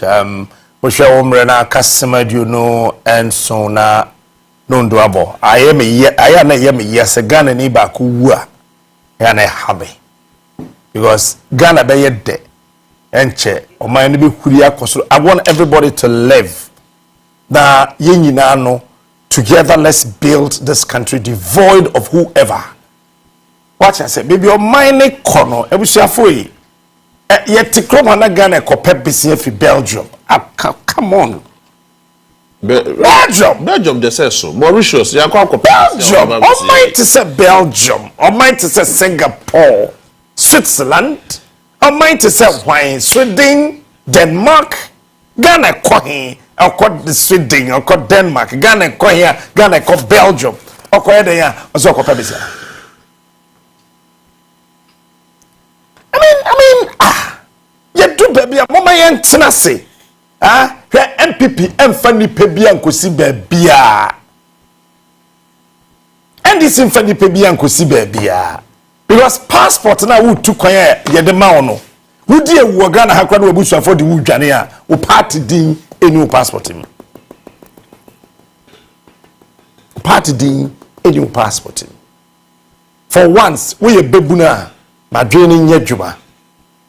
Mananko Amanasuna for Yania depa, and twa as so me bana for Yako various polling stations across the country, and then we'll let you know what's happening over there. All right, Adepa, Majo. Major Captain. Oba to asufri o mami. Your captain with program for Abrimma not at 2 years. Now we them who have been fire one 14 electoral areas and what's the engineer swap. And another census those are 280 and or share about apostle. A phone on so pepe and a police station 280 or the chat is there or they may the pictures name the results no at the population center hanum now ba man not a baby modi population center na banom odoko facilities that all the no be and the speakers society therefore and association. All right, it's resource band our host say between abubi amaye. It say that say the enema ba ku you know ba akechire pa. It's a bit of a good to your look at it. You know what on Shananka or more than appreciate the results in Yanka Boro. If you papa coupe and it is and it is a 40 electoral areas no. You now go through the any possible make that say mother to cry and do a 7 electoral areas or a thousand that's near 208 now. People are moving here, moving was maybe about continuing and my show actually are 200. And I did also everything near Drew Young say be about 100 Grammy why 280 that there was almost they said the Yama catch that upon to baby. All right, Mammy, now I say Adepa. Eti Adepa and wote Ninkano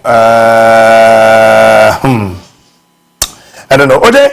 Yes. So Mami Rande Ghana for any we are suffered through to some provisional results. Aba as it starts now. Mami focus on one ewo Mutaka and Peswaso Asawase. And as it starts now, Mutaka is leading with a difference of 10,147 votes. It's leading with a difference of 147 votes. Now, Meroka said 139 polling centers and about various polling centers. Asawase, you know, Asawase Esopa, Omukota 214. Out of the 214, 193 and a year available to see. And these are the provisional results. Enough of the NPP. And they are starting 26,956. 26,956. And Mutaka Mubarak 37,103. Aswase will forever remain with the NDC. Very interesting. Aswase will remain with the NDC.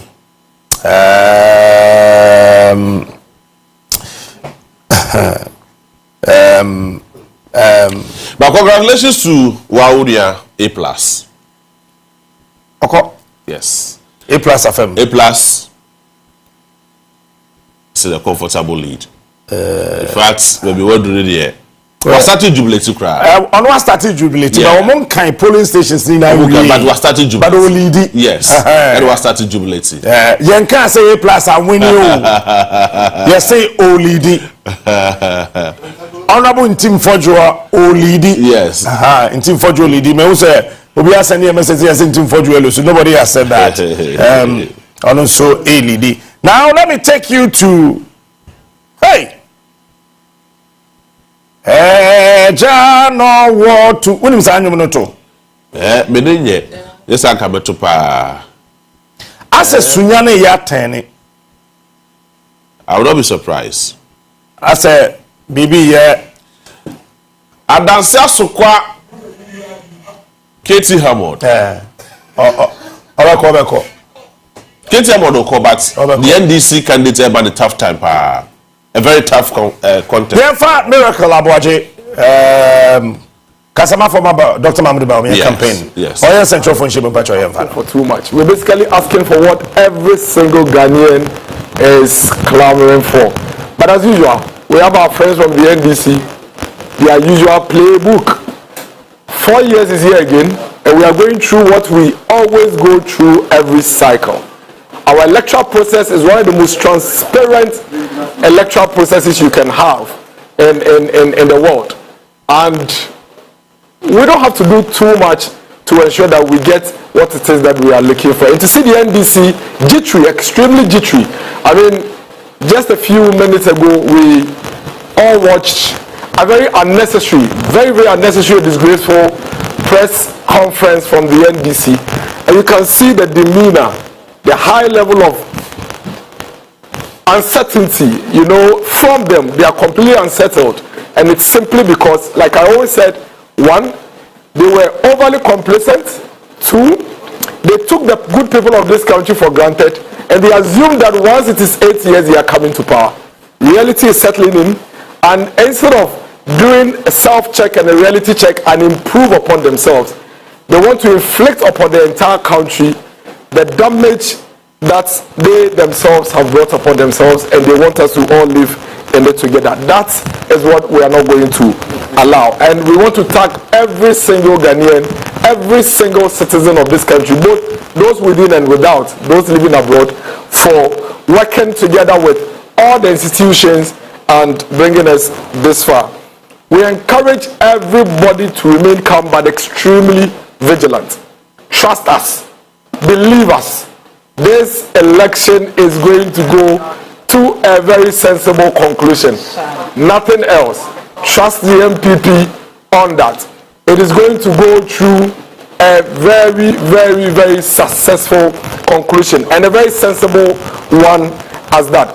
As usual, the NDC is doing what they know how to do best, behaving in the most irresponsible and disgraceful manner that you can expect from a political party. They are calling on their supporters at this hour. Elections are over. Your supporters were supposed to mobilize the people and get them to their votes, their polling stations, and cast their votes. That is what political parties do. Simple process. Campaign, encourage your supporters to canvass for you, get the voters to go to the polling station, cast their vote for you. Everybody in the full glare of the public. The counting is done at the polling station. You have agents. All the other political parties have agents. You finish, you sign at the polling station that you accept the results at your polling station. When that is done, simple process. Move your pink sheet from the polling station and take it to the constituency coalition center, where you have your agents there with the Electoral Commission. And what is going to happen there is simple.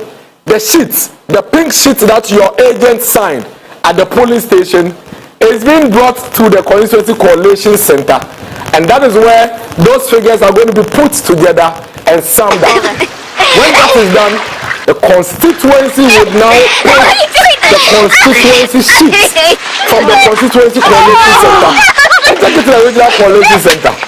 At the regional coalition center, let's use the Eastern region as an example. 33 constituencies. All they are going to do at the regional coalition center is to pick the 33 constituency coalition sheets, which you have a copy, and sum it, and then move it from there and bring it to the center, which is the Electoral Commission here in Accra, and they put together 16 coalition results, and we have our elections called. And so it's baffling, extremely baffling to have the NDC behave the manner in which they are behaving. They continue to also peddle some falsehood. Somewhere around 4:30 p.m. thereabouts, the NDC held a press conference, and they are saying that the NDC organizer in the Ashanti region has discovered 500,000 ballot papers, which they claim are ballot papers that they have discovered being hidden by the MPP. Ladies and gentlemen, that's a complete falsehood. It's a complete lie. It's a falsehood. All we saw in that video is Joseph Yamin, the organizer of the NDC in the Ashanti region, holding his own phone, having a camera placed on him by his own people in a certain room with no resistance. No owner of the room, no owner of the house, not a single person they met in the room accustomed, standing and having a conversation, cheerfully telling somebody that I've discovered ballot papers. Our checks indicate that, first of all, the room they claim they discovered those ballot papers are not even at the location they indicated. Number two, these are actually ballot papers that Yamin himself took to the Ashanti region for whatever reason. Remember, they had already given some of these ballot papers to the youth organizer of the Atwima Kwama constituency. The police had already issued a statement on that. We showed a video earlier on, and maybe before I conclude, I'll show that video, where the son of the constituency youth organizer of the Atwima Kwama constituency was arrested by the Ghana police.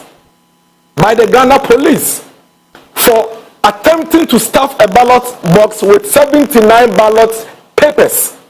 These ballot papers were part of the ballot papers that you saw Joseph Yamin standing by. What had actually happened was that Joseph Yamin realized that he had 30 minutes for elections to end, and he had not been successful to execute that task that had been given to him by his party.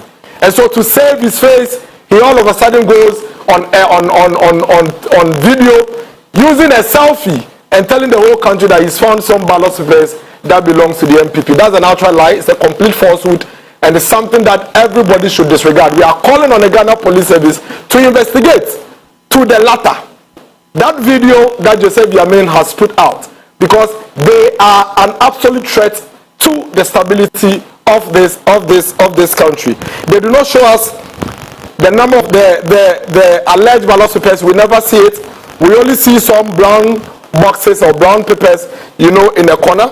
They do not tell us the exact quantity that they have, because you have the deputy spokesperson of the flag bearer of the opposition party indicating on her Facebook post that they have discovered some 300,000 ballot papers. Then Joseph Yamin says 500,000. Then another NDC person says 400,000. So it tells you the kind of people they are and what it is that they are doing.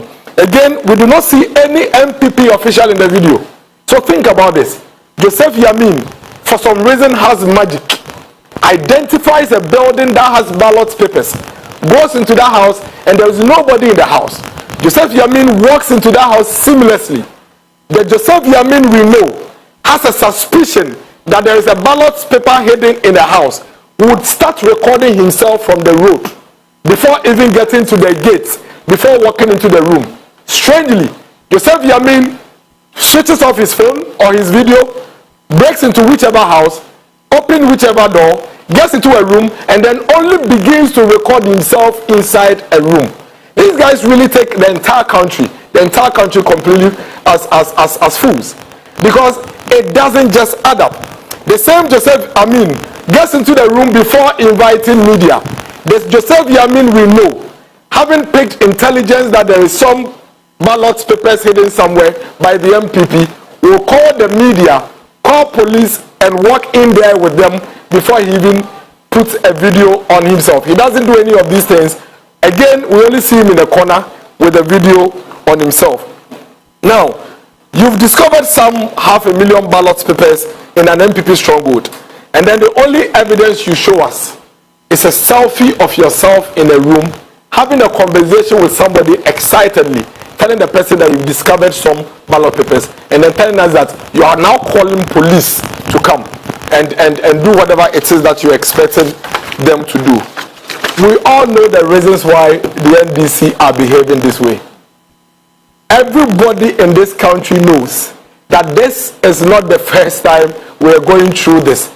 Unfortunately, as a people, we have to deal with being inflicted with this every single election period. The NDC are clearly losing these elections and they know it. As we speak, the elections have already been counted at the polling stations. Every political party has copies of the pink sheet. They know it. They know very well they are losing these elections, and that is why they would call for havoc. We are winning these elections as a party. Dr. Mahamudu Bawumia is winning these elections, and that's why we are saying that let's protect it. If we are winning, why would we want the electoral processes to be disrupted when we are winning?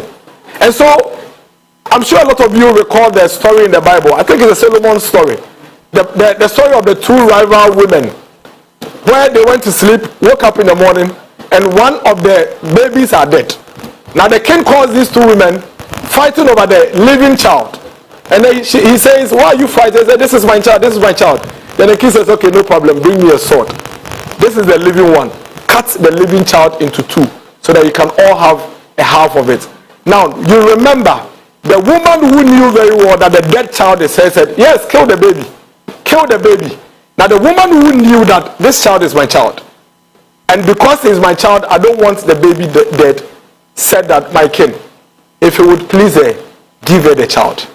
All this woman sought to do was to make sure that her child does not die. But the other lady that knew that she was guilty, knew that she had already lost her child, was willing for both of them to lose their children. That's exactly what the NDC are doing. They know they've lost. They know they are nowhere near victory in these elections. And that is why they would irresponsibly call on their supporters to move towards the collation centers to disrupt the collation centers. Already, we have heard of incidences in some of the constituencies. We saw some on TV where some NDC persons were somewhere in Dansoman breaking through the collation center and basically attacking security services. What is this? At the collation centers, you have your agent. Why do you want to go and destroy ballot papers and disrupt the electoral process if indeed you are confident that you have won these elections? Why? Why would any political party that is willing and ready to lead this country, why would any political party that is very, very clear in his mind that he has won this election want to disrupt these electoral processes? We will not allow that. Just as we've told you from the get-go, throughout the process, we have blocked each of the ill intent of the NDC. Every strategy they brought into this election has failed. And we are going to continue to ensure that they fail at it. And this one is also going to fail. At this juncture, we are waking every single MPP supporter up. Wake up. Call your families, call your brothers, call your sisters. Go to the collation centers. Protect the EC. Help the police protect our electoral system. Our democracy needs to be protected. And it will take the citizens to protect our democracy against this dangerous political party, the NDC. Go there, stand there, touch nobody, but make sure that nobody touches any electoral material. Make sure that nobody touches any security officer, and make sure that nobody touches any electoral officer. If anybody comes to the collation center and attempts to touch anybody at the collation center, you have our permission to touch that person because you are protecting democracy. That you have our blessing, and we stand by you for doing the right thing because that will be a patriotic action. As it stands now, our call on you is to collaborate and cooperate with these officers, electoral officers and security officers, and ensure that we protect the ballot that the Ghanaian citizen has cast, stood in the sun, some of them being beaten by rain, and cast their vote. We are clearly wondering what it is that the NDC and their leader is seeking to achieve by these unnecessary and reckless comments that they are making. Not a single constituency as we speak has even lifted the hands of any parliamentary candidate in their constituency. Ladies and gentlemen, it is a process. As we speak, it is just 9:54. Every constituency you go to, they are tabulating their results. They are collating the pink sheets from the polling station. When they are done, that is when they will lift their hands of the parliamentary candidate that has won, and the electoral officer there will now declare that parliamentary candidate the winner. It is then and only then that any responsible political party would come on air and declare and indicate that they have won. We have our results. We know all the seats we've won already, but we are responsible. We are responsible. And we believe that to protect the sanctity of our electoral process and democracy, we should hold on to our numbers and our results until the Electoral Commission declares at the constituency level. Then we'll declare. Throughout the process, from now till tomorrow, any moment that the Electoral Commission lifts the hands of any parliamentary candidates, that is from the MPP, we'll call you and we'll declare to you. That is what responsible political parties do. This election is going to be won with intelligence and not muscles. No matter how strong you are, no matter how much muscles you are, trust us. We are beating you with intelligence. And we are going to do it like we've always done it in previous elections. And like I always say, just as it is in the DNA of the NDC, once we are thinking and processing and using the due process, they are pumping, like they say it, and they are lifting metals. And then by the time they realize they have lost, and then their followers will rise up against them. And then for them to hide behind the shame, they will call on their followers on the street. For the NDC followers, if you get on the street and the security agencies get hold of you, remember, you will be on your own. They will not be there with you. As we speak, Charles, the gentleman who is the son of the youth organizer of the NDC at Etrima Kwama constituency, is in police custody all alone. All alone. None of the NDC leaders are there with him. He is there all alone. And be rest assured, the police have shown clearly and indicated that they are on top of issues. And so if you get out there and misbehave to disrupt the peace of this country, you are going to find yourself wanting and you will be dealt with all alone. I leave all of us with 1 Kings 3:16. 1 Kings chapter 3 verse 16. When you read 1 Kings chapter 3 verse 16 and you understand that parable of the two women, you understand clearly what is happening with the NDC.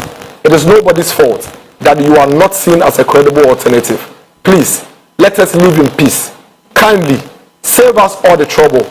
Kindly, let us all live in peace. You recall, in the year 2020, after the December elections, the NDC went on the street for weeks, destroyed properties, disrupted lives, spent months in court, only for them, 1 year down the line, the chairman of the NDC today, to go campaigning to their followers and tell them that their lawyer actually told them that they have no case and that they have no evidence. But because they wanted to energize the base and not be seen to be weak, they spent the time and wasted everybody's time in the court. That's exactly what they are doing again. We don't mind. They can keep all this emotional roller coaster to themselves and their followers, but they should not draw the entire country into this unnecessary disruption. We would get back to you in due course when the Electoral Commission begin to call the parliamentary and presidential elections at the constituency level, and we share that information with you appropriately. Until then, friends from the media, we are calling on you to work with us to ensure that we keep the peace and safety of this country in one piece. And we are doing this not because we do not have muscles. We are doing this simply because we believe we have won these elections and we want to have a country that is intact enough for us to be able to govern. Thank you very much. Our three brothers. Medianum, ebusuafo be gidi se ebepem sambre yemu bebre yentumi nkata yenikra endae na dedi kan yebebo Ghana fo nyina aba so se yetumi akọ abato yi mu na yewie na sumdwe mu a basabasa yebi amba no kra ne se enei se wo de abato a yetu ikra toto America for the onkra mu nyina bobe mu se yakoye nimpa yakoye nimu hwe kwa yefa so a obi etumi ko saline to na ba ne ade de sese ye ne se yebebo ho ban na yaye bia ka ho na enkokoba se yebe toto na se ne ya sei no na ne dia NDC ene omumpenifo ye no e kamia kwan se omo pese omo sai oman ne ma ye nyina ye ma ho kwan ya to abawie ye to abawie a de aka nyina ne se mo ne mo agent ebe kona mo ne electoral commission ni police wa kwotena se na entoto ye won yaka enwu nyina se ye be fe ndua ne nade ene nkranti akokrom akosai niema akoprepre bi na se ye te oman we mu na NDC fo ebe fair press conference akacho mo followers o mo coalition center de ebusuafo NDC for person mo say ye man ye den e man ye ma ho kwan eti sambre dia ye ka che MPP ni bi o Ghana hafa na nyane so bi nyane wada nyane fe obusua fe wona fofo MPP ni bi abia wo bia no nyane na ko coalition center wo constituency kobo electoral commission ni police for ho ban kobo police for no okwa kotia police for nsem na oni omontra ye be sepe e wo coalition center na kan ye adwon se ye be ko lemo se ye be ma ndisi for kwano makoko se no nko ade ye be bo ye process no e ho ban ye gidi se abato we Dr. Mahmoud Bamia edi nkunim we di nkunim awie ye gidi se abato we ye MPs no dodo na ewi ni abato no pink sheet a ye gi efi police station no ye saka ye de nyina dada eti ye nim de ye nya na mo emra ne se eye electoral commission nko a ene betumi abobo amma no eye mienu de di kan constituency level no electoral commission da bobo na ho na no oma paw nipa omo gidi se MP abano widen wedi no kra ne se constituency ni nya pa ana se electoral officer ni nya pa nipa no constituency ne pe afede yen as a political party ye betumi de nipa ne ya den atudwa se omo nya ye de a na se ye di kan e de betudwa even though you cry your figures no ye de betudwa one ha na ye de basabasa ya den aba oman nim ye process no ya bato ho hyehyɛ no eye bibia eye mmre kra ye to aba ne wi a munyina mudi adanse bebia mo to aba na ye nyina kogina ho na dwume ya kenkan ema ya bobo ye wie no obi asan sa krata na ye fa ne pink sheet na agent ne saye no ye de nyina ba constituency coalition center ye bedu ho a ɛhɔ ne yakeka bom ye ka bom wi a ɛhɔ ne ye behu dia constituency ni mu MP a owi ni ye ɛna president no so de yɛden owiniye na de ntia ehu be hia sɛ wo yɛ amanyoko sɛ oto boase ne sɛ yedu coalition center ho a obi tumi frɛ sɛ yɛnsan kenkan biem emda no ma ho kwan enti sɛ wo hwɛ ni ye na sɛ wo ka sɛ ne sheet na minya wo police station nti me be kekan a wo ahwɛ na de basabasa yɛden akɔba enti sɛ NDC for be press conference no ba ka kyɛ mo chitafo sɛ esane so mo hu so mo lusu nti omukọ coalition center omukọ ya basabasa ne ye masa kwan no ebusafo munya gidie wo MPP mu ya ye bipen ya ye ne saa we nye da dika ye de NDC fo ye nso we nye da dika omu di sa dwumadie 2016 omu ye bi 2020 omu ye bi omu ya to aso saa sebe omu hye de nya suahunu bia emfiri sa dwumadie na omu di num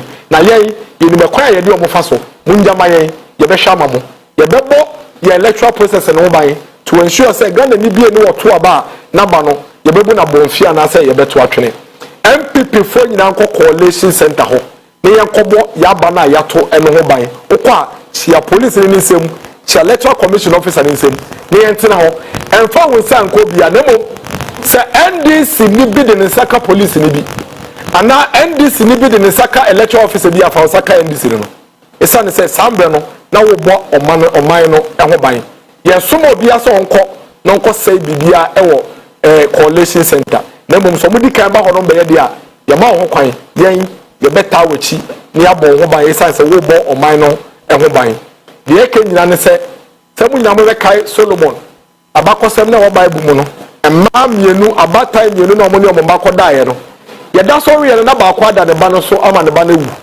ye nya ne ye na akoya kasakasa se ne se nkola ne se omo se pa because omo nyina papa ba ko enti we say dia otiase ne ye meba we so say we ya meba we so we ya meba ye ko hu saa ene ko na nanim na na hwe na asem ne ka ye den esa ne se nkola ne se nti ye den se obehu dia e ne ba nti na adwi mu do nti do ka ye ne se won bra ne sekan se mo se akola we ye mo ba eso ye ba ko pe mo ye mienu nti ye beche ne mo mienu na ya mo bi afa no bi ya de akola ne de fa ye de ekofie na de tie ne se o cha akola o tie ase mo mienu a obewu enti maame no nim se no kre ono na ne baewu no ehwa na original na na anku no na na kyere mu mienu afa fama me ehwa na na hu se wo eye wo ba dia onim se akola ne ye ne ba nkasa no o se na wadaroma mesrew akola we me na me ba me soro betse se metena se na me ameba me ye mu ba ya pai ni mu se de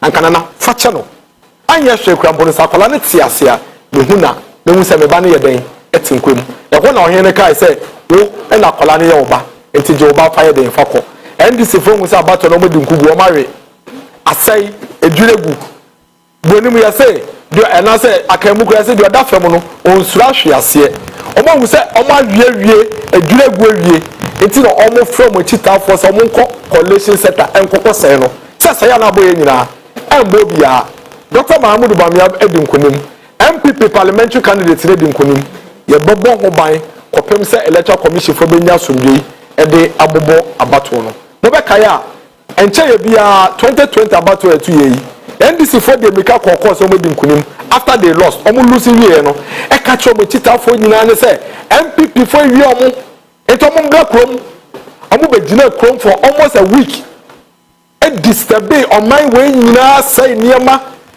ukọ adwuma ne asɛ wo ka ya pipe wo ka ya sɛ nkrofo office ne ade e kɔ wie eche omo kɔ court no ye bi so omo sɛ evidence ba kompo omo wo mfam da court omo sɛ mo ni bi Casio calculator and MPP and MPP chairman de court na friend say court who be say aha usi wunya say onyina so won ya o say manfama in fact omo ade omo kɔ collation center so omo kɔ kenkan MNDC no omo kɔ num tea Eco company yes tea na biscuit ye dey enka ho ebia no mo ye nei mo wo agent wo collation center mo be count mo be nya gidie wo mo agent ni mo no esane se embra na ye cheche ye agent no adesua ne akwa ye fa so ye de ye normal no na mo training macho men embra ye training agent se ne be fill forms se ne be kenkan no na NDC for training macho men etie nei embe na so asese ye kenkan no macho men ntokwa twem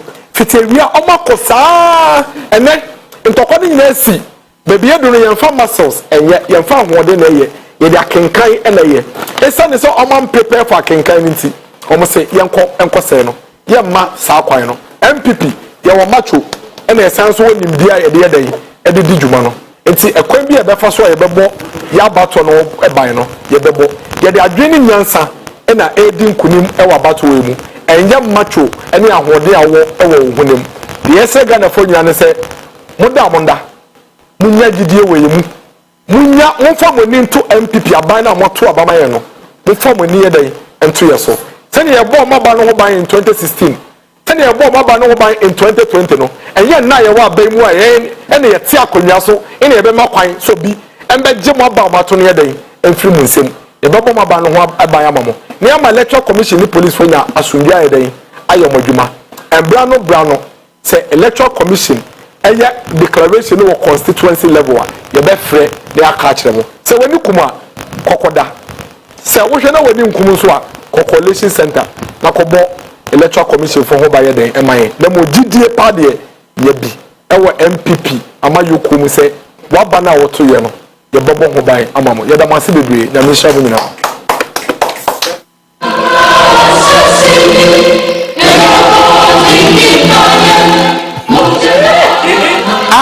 Amen.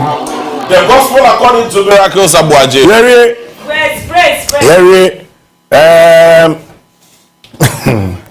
Mami found to Mika and call a polling stations Dodoa Abba from various regions. Presidential. JB and Efia will be dealing with the parliamentary results and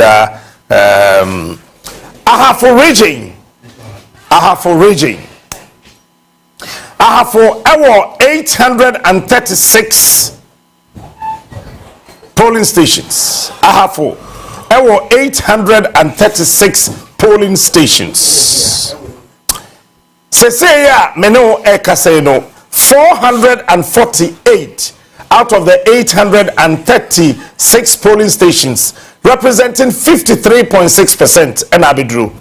John Dramani Mahama is leading Ahafo region now with 64,676, and Dr. Mahamadou Bawumia, and so 57,322. We've told you time without number that the NDC may pull the biggest surprise in Ashanti region in this year's elections. Now, listen. Ashanti region, there was 7,100 polling stations, the whole Ashanti region. Say Yamenoka say, emu 3,180 and Abidru. Central Kumase, Nina no Kabuma, polling stations aka SSA Ebano, endu 200. It's 3,180 in Abidru, representing 44.8%. Say Yamenoka say, John Dramani Mahama, there were 293,317 votes. And Afeno, Dr. Mahamadou Bawumia, it was 605,946. So John is gradually hitting half of Dr. Mahamadou Bawumia's votes in the Ashanti region. Then you call thank you, sorry. You call Bono regional. Say Bono 1,574 polling stations. My own message was, Captain, how did you do that? The patrol is records. I mean, polling stations in there across, but we are doing it better. We are doing it better. That's our chair here. Bono 1,574 polling stations. Say Amino Kase, about 758 and Aba. Also, John Dramani Mahama LED 102,720. Dr. Mahamadou Bawumia 85,788. What about Bono Easter? 1,534 polling stations. Say Amino Kase 674. And Aba Abidro and also John Dramani Mahama LED 107,034 votes, and then Dr. Mahamadou Bawumia was 64,382. Say as it stands, polling stations now abadinina for now no ababedro no. By percentage, John Dramani Mahama is leading with 57.2%. 57.2%. Now Dr. Mahamadou Bawumia was 42.2%. Solomon Amankwa ewo phone no so solo madwe Dena mejo so Pacho ma yentio right dena madasi enyimre yinche ahwefo nyira omhwe woni TV tie woni 95.1 mero ka say die mewo eye ko library new library omosi wa ha from the Electoral Commission wo mo the year the coalition center a year for Catamaso constituency. Now, it is expected around 272 polling stations and or more a year materials now returning officer it's here no makuliti in an afraid or macapi gets not a year or makini ambiuno near MPP Ebenya and Afrinia NDC Benya other party Awodwa a council on Benya. But you can say here around 130 years Enya Babidu am a cute thing ewa for more air kind 24 air trading say around 140 and so by the camera ewa say now omitia kind in na over the processor air cosona it's that they are in community we na we have a transfer we have a transfer also if you know yes I think that the Brilomunia and polling station on the make a can boom ya never throw on Cartasono now what the no at the Electoral Commission or a coalition center on nothing or making me at the boom or the tell me no can say yes. The exercise very, very smooth. And Yadia and Tokobia said the ACC, from the polling stations up to the coalition center.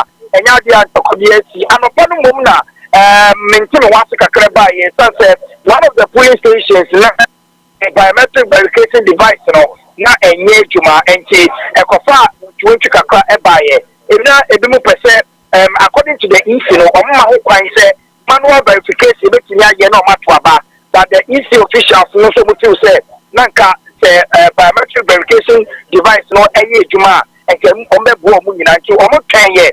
Emma, a year about to know it delay, Kakra, but Nina actually a baswa, which went to be a NCA MP, our year incumbent, Honorable Joseph, a quarter today. The Abaturichi, or not to the link to say, I see about what I can say, the Electoral Commission up for modern power, or said or no, or Mawaka at here, and they said, you move to Homa about what it's required, or no for the first time because of day. So, as soon as MPP, or more parliamentary aspirant, will pray for MP, or a year for Katamaso Hase, opinion day at the William. Ofushu Asante, and also Eddie Abasubodi Edima Isino, Amubambo, not Edda Brane, police for fire service for prison for immigration for Amubo, a year by in their numbers for the first time. Where the way are not police for no any woman to abandon a relative, not in more intrapersonal relationship.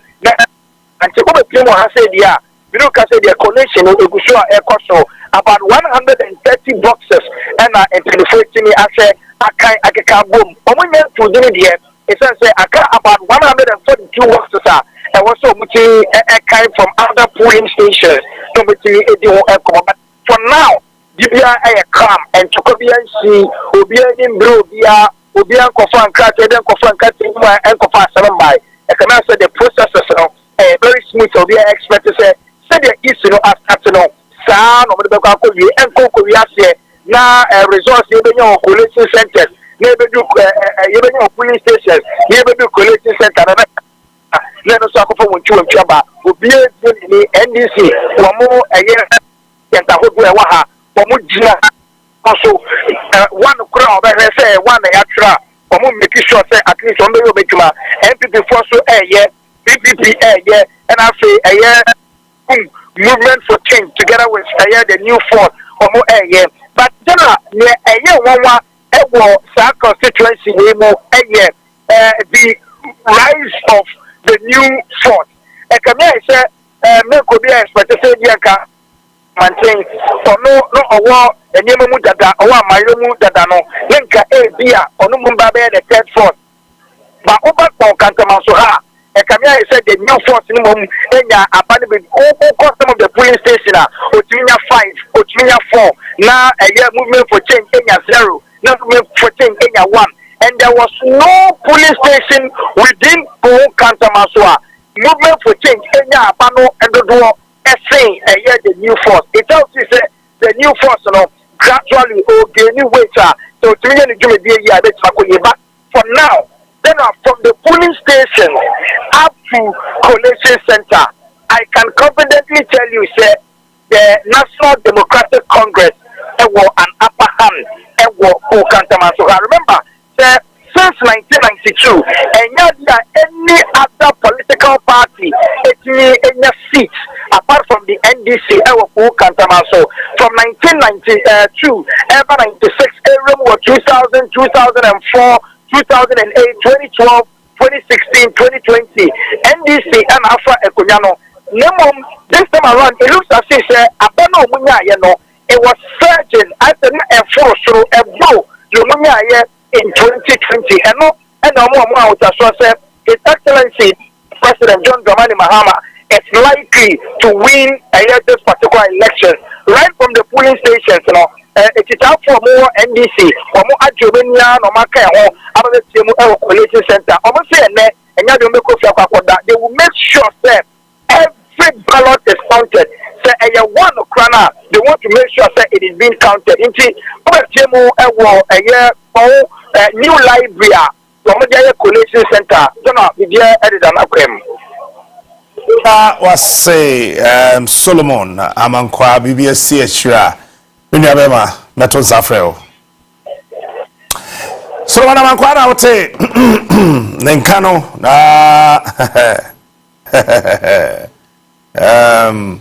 about the sanity, yana, I had that na chese obi jide kakra no bi su kakra no bi sere kakra. I mean, it's normal. It's normal. Say no me do betu mirika me mbo polling stations dodoa abano na we no ye kwa ni mu kakra, and then let me refresh this and then we'll take it from there. Shaneswa say ewo ahafo for John Bahama and LED with 65,986. And I feel Dr. Mahmoud Baumia ako 58,583. Ashanti region, John Bahama in 304,549. And I feel Dr. Mahmoud Baumia ewo 605,915 into Ashanti region. EC a press conference. Yenkofa EC4 press conference. We still have voters in the queue, but would be allowed to vote provided they were there at 5. Currently, collation of both presidential and parliamentary results are underway in all the 276 constituency collation centers. The commission wishes to inform the leadership of all political parties and presidential candidates that the collation centers are restricted areas. Only persons who have been accredited by the Electoral Commission can have access to the constituency collation centers, and each candidate has 2 agents at each of the collation center. There is no need for the collation centers to be overcrowded. Reports from the regions indicate that about 60% of the polling station results have been received at the constituency collation centers. We also have reports of the number of second requests for recounts at polling stations. So far, we have only one polling station, which is the Swaman constituency in the Western North region, which has recorded a second recount for votes at the constituency collation center for the final recount by the returning officer. With respect to the performance of our returning officers and collation officers, they have performed their duties creditably and professionally and have so far been very impressive. And the commission would still urge them or encourage them to discharge their duties professionally as they start to collate results at the various collation centers. With respect to security presence, their presence at the collation centers has been stable and very encouraging. The police has been able to maintain effective security at the collation centers so far, although a few of the centers that have been overcrowded, they have been brought under control by the police. We also have some observers at the constituency collation centers. We have Cordio, we have ECOWAS, we have AU, and the Commonwealth. With respect to political party or candidates' agents at the collation centers, most of the candidates have their agents currently at the collation centers where collation is ongoing. The candidates have been very cooperative at the constituency collation centers so far, and we still urge them to cooperate with the commission to ensure a seamless collation process or exercise.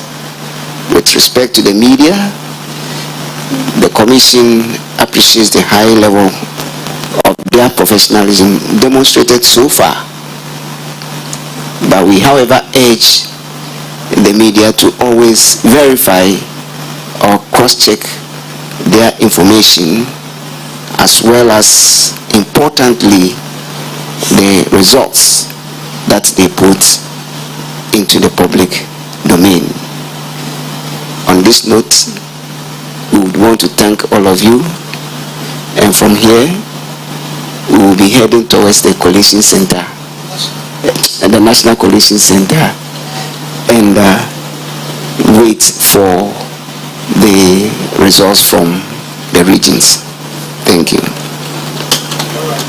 The Electoral Commission press conference, I don't know, Cecilia Omoko, National Coalition Center, and Mami Jane Adukwei Mesa, and the presiding officer, Emma, the presidential elections. As it stands now, offer polling stations now, Aba Abedruno Enyina, polling stations now, Aba Abedruno Enyina no. Don't forget, say, your 40,976 polling stations. Now, since 17,676 and Aba Abedru. Now, and on John Dramani Mahama, early did with 2,635,087. And Dr. Mahmoud Baumia won 1,942,924. It's in Central for the BBC questions. Certain population centers. I just came from the Electoral constituency. The ballots were still not coming in. The ballot boxes were still not coming in. Some are still yet to even enter the collation center. Is the EC still on course to collate and declare the results within 72 hours? I am Araba Edu from GH1 TV, Star FM, and all our affiliate stations. Now, our correspondent is reporting of a shooting incident at the Ebuako North EC office. Has this come to the attention of the EC, and what's your reaction to this? My name is Zita Okwan. I work with Class FM. My question is about collating of packing of ballot boxes from the centers to the collation centers. What did the EC plan to, or how did EC, how did the how this let's even hear how and yaba back now. Oje? Okay. I remember some few provisional results. I mean, these are provisional results are Eba Ewo Takwa Swayim as it starts now. Takwa Swayim Ewo 263 police stations Ewo Takwa. Out of the 263, 216 and they are available. George Mekuduka Enyamu 23,771, representing 36.43%. And Isa Salifu, Taylor of the NDC, Enya setting 31,185. Joycelyn Ando, Enya independent candidate, as a starts now, when you're 10,689. Wait provisional results. Ewo Takwa Nswayem as it starts now. 216 polling centers out of 263 polling stations. Ebia so Joycelyn Benyabi. Yes. And it's quite and what do we have constituency back? We're ready. You sure you are ready? Yenko regions in any results are a free bar various polling stations. Cecilia woko eye ahafwa ahafo ewo 836 polling stations. 836 polling stations. Sisi 462 enaba. 462 no represent 55.3%. John Mahama is leading with 66,774. And Dr. Mahmoud Bawumia was 59,093. Ashanti region, almost 7,100. Sisi dia aba 3,340. 3,340, representing 47%. And almost Sisi and John Dramani Mahama was 310,043 votes. And Dr. Mahmoud Bawumia was 637,048 votes. So Bawumia is leading Ashanti region. Mahama is leading Ahafo. Bono, 1,574 polling stations. CCI 797 and Abedru representing 50.5%.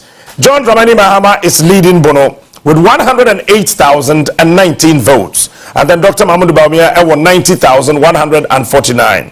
Bono East, 1,534 polling stations. CCI Amenoka say 710 and Aba representing 46.3%. John Dramani Mahama once again is leading the Bono East region with 113,547, and Dr. Mahmoud Bawumia was 68,426. Central region was 3,638 polling stations. Seseya Menoka say 1,728 and Abidru representing 47.5%. John Dramani Mahama is leading Central region with 279,423. Dr. Mahmoud Bawumia was 181,624. Eastern region, 4,138 polling stations. 4,138 polling stations. Seseya Menoka say 1,916 and Abidru representing 46.3%. John Dramani Mahama, 227,843. And after Dr. Mahama Bawumia, 254,164. Greater Accra, 7,914 polling stations. And Afei 3,238 and Aba representing 40.9%. As it stands now, John Dramani Mahama once again is leading the Greater Accra region with 522,647. Dr. Mahmoud Bawumia 284,796. Northeast, 750 polling stations. As it stands now, 190 polling stations now Bedru representing 25.3%. Seseya Menoka say Dr. Mahmoud Bawumia LED Northeast with 28,650 votes, and after John Dramani Mahama with 25,242. Northern region, 2,464 polling stations across the region. Seseya Menoka say 484 na Abidru. John Dramani Mahama LED with 90,994, and then Dr. Mahmoud Bawumia 55,740.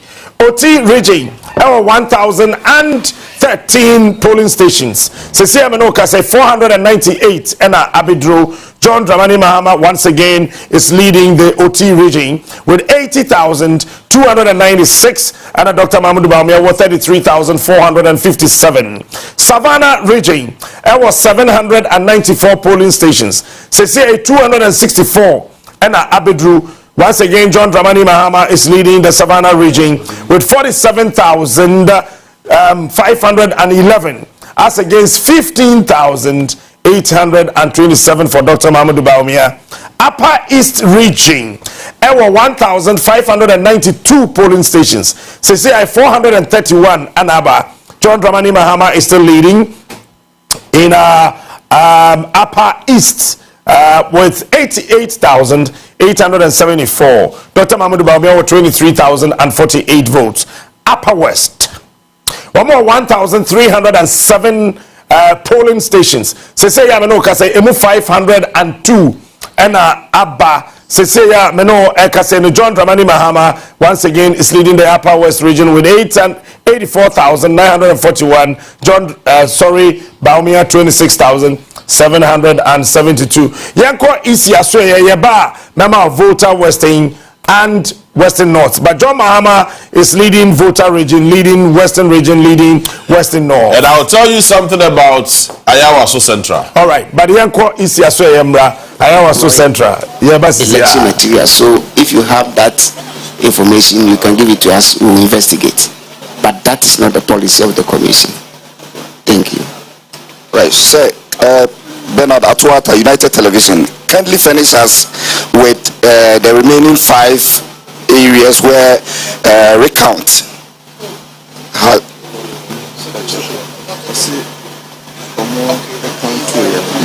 Agency because there is overvoting. What they call coalition center on they realize there was no overvoting.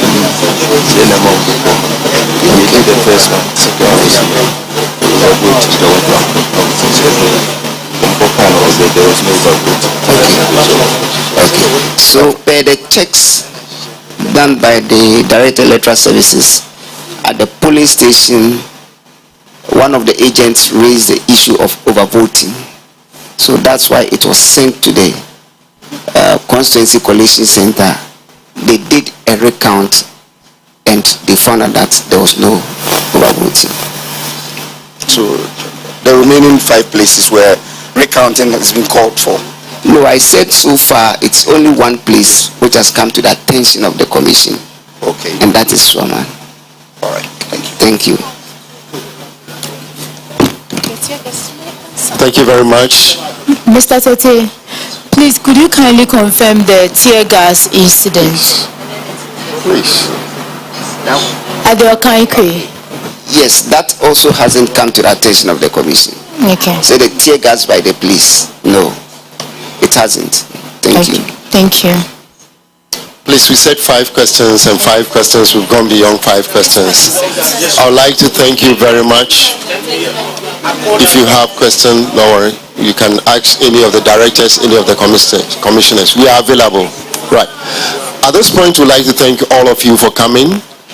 The commission, the directors. As the chairperson of the Electoral Commission said in our first press briefing, the National Coalition Center is opened. And therefore, if you have accreditation, you can enter by just showing accreditation for the National Coalition Center. If you don't have accreditation for N3, please don't attempt. If you don't have anything doing here, you don't come close to this place. On this note, we wish you good night. Yeah. All right. At Sekobium, yes, I should have a Yembra studio na GB and trust. But here, Koronaka voter region, 2,373 polling stations. See, I know 1,539 and Abba. Now, John Dramani Mahama, 353,737. And Dr. Mahmoud Bawumia, 32,431. NDC for also year press conference, but before you Western Region, 2,738 polling stations and 1,071 Ababidru, and also John Dramani Mahama ALD Western Region with 155,644, and Dr. Mahmoud Bawumia 104,529. Yemfa Sami Jemfi NDC press conference. And so if they have nothing to hide, the MPP and the Electoral Commission have nothing to hide, then they should be happy. They should even join us in inviting members of the public to come and observe the coalition process.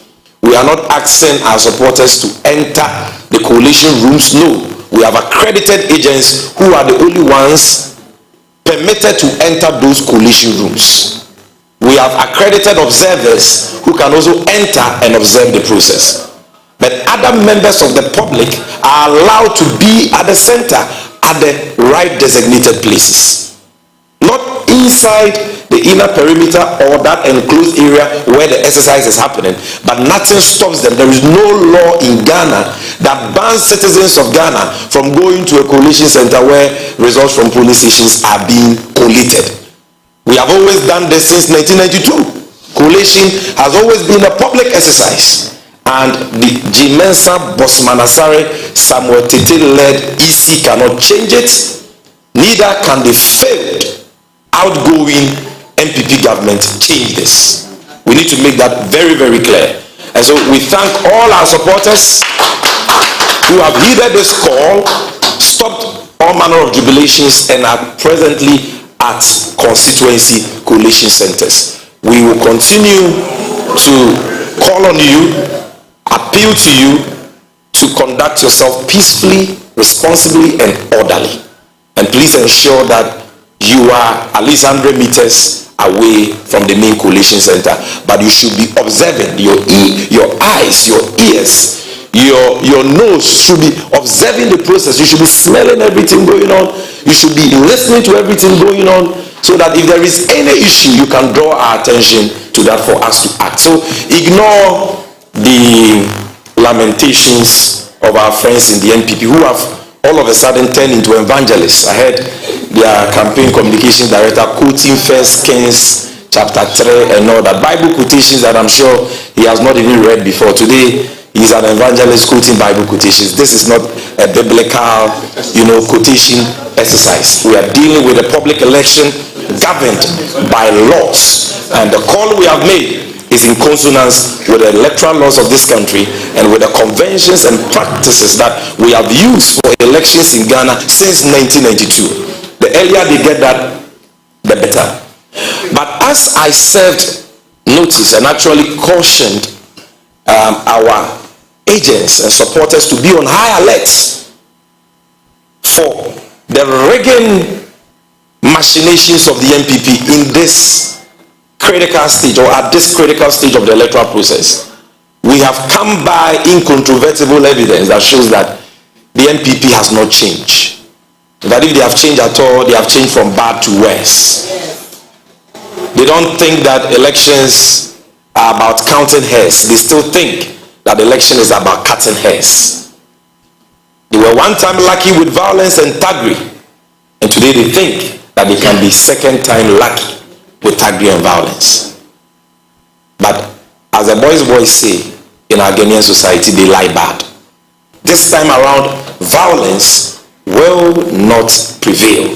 Violence will not win the MPP this election, because there will be an appropriate resistance for what they have planned. Ladies and gentlemen, I want to take you to Atwemanwa South constituency. Even as I was addressing you, and by extension, the good people of Ghana, the MPP had assigned their thugs, positioned them somewhere around Sepase. And if you know that constituency very well, polls have ended in Ebuakwa, and ballot papers were being moved to Nkawie, the capital of the district, for coalition at the constituency coalition center. On their way from Ebuakwa to Nkawie, when they go to Sepase, some thugs of the MPP pounced on that vehicle. They were already holding 2 ballot boxes full of ballot papers, attempting to swap 2 ballot boxes with the ballot boxes that they were holding. Thanks to the resistance that our supporters, agents, observers mounted, and supported by the Ghana police, were able to overpower them, and they were arrested. And as I speak to you, they are in police custody, and I want to show you videos of what happened. And the media, you can check with your correspondents in the Ashanti region, these shameless, desperate people who think that this country belongs to them and will stop at nothing to hold on to power even when they know the people of Ghana have rejected them. This is what they are up to again. They did it in 2020, they started again. So this is the Sepasi police station. This is the confrontations going on. When they arrested them, they brought them here. But let's go to the next video so that they can see the ballot box. Yeah, so that's one of the guys. Can you go to the next one? Next one. Yes, so these are the two ballot boxes. They try to swap with authentic ballot boxes. These are the two ballot boxes. And the police have seized that. They have seized that. And this was as a result of the vigilance of our people and the professionalism of the Ghana Police Service. And we commend them for that. So these are the ballot boxes. It pounced on the vehicle which was transporting the ballot boxes from Abuakwa to Nkare Asepase. And they already had a ballot box with papers in it, ballot papers in it already printed. So when we tell you that these guys are up to no good, they are criminally minded. These are demented psychopaths who would do everything and anything to hold on to power, including killing, including stealing. This is what we are talking about. They make frivolous allegations without any proof. We are giving you proof. So the new evangelist, the NPP has now got an evangelist, Dennis Miracles Abuaje. We want him to hold a press conference on this and tell us whether this is true or not. Now, let's move from Akimangwabieja South and come to the the central region, Awutu Senior East constituency, where we've recorded another murder of an innocent citizen who happens to be a supporter of the National Democratic Congress. Clearly, Awutu Senior East constituency is green. The tyrant Hawa Kumsin is a goner. And seeing that power has obviously left her, she cannot come to terms with the reality and has resorted to violence as she is known for.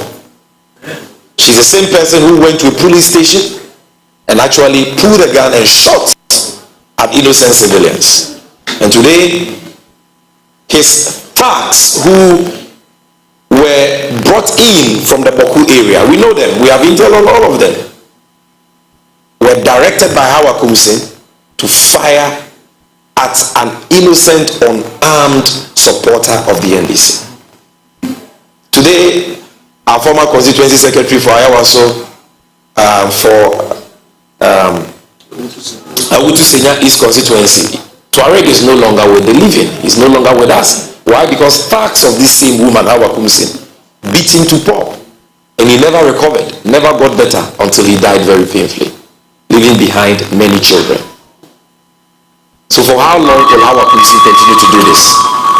As I speak to you, one supporter of the NDC has been murdered. He's dead. The other is in critical condition at the hospital. And that is not to say that we have lost focus. It is a very sad moment for us, a very difficult moment for us.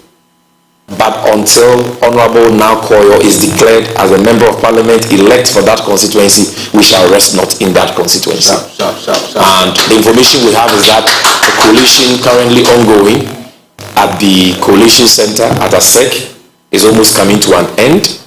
And we want to call on all our supporters, all our agents to remain extra vigilant until the process is concluded. The duly elected member of parliament for the constituency is declared by the EC. The resource form duly signed by agents, our agents get his or her copy. It is posted on the wall, and then you can go and jubilate. But until then, let's remain vigilant. So that is what they have done there. And when we have the opportunity to address you again, we will show you pictures and videos of that. But I'm sure by now your correspondents in the area have already spoken to you about this sad development.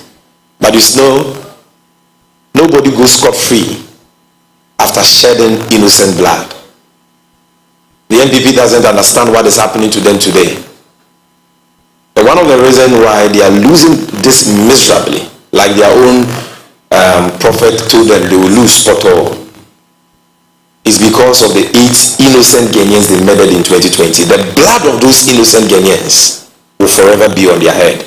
And so will be the blood of these 2 innocent Ghanaians who have been murdered today. One in Nyankpala in the Tolon constituency. An innocent civilian who was sitting somewhere only for these NPP thugs under the instruction of their parliamentary candidate Habib to open fire on him. And if you can show that that is the injured person, show us the picture of the one who they murdered in cold blood under a bench because they were seated down. They didn't have any weapon. They killed them just like that because they had gone to the UDS campus at Nyankpala to influence and induce students to vote for Habib. Our supporters protested. It led to some heated exchanges and fisticuffs. The NPP thugs left the scene with Habib and came back there with their AK-47s and all that. They began to shoot indiscriminately to intimidate the crowd. The crowd dispersed. And on their way out, they met these NDC supporters sitting somewhere under an NDC shed. And they just opened fire on them and killed one at the spot.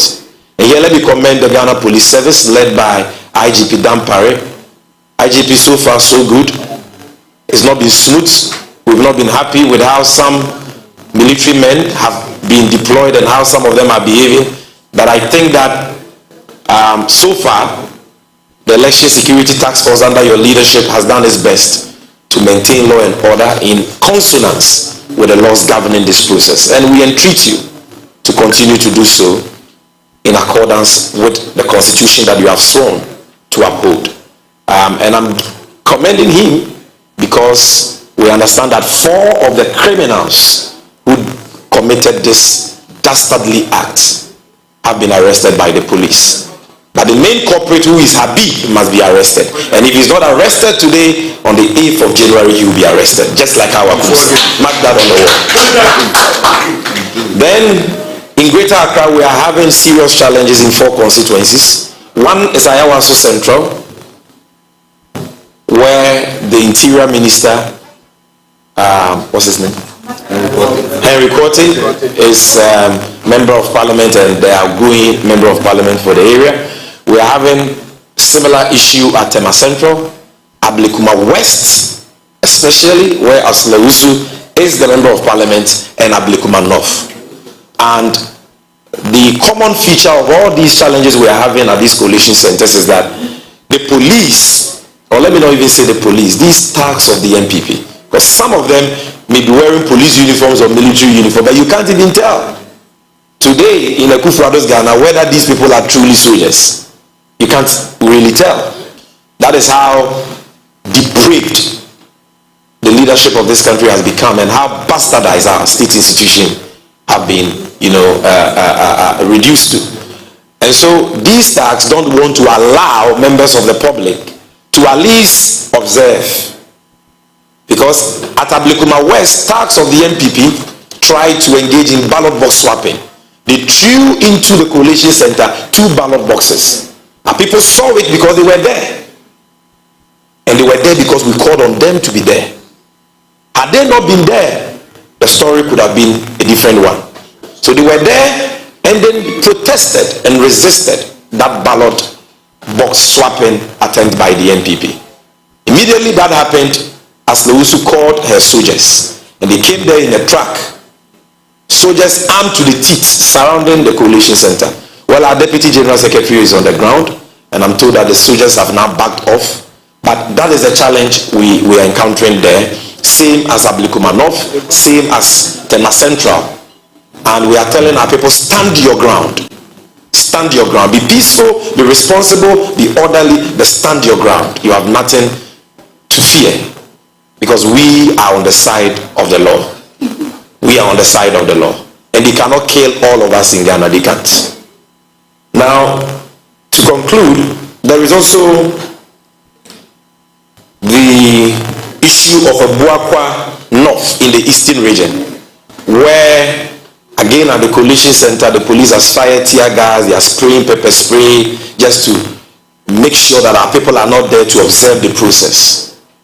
And we want to call on the IGP to address these issues that we are encountering in some of these polling stations.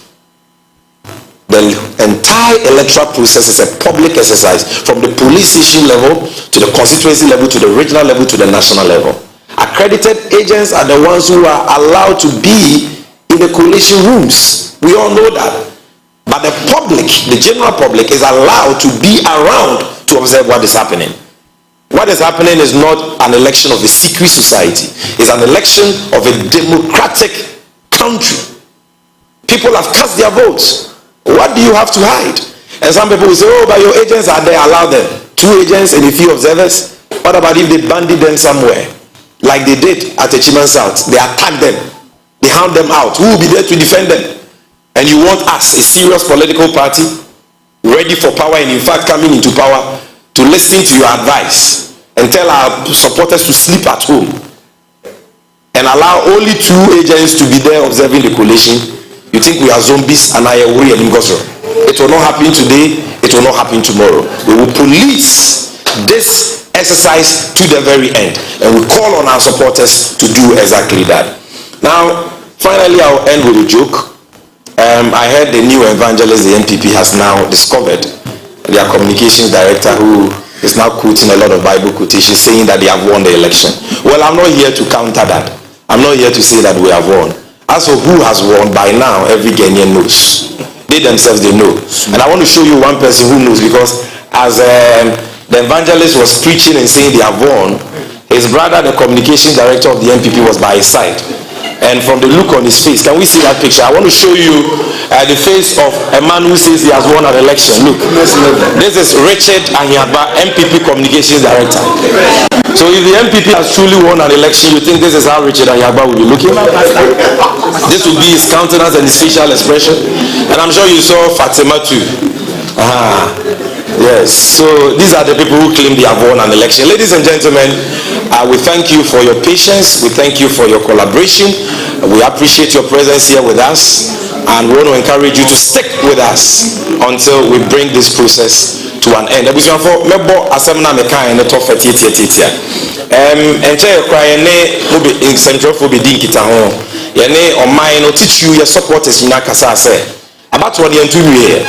Yatwa kanya bobo no police station, but a fana ya do so ye constituency coalition center no eho ihnyapa enti yenyai enigye ne jubilation bia na yenyina yenkoka ye agents no constituency coalition center nyese ye ko radan na ye coalition ni won, but ye ko gira baabi a ye betumi ehu de ekoso anase employee ehu de ekoso a ye betumi ate de ekoso bibi sia ye bu ye nipa bia na ye tata ye nipa bia na obi pese owie mu a ye be wa around to give them the support that they need. Ye be ka asemi ewie ye no MPP for so mati kwa pai omo nti ase ye supporters enko omo enkrofo omo ne omo eyesumasi dwedie electoral commission for so say wampa enyanse political party be ba omo enkrofo akọ coalition center na bisanfo de ebisa ne say omo okoro no wo kejetia na udu ho ne e pai konfu a ubedwane akoye saba no mo nya madwe se mu be wiemu a ene Ghana fo a o mato o maba no mo pese o mo ba coalition center be hwede e koso no bone be no ma ye de ehia ne se o mo be gina akire kama na process na koso no mo hu de e koso anase se bibi kro e koso wo wa o mo so wetimi hu no mabo ya mane anase o maboa NDC agent wo ho okay obi so na NDC agent wo agent no kwantin kro ana ayire so nipa mienu sa antitrafo nipa bonefo MPP fo ya omo tututu okum nipa yi so mo start sa de na nipa mienu de no betumi aye obi so Ghana mra ma ho kwan sa agent in quality mi coalition center nya no kre agent letimi wu coalition center baby ayeye coalition nankasa be Ghana ni bia wato na ba wo ho kwan se otimi ko gina baby amrama no ho kwan se Ghana fo timi gina no hwede e koso because abato no enye suma si dwadie a public exercise near here na Ghana fo a ye the key stakeholders near wo kwan se ye waso die so se ye de ye ni edi akire efi afarijan penso 92 bisi ne saa ne aye no enti enye ne ye ba besesam abusuafo de no to nchen a te se de bo mama ne se en esuma bei ozade sa na nipa bonefo mo beyi asore esuma bei MPP fo o ma start abato wi emu ni omu titira asem no te se de omo ye ne 2020 kunkum nipa no ma start biem enti ukọ atwemango bi eja south a achire mu videos a MPP fo nipa bonefo bi akofa ballot boxes mienu a ballot papers gum so mo de koye ballot box swapping ye nkrofo gina omo na so because no mu di ballot boxes na chi omo a police fo boa wo mo ama yetinya chiche sa nkrofo ni nyina je ballot boxes na ene o ka say e wo sepass police station na ballot boxes ni fia bua kwa e ko nkawe omo du sepass NPP nipa bonefo ko to share omo so but ya fi ye ni a ya si kete se ye bebo Ghana fo nyina ba o mato ho banti ye timi asisa de no anokwan eno na nche no ko ebua kwa nofa ewo eastern region aya waso central ablikuma north ablikuma west tema central sanye maybe ko constituency coalition center no en MPP for ni isi for person mo ye ne te se Illuminati for meeting room. They want to treat constituency coalition center to say there is secret society be meeting conference and a conference center. There be about what there. A Ghana for now to Omaba ya kanye really eko kekabu. It's Ghana for one kwan say agents e wo kra. Ghana for one kwan say omo ben sa bia no. Yes, if you omo ko gina baby ayeye coalition ankasa that they can stand somewhere that they can see or hear or observe what is happening around. Na ye agents ni bi ya attack omo no mu hia mo a omo so etimi aboa wo. We are going ye dikakan. President Mahama said it.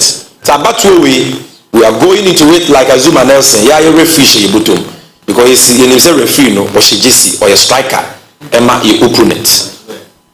Enti enya dia asase na omo kan be ye adwuma and we are telling the supporters say the omo fiti ase no omo nya saa. Say MPP for say omo ba be ko ye ho a saa kwa na ye ha nam dodo ensem kwan omu nyina mra na ye mo ban no ye make sure say bibia be koso asundwe na de wadi nkunim no ye declare na asem de ani ho ba say ye nkoda na agent bi enu bi nko tina wo nye coalition de ene ensi ne ensi kina so enti ye nua no mo ablikuma west ablikuma north ablikuma central mo fi mani oslo wuso na ni abre on pese de ekoso wo dem won de bi hu the same as in recording e wa ya waso central kaswan podie yakum NDC ni ba ko te se de yakum bi otolon yasan so pro bi ho because how wakum si nim se wadi ntwo na yebo police for abaso se tolon de no metimi a check nipa nine akaba ko that is the NPP parliamentary candidate Habiba Osho Musa Kutuba no na yebe se kaswa so o meche mantie no na how wakum si a o yes anya mbranse ni no wa yes adi ya che isuro o ma che no na ye de akaso man che na crime there ya papa Mahama ke ni expiry date emre bi ba enche kra emre no kwa nya ba wie ha ye be che o wa kete na di twato a ye ka nyina ne se MPP for central for shemo mo ye no mo ka bibi so ma re ne abusian for kasa de ye mframa o ka ye nyo tax obi atimi ka de opel and how do I know don't you so a ibi mwo omonum na keka omo o maka no wa no so ntie no wa ye de ye ni de wa weni aba Ghana fo nyina so ni de wa weni aba to no na nye afi ye be prepare ho aka bibia mere be so a ye the results ni nyina e be to abonten because we are very focused on process na aircon enti de omo kan no mo kan no wa mo so ntie no wa na te ze de me de Richard Ahia me so for picture no to so ma me bi why MPP communications director Lujina Nelson Pakeni evangelist for MPP enyano a the press conference aye nyamesem kan Bible quotations no Ujina the chief MPP for mo so ma mo communications director sin we say aye nani the wa wuti no say the aduru ne de enye na bia to nsuo but still mama ye ni na wo sa aboa wo na ye monitor process no eni say ade be che say na nyema si ko ne de ade be che no na obi a with the smoothness level ye da mu nyina masese frame mama ba Abuzia yegu so asomo ene ano anwumrei na se anaji because dubako abapa ho sima emiensa pepepe yakọ NPP amuyekoro press conference ho a womo eguso abehye womo achitafo nkran ne Ghana fo nyina nkran ne se abato no de ko womo aside yate a yehwe ni mu se yebehu de akosi endi susu aba abayi wo ho anom a wo so kyese wo so eda so gina wona so far so good results a eba no kyese wo so ewi nti ye de ye gina fifi se referee a yehwe de electoral commission bebo ne din ene ye be gina so na ye de ho amane bon so aba betudwa na ye ra Katie Hammond ne mpasua so de na ekoso ewo ho Katie Hammond amane kyese kube eyakwatia no yetue ho basesia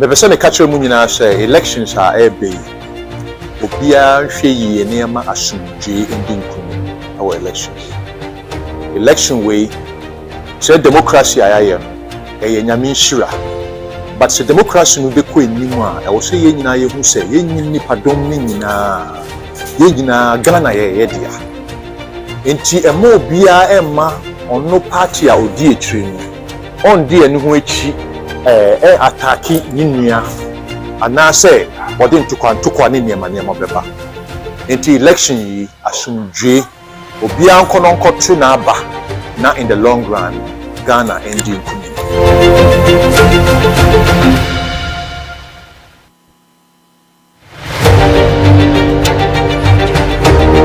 Hello, me di Barigansa mi odum tuni afi ye kwakoto aba mesrew koto mane a oda wakoma so koto wo asumdwe mu na kofie wo asumdwe mu Ghana ye mene wo dia ye ni baby akọ tie nyina ntna fefefe kwache wadwen fefefe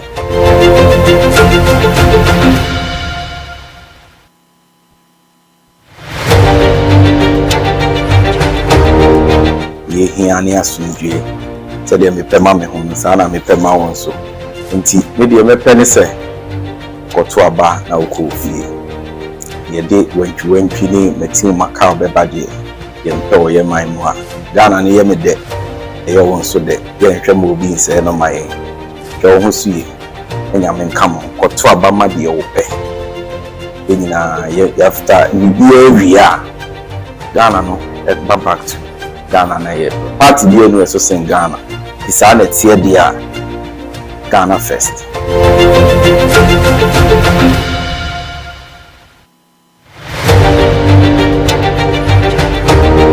Ghana about to the year is swim Arantie and Lavawa. The youth of Ghana, one of one Kazamosa, the leaders in future, Edema Ghana, they want to protect you. As soon as and a year shake, it show and tear, may more be and show before some radiant, Yambo tread, some radiant, authority, track your people, ye be authority, more especially. Adama yevetu abano.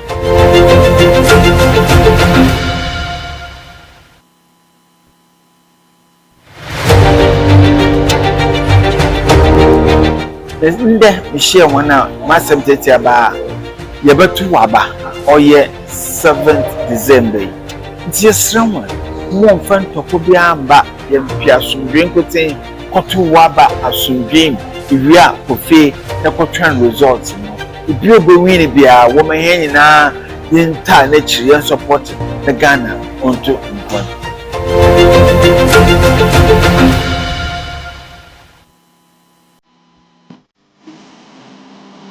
We will have transparent, free, credible elections in Ghana. Epo na fufuo bi bebo. Epo aboto hu da wubo ho. Ewo Ghana ha. Ba ho to yen so. Ye de aboto hu da wubo na. Ebebrew. Tieni se eba aboto dia. Obenya ne ope. Se bibi afa aboto hu bia no. Ye de bebrew. Eba ne se na fa aboto hu. Emfa hu ni susanso a ede bebre. Tiedi. Ya kwadu aboto mu yiye. Eno nti ye se na fata ye de bebrew. Wati aba ye koto ewu e won sanjodwe mu no yen ye sene so e mesie woni to ne kan ene ne bobo apaye wa bato afe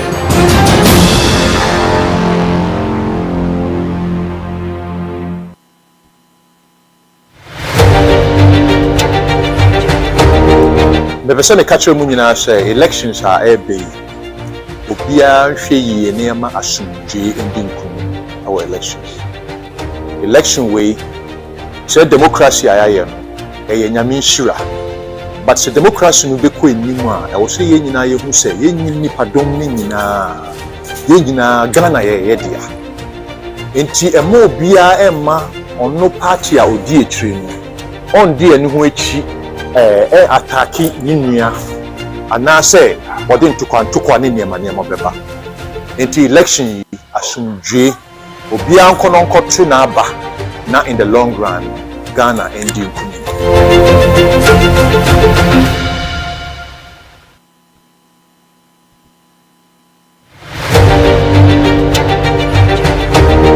Hello, Medidi Barigansa, mi ojum tuni afi ye kwa koto aba mesrew. Koto mane a oda wakoma so. Koto wo asumdwe mu na kofie wo asumdwe mu. Ghana ya mene wodia ye ni baby akọ ye ni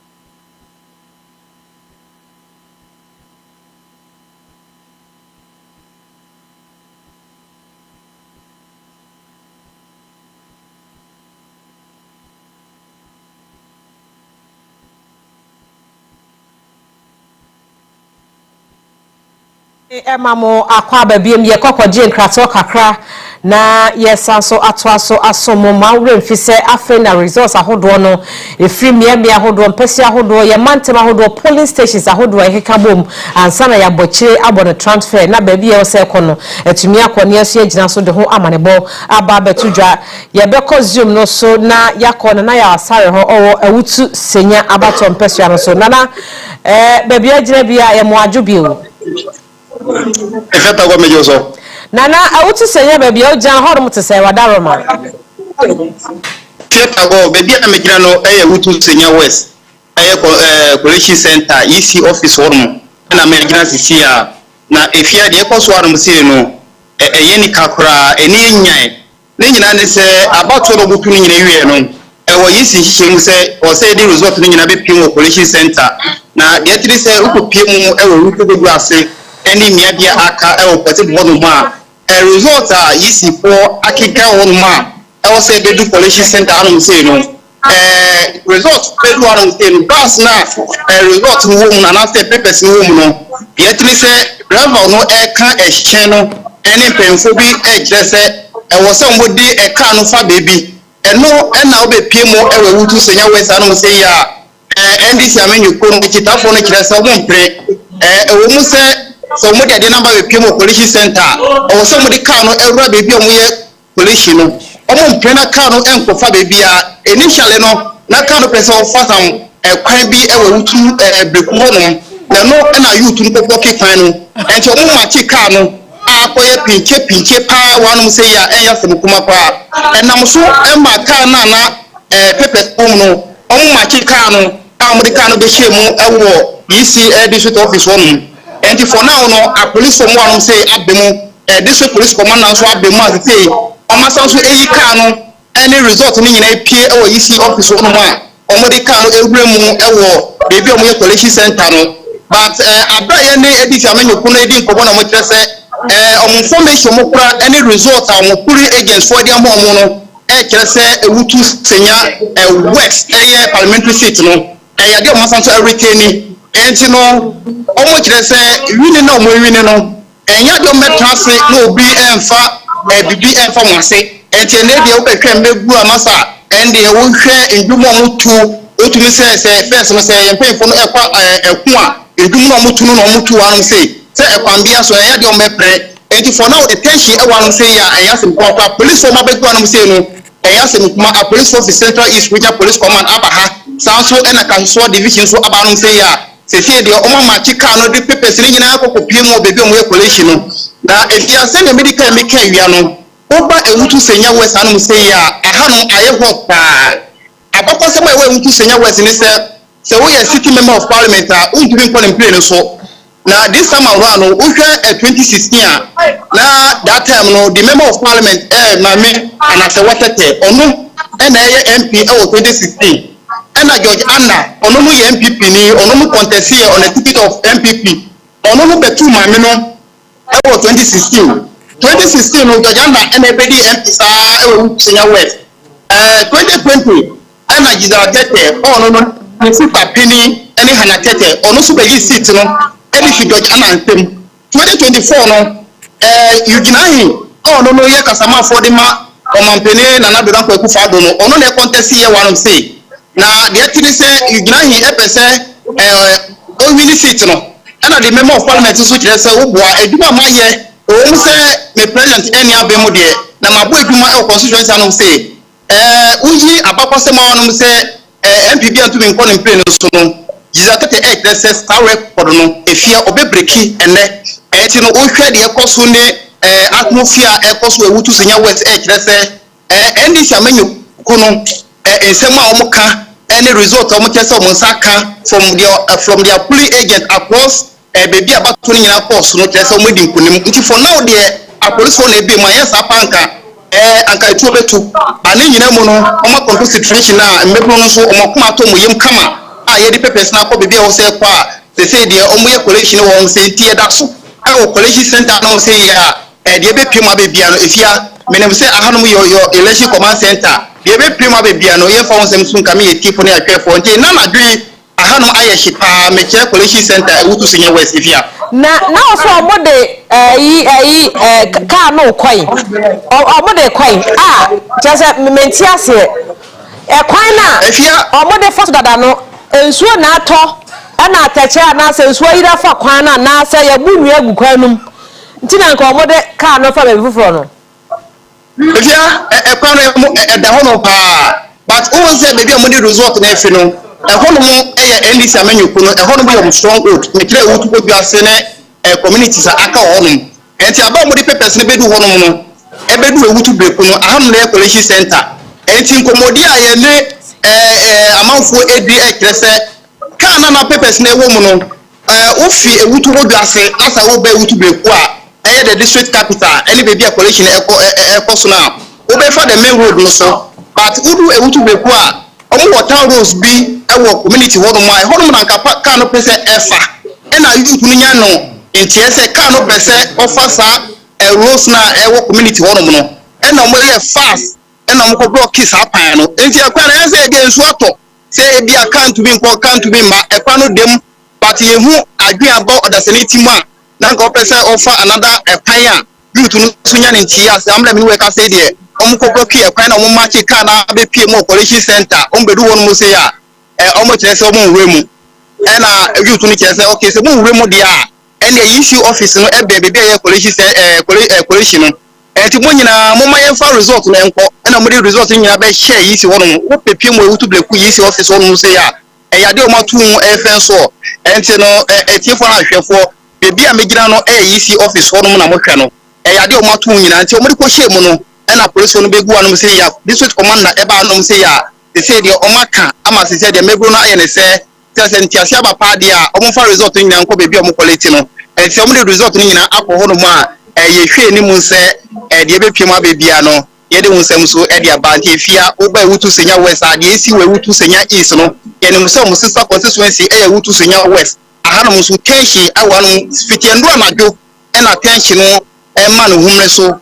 assembly mi we kasa abato ni nyina ba na wie no still no tension no eda so wanum si ya ye hwe de be koso na de be pima be bia no se na edika ya hye yetefo bo se de be to fem e 2024 abato no mu no ye mfa nkame yetefo ni ahwefo no so apepe ena ye no e central region no mu se ifia yo nana ye beda ase wate ye beda ase pa na omo ya de se obia ni da ho ti efia so obia ni da ho na metie same gemfi o se o hwe supporters o mu di kwiba coalition center ho no se no o tumi se ni blaba eni si amenye ko ne kire se mo hwe na police agent for enkojira ho no na ACC omo enti eda mo kire se on beda ha no na de achi enti wo hwe youth no ahonkeke bi abom mu no omo kire se na mu nkofie omo nkoda mo yire ho ene de ombeda coalition center enti omo kire se city ni de senia medical maboss no result a omo kire se omo mpemfo ma mo nsa aka se de tibia no ekoyie de amom no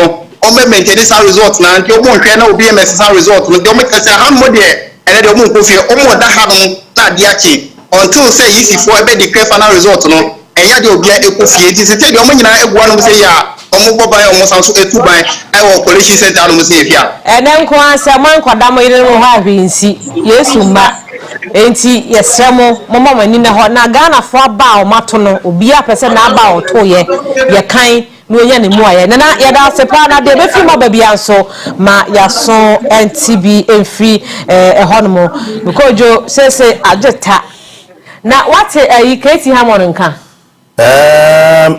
they tell me nya sure say betimi say say Katie be lose city no na de mabunu osi eti se gube ni mabunu ni constituency wo sir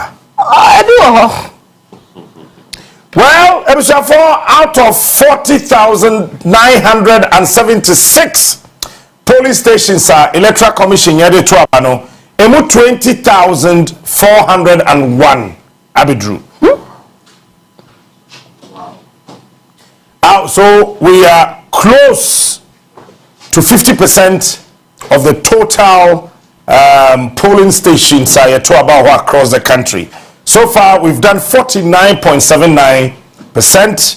I can tell you, you will not get this anywhere apart from Unia TV and Unia FM. We share a year 20,401 a year polling stations now. Abana. John Dramani Mahama is leading with 3,197,549 votes. And then Dr. Mahmoud Baumia is also there with 2,357,954. As it stands now, John Ewo 56.9%, and then Dr. Mahmoud Baumia 41.36%. Yenko various regions, you know, any polling stations are abedu ubezo kan bi ya one provisional results bia won harbo sisi as it stands now mame fa kwa adanse asokwa na me ma a provisional results wo adanse asokwa as it stands now provisional results are eba still na iguso airkai Godwin of the NDC enya 14,319 and Katie Hammond enya 12,993. How? But me no ka say we just a small polling centers are they can also so and I'm kwanso Godwin of the NDC enya 14,319 and Katie Hammond enya 12,993 ewo adasa sokwa. All right, results no gusoba na eba we provisional results from adasa sokwa. Lecturers be ewo Legoni KNUS to say yemmo mabaso mabaso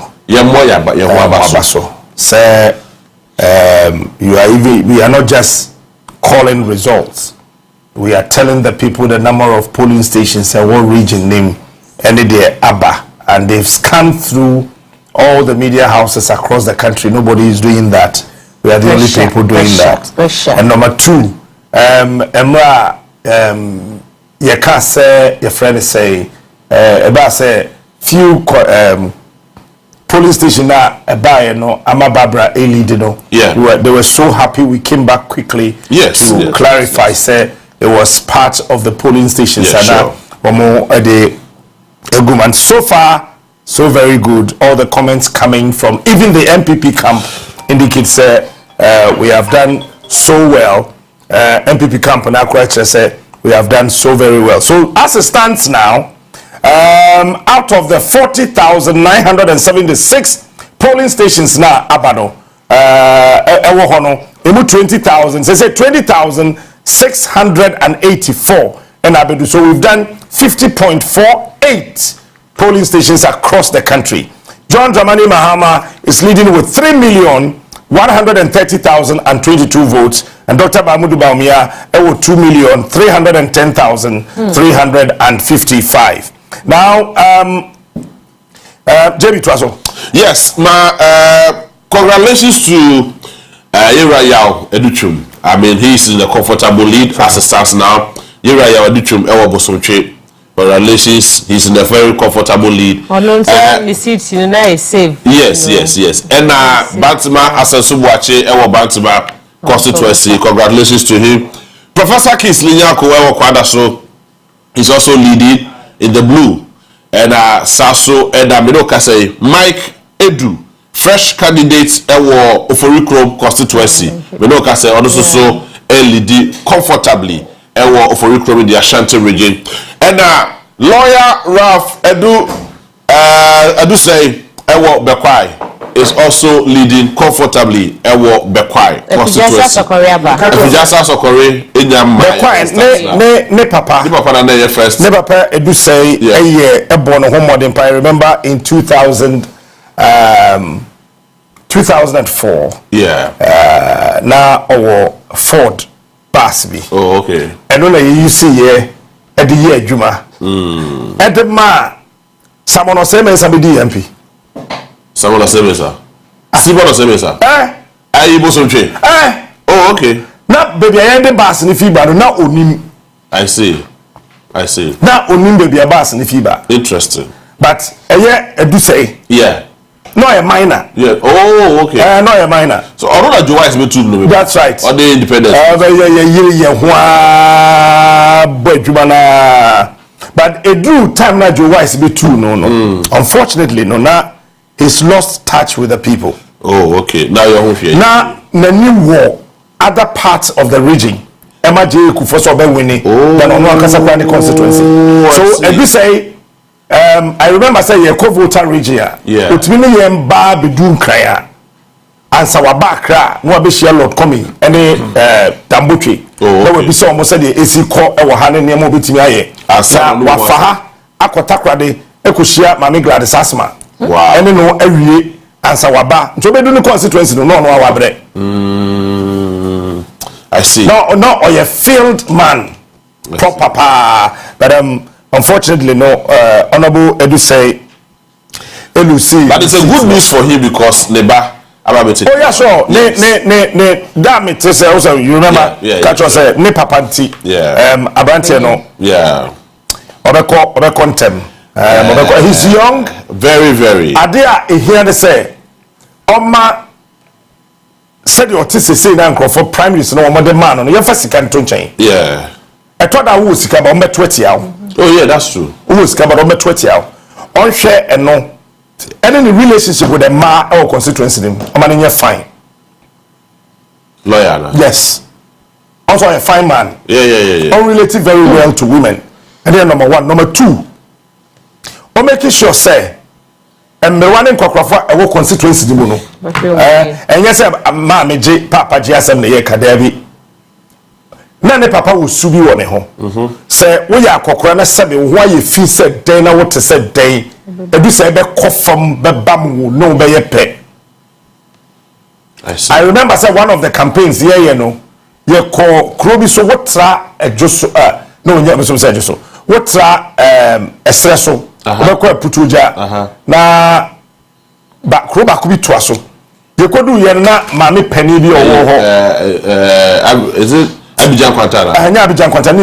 Krobi shawo wotra putoja de town bi papa bi wa soro bi kura kase bi na wo be nim sasafo na gua and edu se na ne kukuru funu no wow emu no sa ma me nam se moja fi ni hunu mo se no wanyini na odi film moja na wo ma me ne hunu nyina no edu se di kukuru ma me no wow eti osua se de ne papa esi peja ko na osi peja nkrofo bo nkrofo e constituency nim I remember very well say ne papa ene nipa be 4 ameminim e hye da tuo mo huka e do mpa bruche kosua de wan ko scholarship ama omo ono ande tua wo mo huka wow e do mo call London e mo call school we do ko masters ba ko ye ni PhD and I think say ba ko so ko ye bibia e wo London so obetimi aye sade na ne papa eye no ebi wo ho but just two interesting messages and coming from two notable people bako efri Nanaya Okweko Osibeka Jose Odawase you're doing a very good job Nanaya Okweko Osibeka Jose Odawase then number 2 the Ashanti Regional Deputy Secretary of the NPP Benoka say Odawase also you're doing a very good job Jima Osibeka Jose you're doing a very good job Ashanti Regional Deputy Secretary of the NPP also you're doing a very good job Deputy Secretary of the NPP in Ashanti. Some can't just NPP before and they send me messages. Yeah, Kabibi, and I think that information coming in, no, I'm saying wait see, you know, even until the year, but no problem. You might want to see Pacho question meeting lawyer Fifi Backman of the NDC no win. Time na you see aya yesramo amutie amundi achi ye de aya na me ye fa so me kase dibachi aha say ye gusisi say ya ye kase won say polling stations are eba no me kabo mu na ma say we lead wa ha we lead wa ha it is a cap polling stations and 9 edu ebom the only thing ye beka ba kwesi bintim ye nkan wa ha say MPP winning kwesibinti we haven't said that we haven't said that yeah asa na baby anu aka so obi anwi e nim say wanwi e wa wonwi just say what you say mo tia say takwa is very dicey takwa is yaso green the NDC in Ashanti region so ehwe wo e dia quality of result to Ashanti region office I mean, sir, say the idea no say I me no ka say no. Yeah, 51.14% of the total polling stations across the country. Total polling stations, you know, I remember board. Then your board will have some analysis on that, and then we go. Okay. There were 40,976 polling stations, and EC every year at Juba. Now, say I me no ka say no. Emu 20,957 aba 20,957 na aba no NDC's John Dramani Mahama is leading with 3,312,810. I am repeating the number 3312810 and Dr. Mahamadou Bawumia of the NPP, ewo 2,443,507. I am repeating the number 2443507. So as it stands now, John Dramani Mahama is leading with 56.8, and then Dr. Mahamadou Bawumia ewo achieve with 41.37%. Here tell say 40,976 polling stations and yet the year Juma I found 20,957 aba abedro etinom pacho udi echia na wehuno afei ma me fa won tumrika enko regions dim then we look at this data na de teni ewo eye ahafo na eye me nwanwa pa say ya me no ka say no Mahama is in a comfortable lead. Ewa hafo. I am shocked.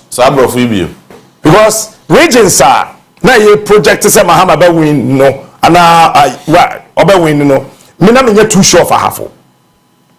because Ahafo has always been a predominant area for the New Patriotic Party. Say NDC, MPP when they bring Ahafo kra, that Ahafo enclave no always a call Emma a year NPP.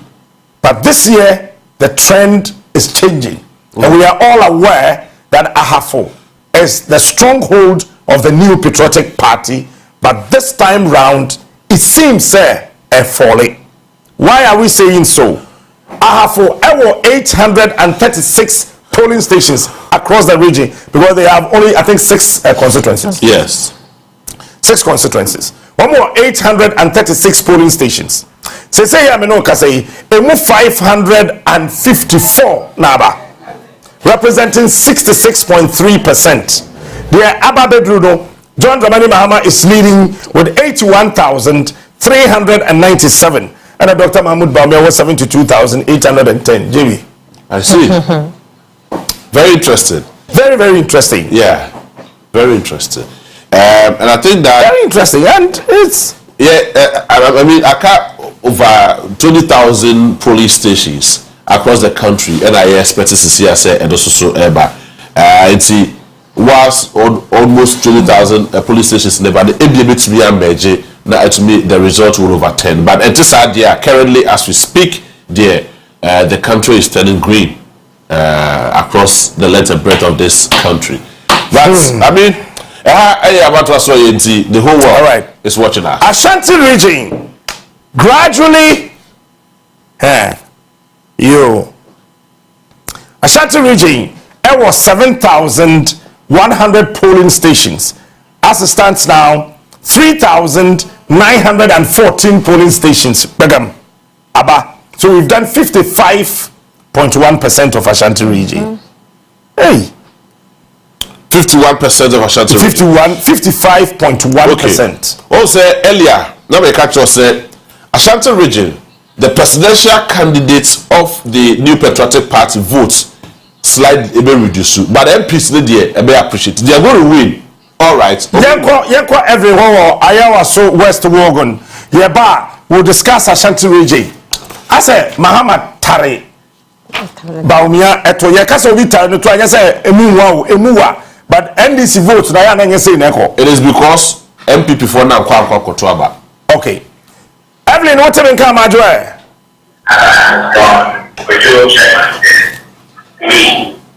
Hello, Evelyn. It's a more result. Evelyn, what time come? I can hear you. Hello. Evelyn, what time come?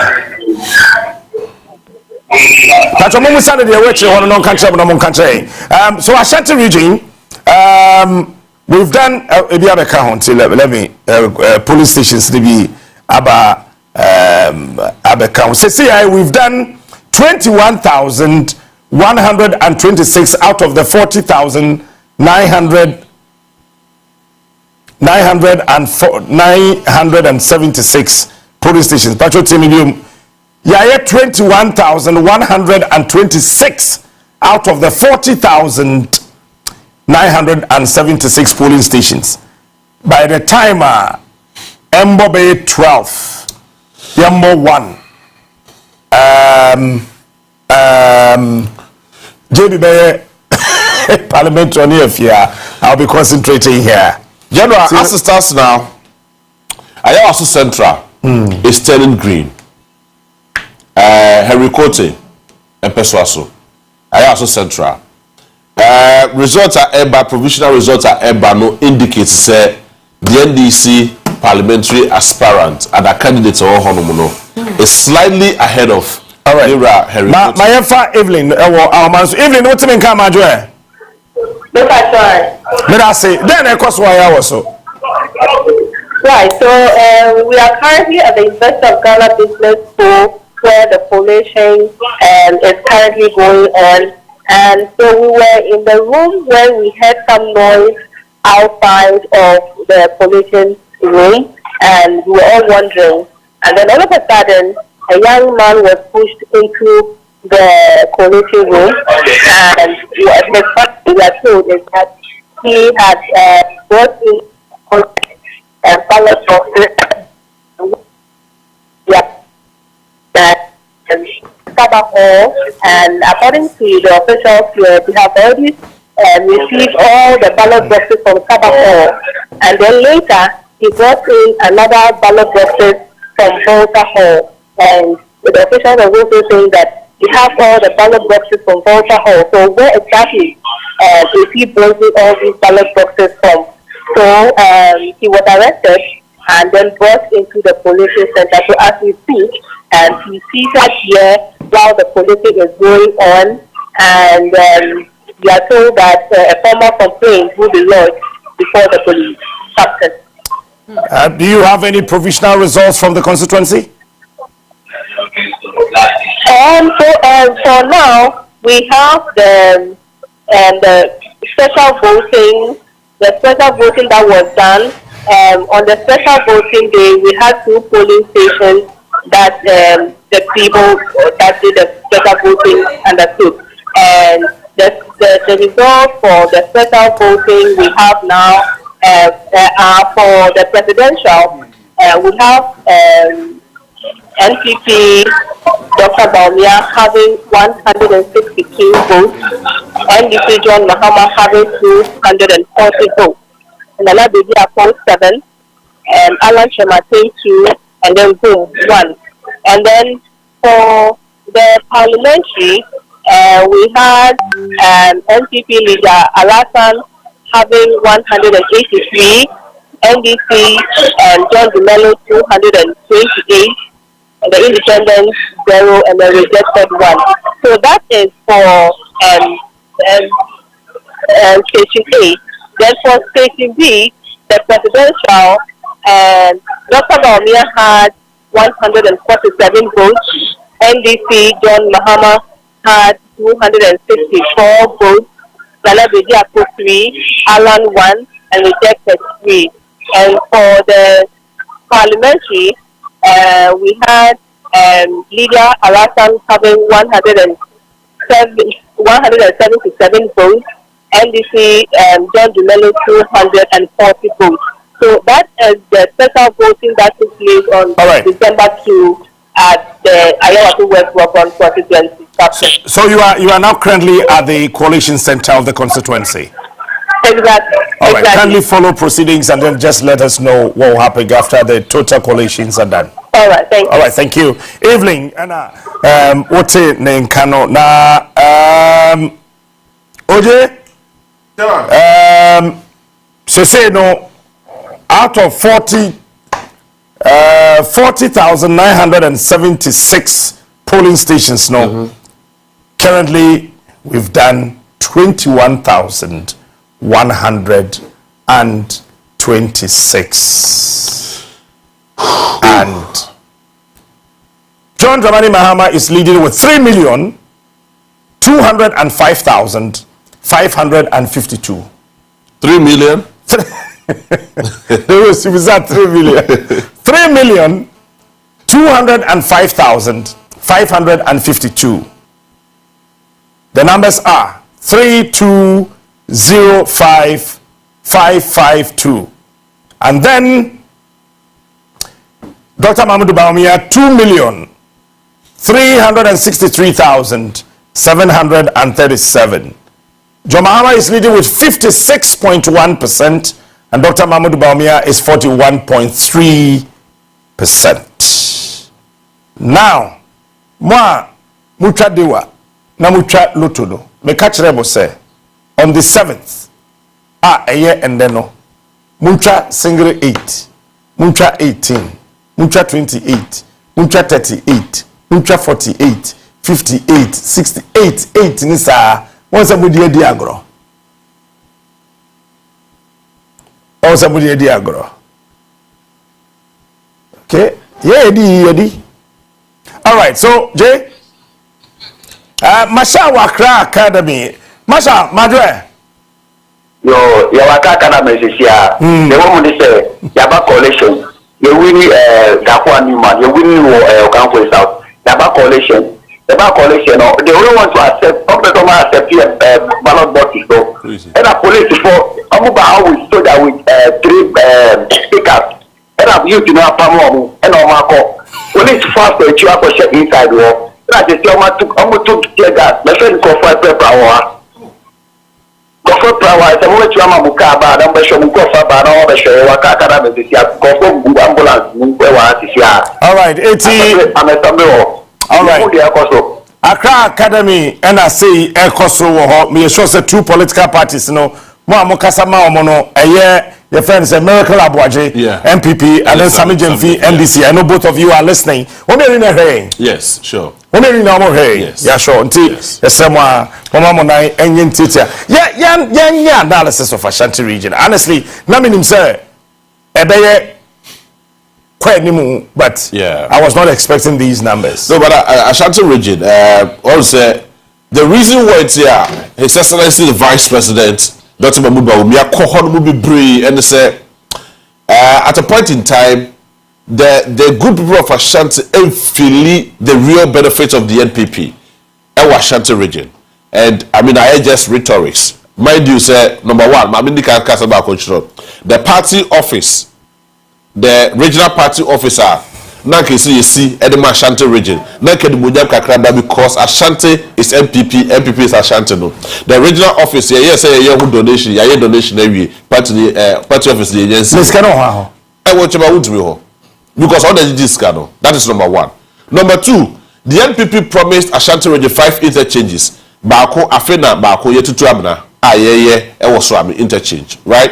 That is number two. Number three, KJTF is 2. I saw your central markets. So a lot of projects are echoes to Hodomo. How the area car or channel? After military hospital, Yenya Krembiano, Sevilla Hospital, Yenya. Now watch this. Now watch this. Half of 700,000, you say. Half of 700,000. 350,000. Yes. Now watch this. John Dramani Mahama. Out of 3,900, out of 7,100 polling stations, 7,100 polling stations. We've done 3,914. John Dramani Mahama is having 380,121 votes. Wow. And Ashanti region, we've done 55.1%.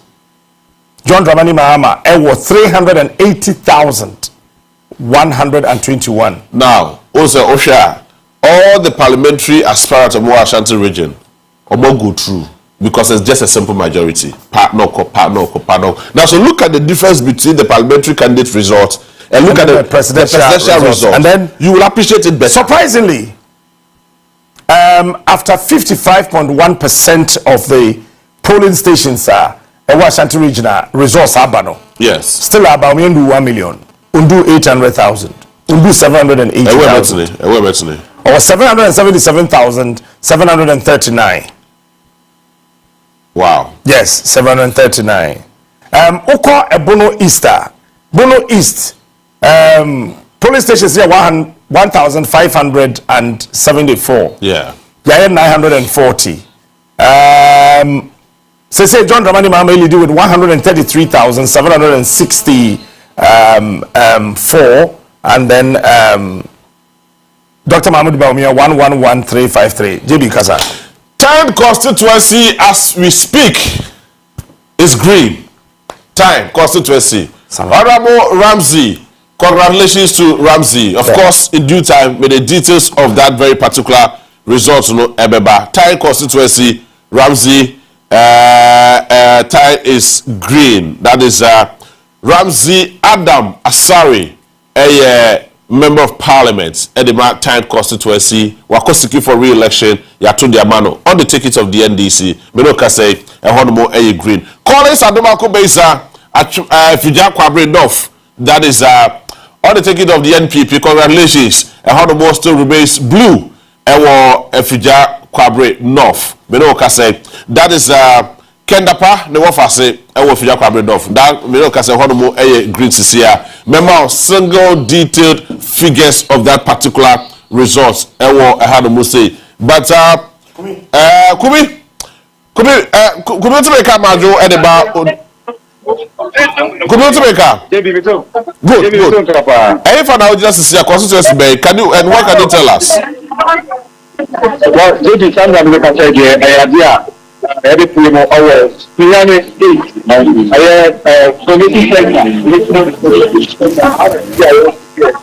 Now, some few minutes ago, the ACO and said, Abra, on the ballot boxes, any equipment in the air banner. Idea on which we ever sound like or her, acquire to police center and action. But now I want to know the issue that I want. See, I want to do actually what a pen or a advantage in as to more. That's a brother who did it. I can say, I'm not sure who are. You know, all of that is no idea. Things not you know. I did a patrol to more. Now, I don't know. I'm not going to be said. I don't know. Or you get to say, or two. I said, not that after going to know. I idea. And getting it down to that, I share power here.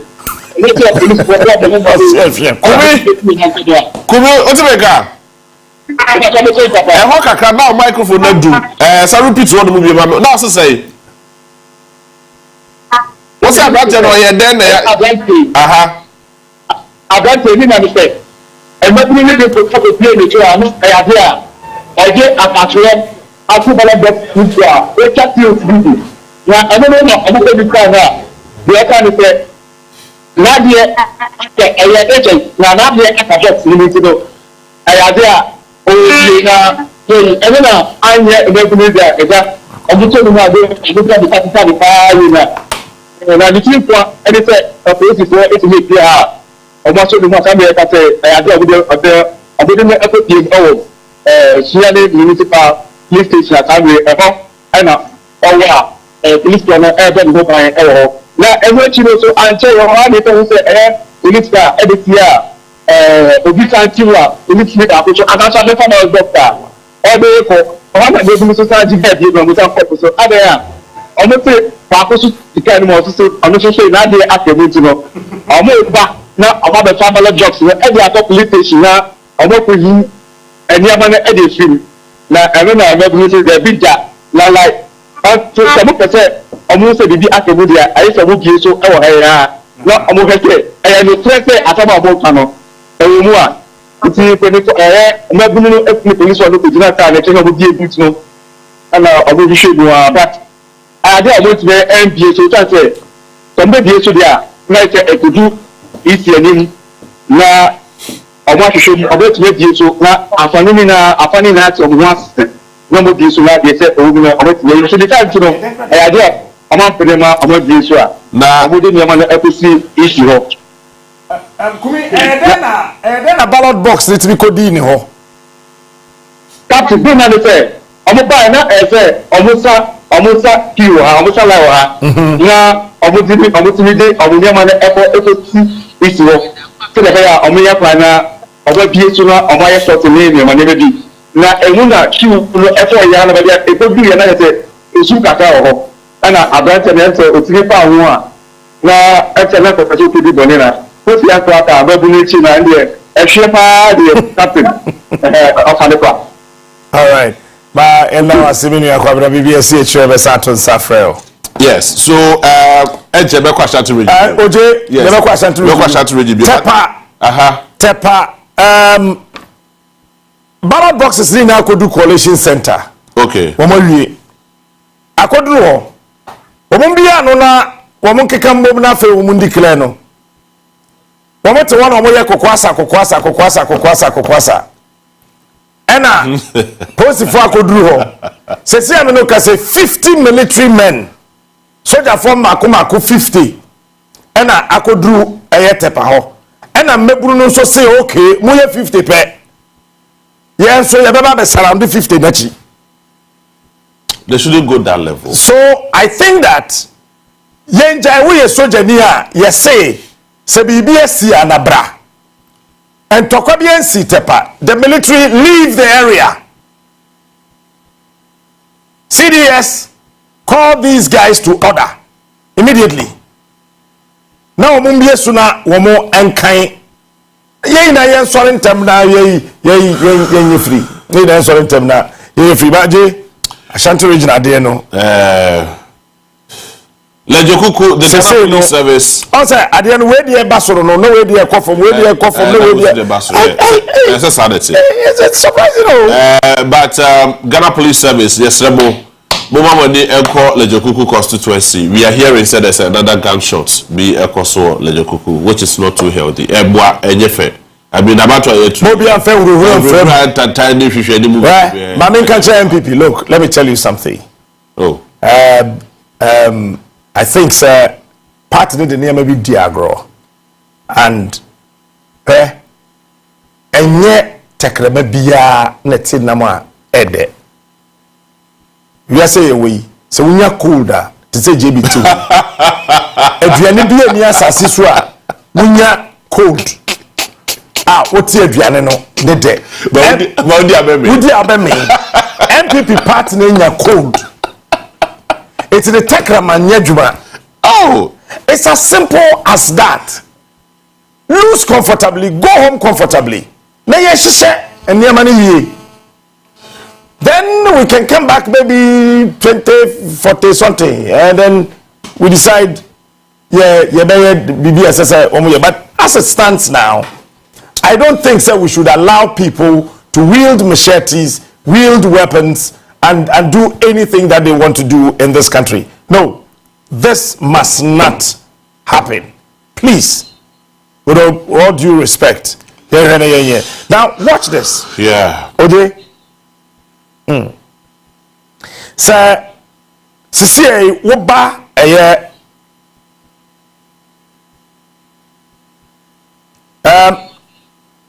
Matthew ewo ahomano so Matthew madre Captain Major so mo da bibia boko nyame adom bibia boko mo o he na den e koso boy nkomo.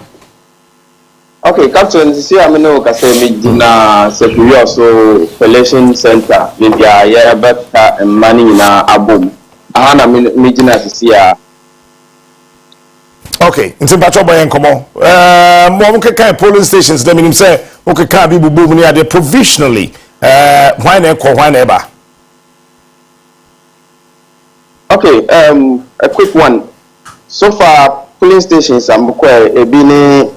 Atokrom Cocoa Shed, Presidential, NPP 61, NDC 136, NDP 1, rejected votes 5, total votes 201, parliamentary, NPP 67, NDC 133, and independent 0, sorry. Well, okay. Yeah, Timmy, you know, Enka, Miniabema Samike, Worcester, Massachusetts, America, ma'am, bro, how are you doing? And him say, and so, I feel Ghana for. Moya soldier for America any UK motena plane him eba Ghana say monso mo say obi ma so na mudi sra adwuma no enso mo ntimi trauma mo ankasa mo kuro no ejantom na mo betimi ba oman mo ha no yamama mo yamo bi edin yamamo nyina amo military men Ghana for moya soldier for US any UK mo ba Ghana no Yadamase, Yamin Shamo. General, I don't know why, but I think Sadema is becoming alarming. Most of the constituencies in Ghana, no, see, are military, it is not too healthy. Makrasuye have one south east, right? We know CCA, the reports we are getting, they say police soldiers for the armored cars. No, the MPP is losing Ashanti region big time. And it is not too good enough. The MPP is losing Ashanti region big time. Sir, NDC will between 1 to 6 seats. Says Anamakacho. Yeah. So man, you're careful now. So say careful be because I'm going to tell you. Careful be any baby. say careful be any baby abium. It's it's not too good for the NPP. And President Kufuor catch us say baby utadiane hodi yenne ho. What say? Baby utadiane ho. Edino yenne ho. But President Kufuor say baby awoko na wo say aduane si ho de bia akoto aduane bi di de sa bia ho no ye nkone ho cause woni ho abedi wa obini. But boko Facebook na bo wa go read comment abo amachoncho de bi do we can dey na we so aka we dey we can we dey we aka we dey go so Facebook are there be say boko Facebook na go kan comment bi ho no mo hey I think that people can afford to pay group o mu ja go tre results afi na e ba ja go tre mu de wonim Safa ewo aya wa so east Safa what men kan ma jo e ye mi o mi to kapa na bibia boko na ye boko brand we na where your first election coverage won okay when na first election I will cover on na me hu mobo boy come on Safa yes mi to ka anti pacho den e koso ho ka che yes it's here me wo pollution center wo Vito Roman Catholic Church I for Ayawaso East constituency na so far no fifty of about 7 million ni omo wa higher for police stations there 12 to 15 na so far very positive na calm when things were coming when 20 days from Atasiana Babedru Mra or more police station hono or sha say or more sorting or more bad kind votes or ballot papers and one of the polling stations na as a maintain who want to kakra AC party agent for na no bo hono no omuni yipu no nti me ka me say one of the ballot papers most of the times the ballot papers no easy no e dey almost stamp the top right corner of the papers but we say no omudi see top left it's na you vote at the another electric no so mo team so if you have to know me say party another party be there but our top left into no means so more reject another or one kind of it can say electric no so no more the fault of the issue which are more free the one ko kakra before them so my mentor so them kakra but mutuli nya sem ketwa more free more Frankie and next 1A or police station on now so mutuli control ya ma bibia we boko no moto aho e kan ya everybody here if you call bibia ko boko mo the ballot papers na me print sheet ni na ba you know so na so confusion kakra ba no mo ni the ballot papers no mo de ba collection center wa na so print sheet no if you want to approve ka 60 year me ko fa no me chisia wo hono mo then also so police people na mo ho security personnel no mo ha no etumi control the camera na mo di ni na ko asori dem mo no mo a if you match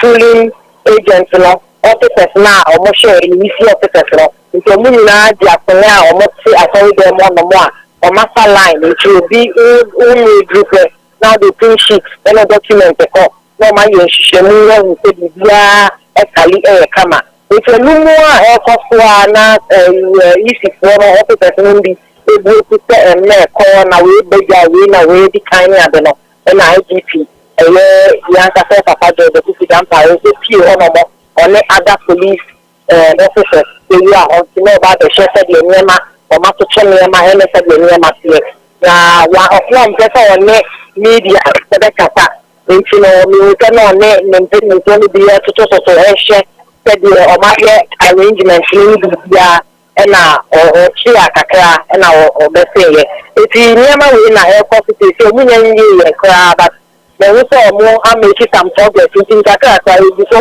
yeah share here observe the bia ebe kama me tumi enya result no na ye dia ba the future mama na asemi ne ba BBS ya na wa ma ya so atena fe yetimi ene wa boko why Yedase. So Ghana, thank you. Ghana, we want to say a big thank you. I mean, enyemre. Abo say 12 abo. 3 minutes after 12. 3 minutes after 12. But Momompe champagne emre. Yem Kofa, beautiful Anita, all the way from the capital of the Ashanti region. Ani, Madwe, hey, Machin. Na Bibia Boko there. Bibia Boko. Hey, na how much kwa na why FSano? Okay, you man who today. I was saying make sure say Bibia dade kwemu. That's it. Ani then e komo en komo.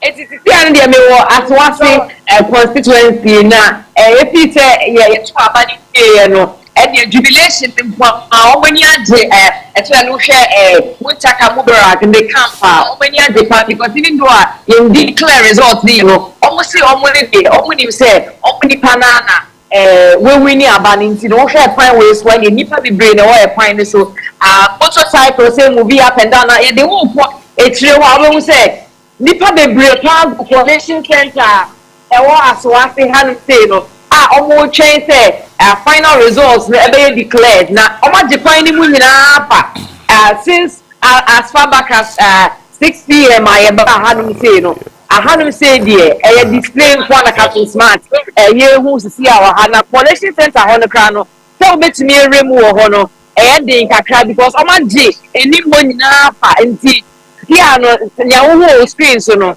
eno na airport wa hanum say no aswati collection center streets ne so there oma bodom pim wa ha enya asem kitwa Mamenda wasna wo honorable Muntaka ana oni ho bacho ye kitaka me bisa se Muntaka wati Muntaka nka honorable Muntaka da bi ye ntini nka ye the party agents ni bi ena also the supporters na sisi ane there omo e kwan we so na ono ankasa mo ane de on kasa ye wi ane ne hu se obeto na ba oni central force kasa kakra but after voting ni there ye ntini nka na ye hope say ebi a ochina no pa na say in the next few hours no ono so betumi aka bibia ma ne nkofo no ati ne e koso. Okay, Mamenda wasanita BBS ehwe mpacho ye beto safa. Okay, yo bacho ye dafe. Enso da se Anita Akufu ena ote nenka efi ason ase ewo Unyaka Akufu na wa bia dampare reka ho Ose so o Anita na Naka Akufu na wa bia dampare reka ho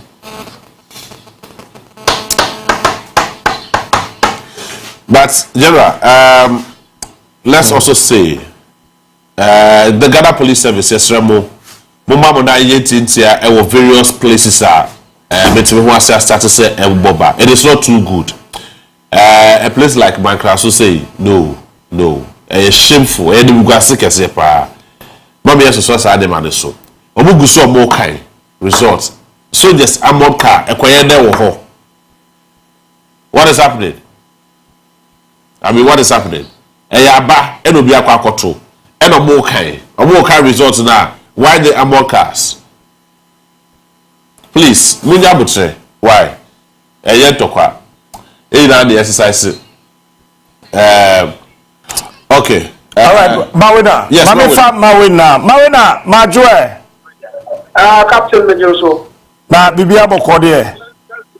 You are doing you musukum kakra o headquarters service. Me da say. Pacho mayiti o de ekoso. Since you are the Electoral Commission or headquarters for power to manage a whole so a National Coalition Center for Presidential Election Results now. A party agents no out of 12 no which me can say 8 9 or 1 people has here.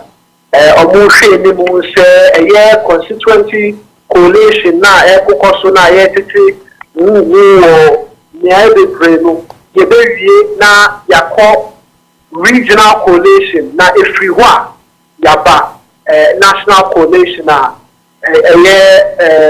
EC commissioner Penny Madam Jean Mensa obehwe na wa declare results no sesi ade yɛhwɛ nyama sala nyama sikwa yenye nru bebi ayebeka senti national coalition no obejuma eba be sharp nanso obedu ase a party agent na one of the presidential candidates Kofi Kranti kwa baba be piem wo ha se all hwe ni mu se national coalition no be sharp start results no every regions there bano and we have a PMO EC headquarters happy na ya shesala the control PMO happy bibia that the amount what to have observers in so aba mababeka media for omo say who any party agent omababedu obedru ahase so party agents for MPP ni NDC there omonya medru amudi amuguswa wa omo party head offices omo omo coalition omo breakthrough hasi but oyo omo free mo di ma ba be dru ye hwe ni mu se enchekra se nyame adom anopa e be pie mo na expectation ni se ahafo a o hwe Ghana regions ayo 16 na wo hono nyina no ahafo na iswa wo mu a omo constituencies ensanso do so sa omo hwe ni mu se constituencies that wa have mutumi ye omo ho yie na omo quality result in tema enia ebedru ahafo regional EC coalition in tem na ahafo for omo the results na for fax machine roni fax fax machine bia ye send documents so a bind body wo ho e chen se ye be sani afa wie mu a obiveji di se obibetumi ha system as result and san about it no otie EC for no monum nsema mo si omo ogidie se fax machine die chance nsem no bi entumi emba ho ntino omo fax result na manaba bedru headquarters na bedru headquarters stala ebesi akoni se results no fax machine no mu eba omo be copy photocopy ama all the 12 presidential candidates na yedema all the 12 presidential candidate agents na se enkomo bi wo ho a se omo bofa ho obi simenti ne ho ase ewo result we ana we ho a omo bedi ho djuma na se omo wie na ye 2 year omo di akọ EC building nimu na Madam Jean Mensa signing na afe abedane certified result but say free region ebe drew omo fa ne say provisional into no processes na wo ho ni ye hwe ni mu say coalition na ekoso constituencies no ebe wie na akọ region na haso ejuma no ashas ye captain and I say my na BBS champacho metal safel I show you that's it Bawina now taking from the headquarters of the Electoral Commission. Okay?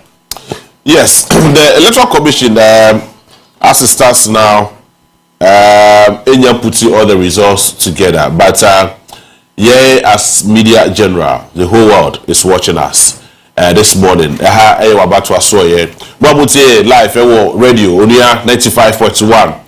And they will follow us on our social media handle. Results ni bi ebeba certified results ni bi ebeba na fe mo follow you on the social media handles na you be feed mu na asas we ebeba no but adasaso kwa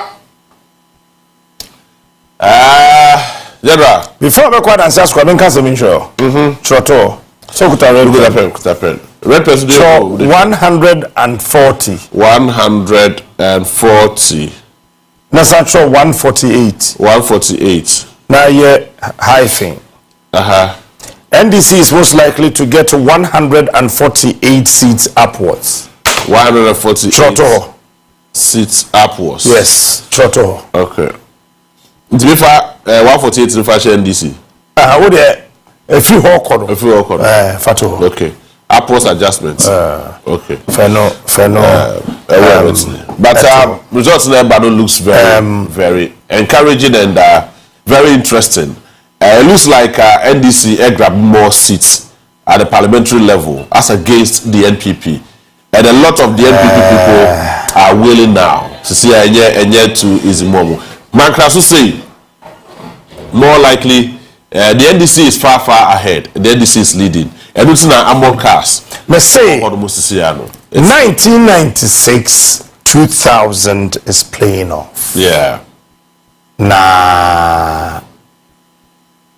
The earlier the MPP realizes this, the better for them. And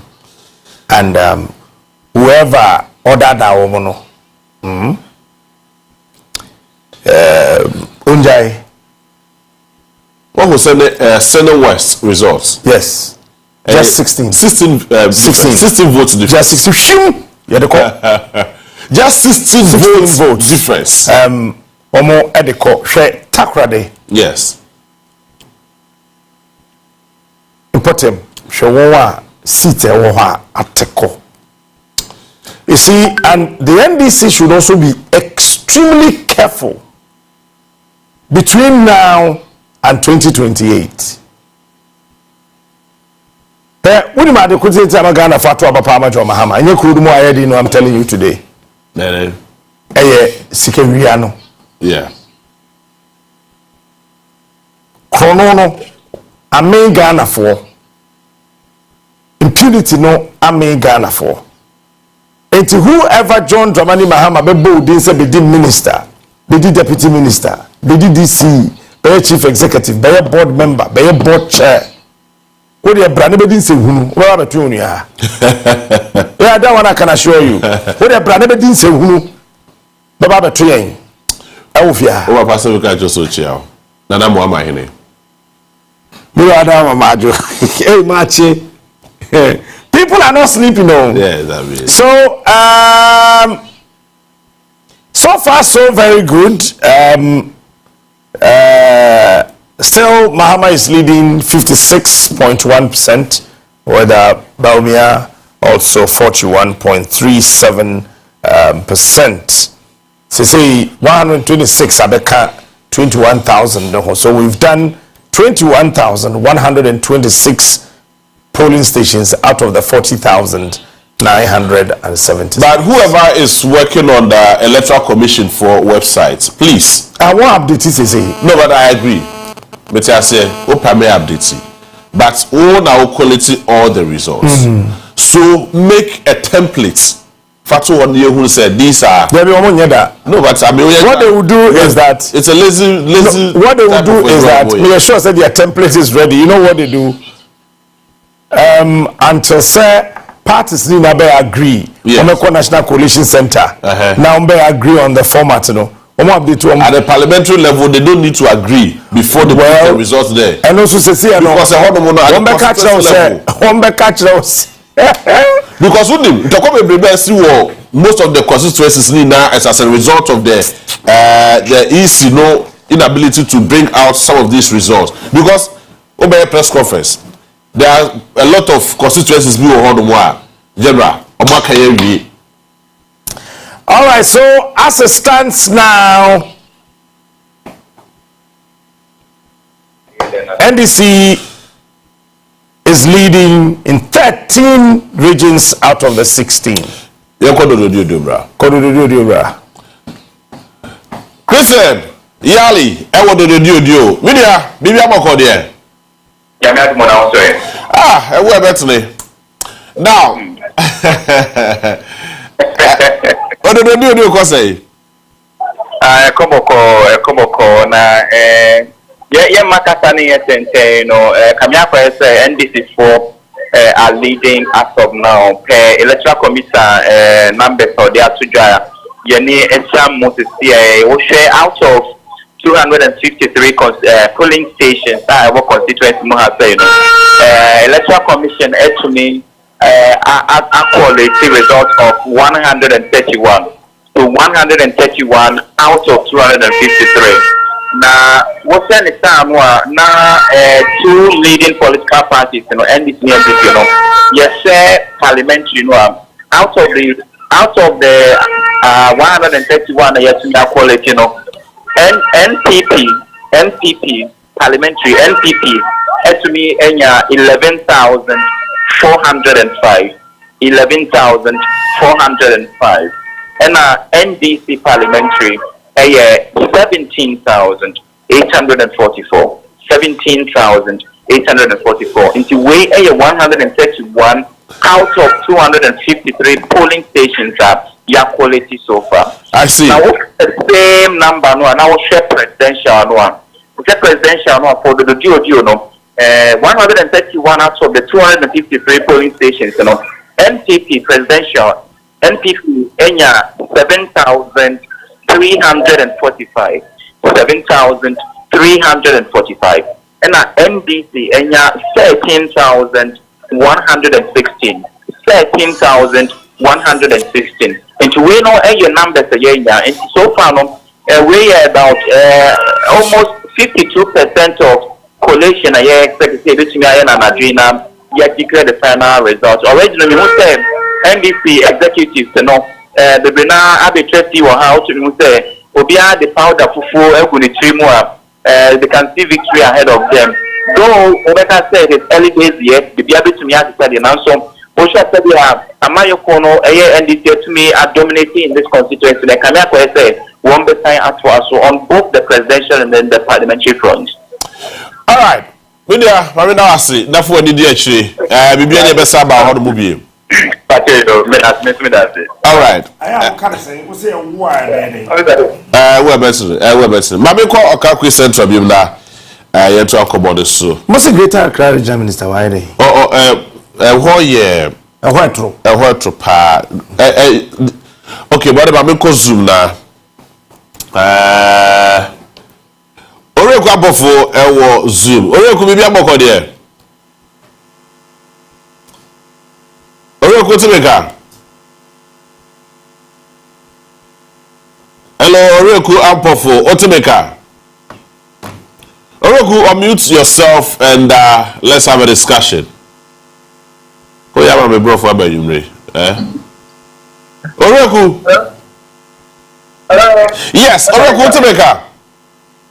Good. Now, would you like to see her?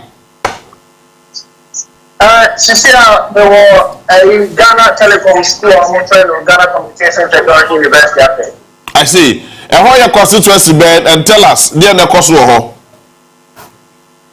I operate the central of the Pollution Center of Ghana Communication Technology School. I must say, it's been a very delayed process since the bedroom around 7 p.m. It's been different issues that are causing delays until election started almost around 9. Until we share progress as of now, out of the 142 polling stations I work constituency handle, just about 40, which is about 27%. Until there's one of the it starts over here by now.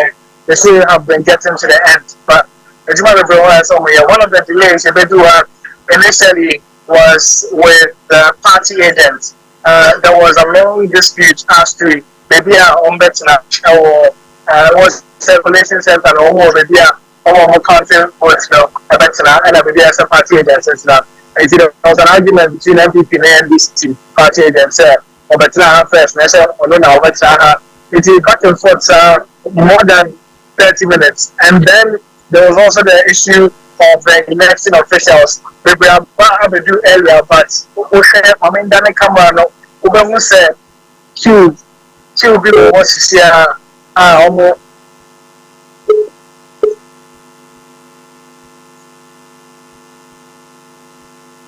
What's the matter?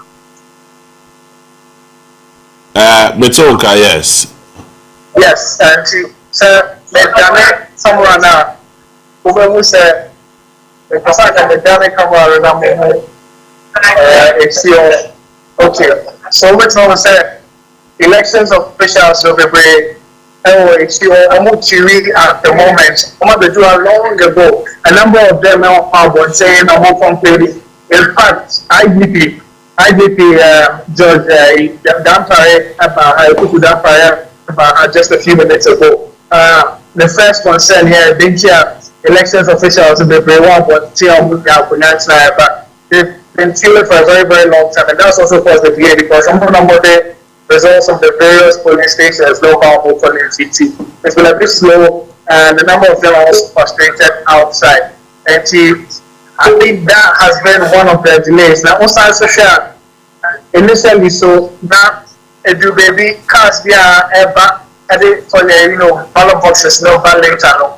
Now it's for both, especially on my then almost NBC4 said almost suspected faulty because they said some of the ballot boxes are ballots and they have been unidentified. It's a military report by to pepper spray. And then when you're man, so probably see you up on say what is this? All of these things have caused delay so far, and Tiana, so far process not for so fast, but I think they should be around the 50th polling station. So parliamentary ocean numbers not so far. Patrick Boama, one of the what treat Babasadi at the moment because he's been on this seat since 2012. At your experience now also performing in Babasadi almost started politics just about 2 years, but the new energy there, but social gap so far is just over 1,000 in favor of former use of the MPP for the parliamentary seat. As I mentioned, just 27%. It's still very early days here. Go to Mecca.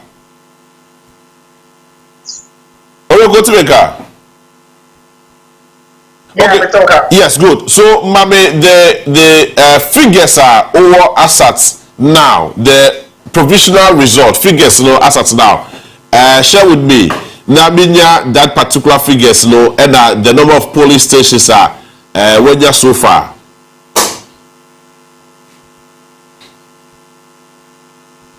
All right. So you're trying to say Sameka or Rekuda Fe, you clarity to that. Okankwe Central, Patrick Boama and Baba Sadek. Patrick Boama of the NPP and Baba Sadek of the NDC.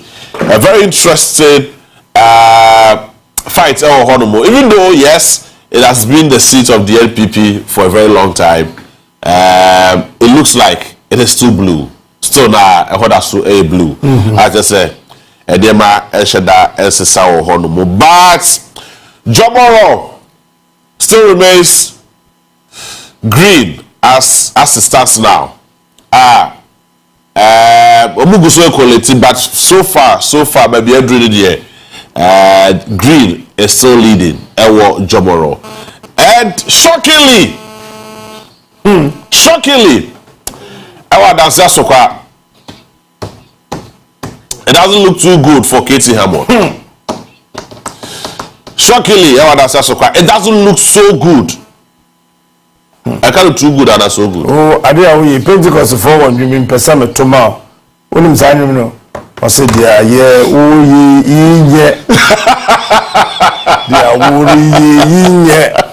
and the day ya sempada. Mama yina yembu. Na se yeriche ya kosi adiche asudi beda yento. Inti nianom. Mama yego ganja. Ashanti region. Makacho said check if between 1 and 6 seats. But check it. Adansia Sukwa presidential results, Mary. Adansia Sukwa presidential results is not too good for the NPP. So as the parliamentary results. That's beautiful. Ehona Katie Hammond, AD MP, and Katie Hammond, a core member of the Dr. Mahamudu Bawumia campaign team. Only Dr. Efiye Ayu. Yeah, if you just one will say, when we met Tribu, so some of them started talking by heart.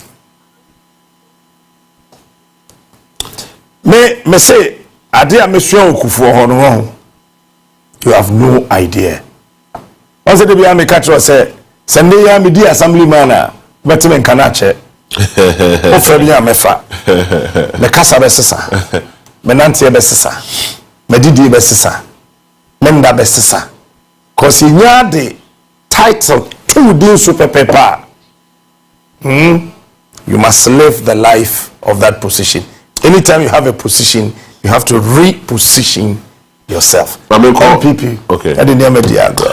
Mameko akwetia na mene Aida edi kobo. Aida not make about match. Good. Akwetia to say sisi abeno kasai. The Cabri de Obanweni editor Apetia and ye Asem Kitwa. Address Apetia up for them Tempa Enya Asem Kitwa. Nipa epi apa abonte no mi will be Apetia say better. Now there about to eba nevi no nuna. Almost a theatre almost kind of police station Rana. NDC supporters no SRP able to see any young to any na enya Kitwa ewa. It's a movie the ana o say dey abano eba ballot box no eba collection center hono. Na you di echi eba here no you will say enya Kitwa ewa hano between NDC supporters no any abanbofo na omo hano no. Na omo kan nyina any say omo the ballot box le ba no ba so no one na every the go say inside. Ama agent bia enwren indina every the supporters le go everything. Omo nti afie itinu omo friend me mama ele atojafo ema omo to be boa omo ebo ban ema tunge eyede ebai but if you tell me no ka say akwepia udu akwepia enya sem kitwa to odi we odi akwepia enya sem kitwa FGP supporters gia chomani ewa hanom no na so ade ba ko to say final result na kata no pe nya e to gaye na so udu akwepia dia and this is the first that new asema or I see. Now, so far, I want to be put it together. Some few results be a coalition center. Hana. Yes, say, I'm not going to that in ya. I need your phone to be crappy. Ya fine. And say that in we say we bata yani me want ya na airport to happen. Na omo inside the new dia badia akama omo kan say that da ho agent ni that da ho agent na the pastor no me too I just want to the person in here you know omo inside na omo pie no we say ti aka ti aka bia omo ka ba no get pie you want ma that's Aidan for fire for the Aidan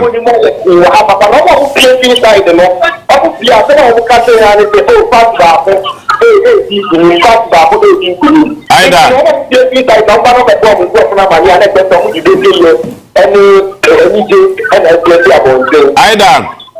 yes sir I didn't see that when you acquire Engra Collection Center what's happening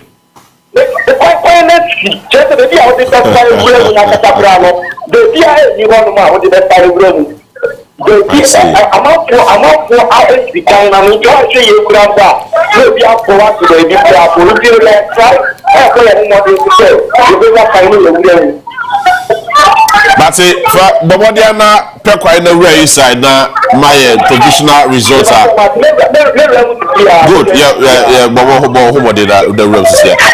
General, Mamenye Adebi Facho had Musiana Beko. Okay, Beko Abubakar. Ibrahim Abubakar. Ibrahim Abubakar. As I say.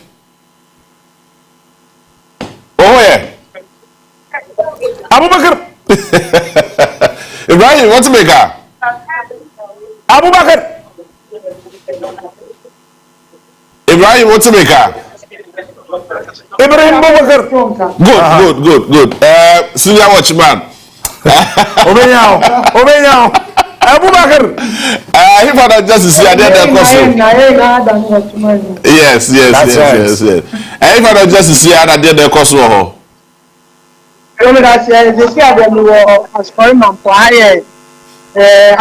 Collation Center. Fantastic. We see more quality results, but currently, the results are far few polling stations.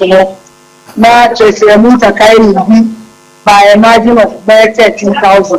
We have the result of the special vote and in fact, on also by a population and why also for only population means that I know 43,680 on a man of 30,509. That's a social difference now.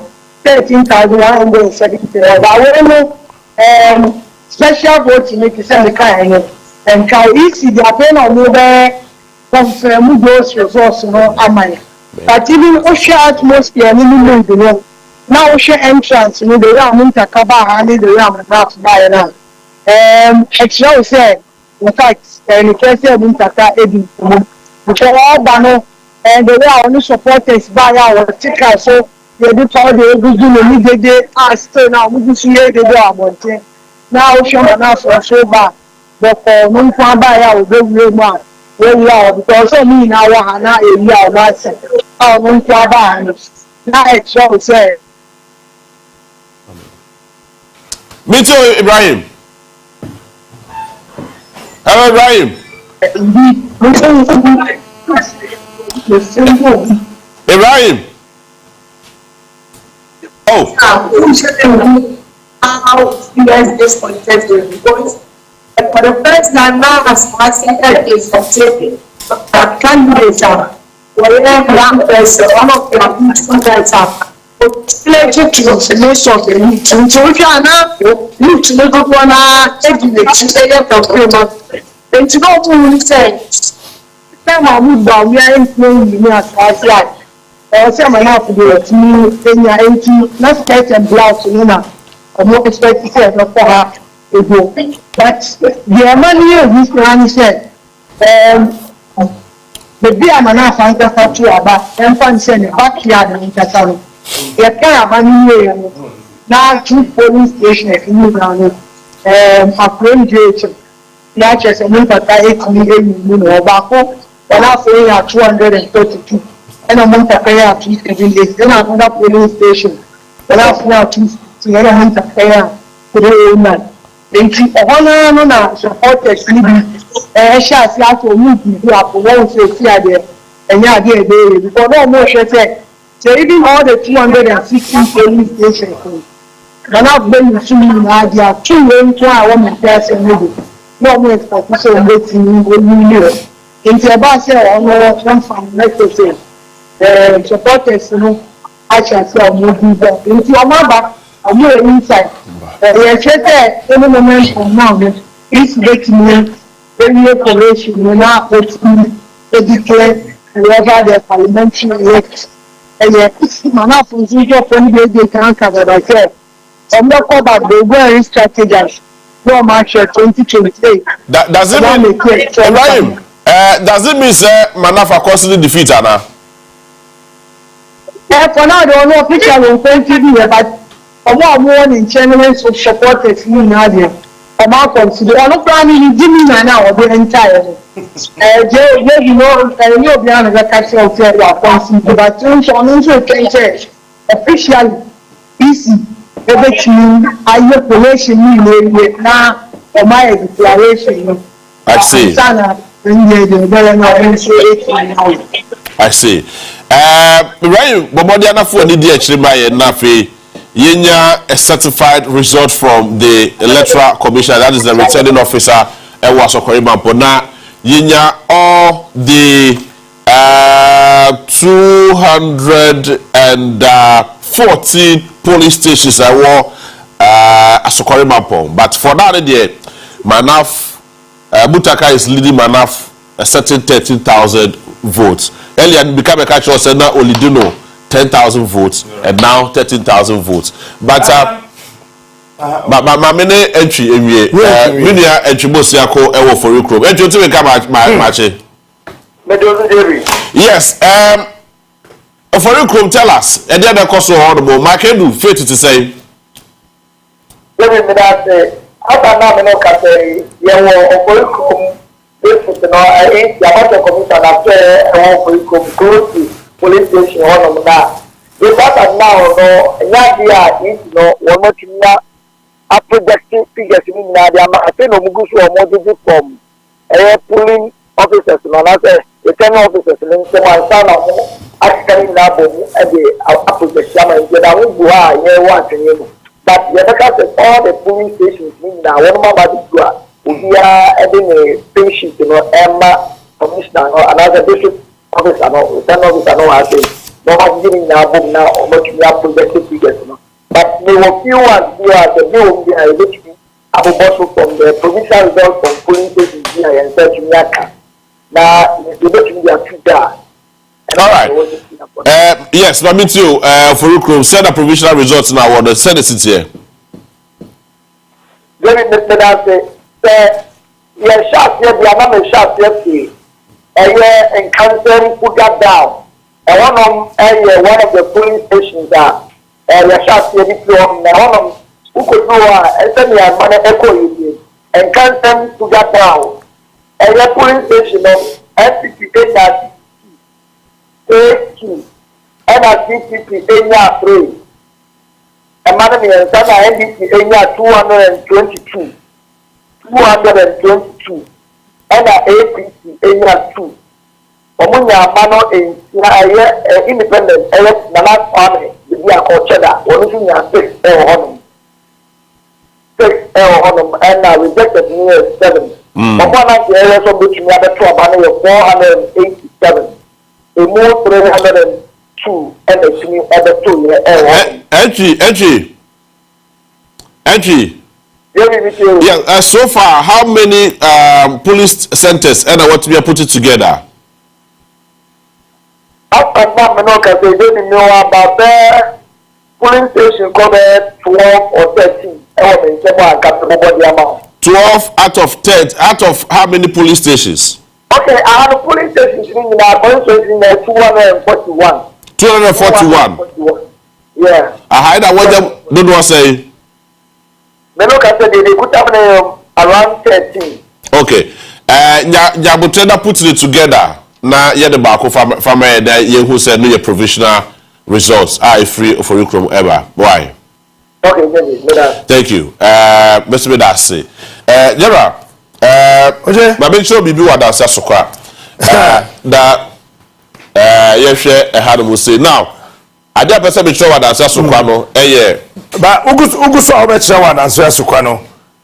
Sese ya me no ekase no said unim dada no.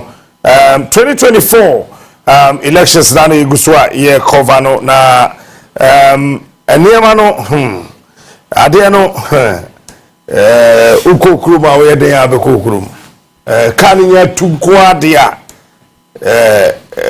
wanted to driver no from mo for mo wu kwemu a obedu fie said TV ano obedu wa ofie oje brana ye hwade adanse asokwa aye bibi e ho ade no pese be chiro wa adanse asokwa osa wo man kasa every year bia no ndc bopia won bopia osa tepa ndc awoni da yes tepa ndc awoni da yes so now one asawase 2 tepa 3 boy such a front place also that is job also New Dubiase. Now unconfirmed Adansia Sokwa. Unconfirmed Adansia Sokwa. Refi Offenso South. Offenso South, yes. Offenso South. And it's 5 no. Yes. And I feel if 5 Hobano. Number 6 and unconfirmed. Your friend is saying Katie Hamon. Katie Hamon Adansia Sokwa. Yes. Adansi Asokwa. Hoya Danse Asukwa. And don't forget, say, Ejura Sechudumase. Yes. Ejura such a front place. I was Mama said, you know. All right. Ejura Sechudumase, yes. So far, Bakachos NDC were between 1 to 6 seats. But say the air kono kosa pepe one shot NDC became 6 seats in Washington region. 1996. Is playing off. Also, here in 2012, NPP in Adansia Sokwa in 15,779. 15,000. NDC enya 14,157. Oh, that's so kwa. And now Katie Hammond added that slim margin at the winning year. Now in 2016, Katie Hammond enya 16,468. And now the NDC enya 12,389. Now margin shada el subiasa setting about 4,000 yes votes. Now 2020 NDC enya 12,038 and Katie Hammond enya 18,000 and 18,355. So I had that margin here at about 6,000, almost 6,000 difference. It's margin no Eshada susubia gidigidibia sa so mo ka so mo pull it out so mo ka control bar it me pull a surprise.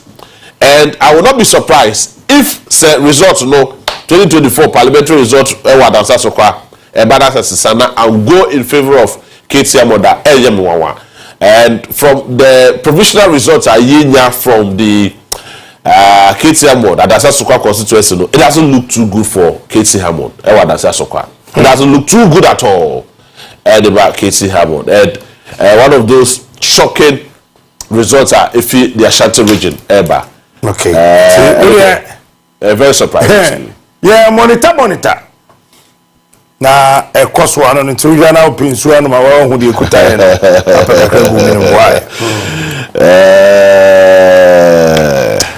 why. Say no. Our Western region no. Out of 1,211 polling stations, a Western North. Western North, yeah. 1,211 polling stations, no. Almost 641 and ABBA. We've done more than half. Okay. 52.9%. As it stands now, John Dramani Mahama is leading Western North with 103,291. Dr. Mahmoud Bawumia 62,444. Western region proper, Western region, total polling stations are 2,738. So far, yeah, 1,317. John Dramani Mahama, ALD Western region, with 193,641. And Dr. Mahmoud Bawumia, and so it 130,636. So far, John Mahama ALD in 13 out of the 16 regions. 13. And Ashanti region is still a shocker. Meaning, say, one be bomb modding and this be bomb modding. No, but I feel we Ashanti region, Ashada and Twaba. But it's quite disturbing. Ashanti region, Ashada and Twaba. So as it stands now, John Dramani Mahama was 3,205,555, and Dr. Mahmoud Bawumia was 2,363,737. I see. Very interesting. Very interesting. I was meant to be joining live on Facebook, Odia 95.1, Odia TV, and join the biggest TV station in Ghana. We know say I must say 46 minutes after 12. We are still moving around 10.7k live. Over 27,100 comments. 3,900 likes. It's Kofoba, and it tells you that the whole world share Odia TV. It's Odia 95.1.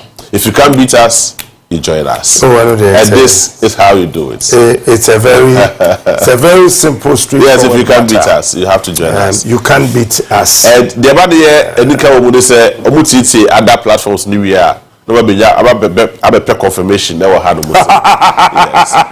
It is a Captain Kaya. And you're confirmed. James Anate. Aye. I'm sure Enche yebeba constituencies are provisional results eche nipa one way But we say the people be on Facebook about Honorable Afenyo Markins when Lucy were winning the seat in the back. Honorable Afenyo Markins. Mitrim kwa wa twafa ho. Honorable Afenyo Markins eko nyame edi ne ho afofi eko ti yeguso takwa mobekan a munkan quality a mun quality ma mo ankasa mo polling agent no de o mo sign ye no ekuta wo in fact about to track crowd asane sene o mo call for dada you say ana politicians who refer o mo say polling agent ni nya sign wo polling station ho pepepa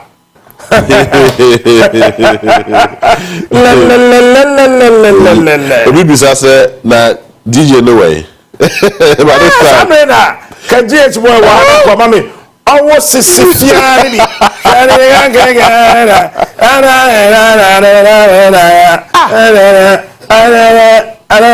owo sisi fiare bi Allahu Akbar. So my person can't say for you. Provisional result from Takwan Saim. Mesaka Mobile. In case you've forgotten, provisional results. I feel any did the certified results, but that will come from the Electoral Commission. But provisional result from the parliamentary results are free. Takwa Israel out of 263 police stations, it may equality 216 police stations. Minoka said George Mrekuduka is setting 23,771, and Issa Salifu Taylor enya 31,185. It will take a miracle to save. Joy enya 10,689. Mekudu katibu yene de. Eti aka how many police stations aka less than 45 police stations. But still emfa. Still emfa. Yeah yako.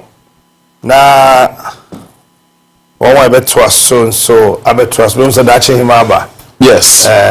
So bana yeah, mo pe champagne by him. No be lusu ye dey be di. That's it. And na no be win so ye dey. I was anticipating say ye press conference team bia.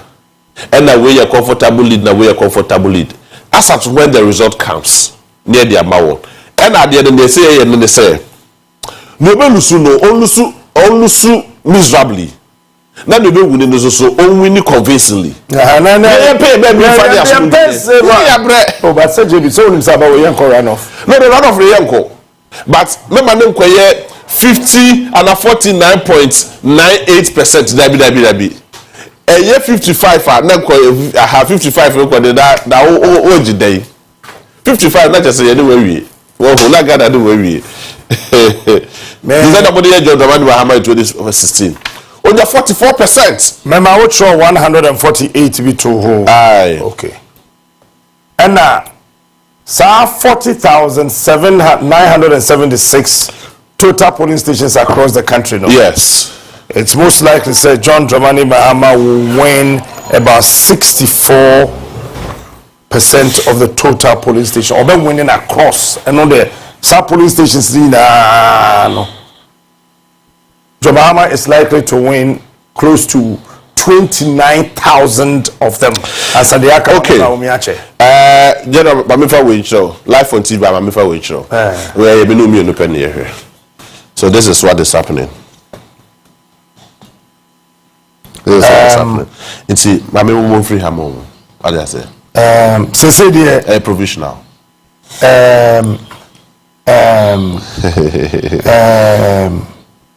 Mekudu can lose the seats. Always sisi fiani. And then handkerchief and then I don't quite sit there lose the emde. Who to the phone next time over to anyone cry to the say almost sisi fiani. Check the personality. Anybody with him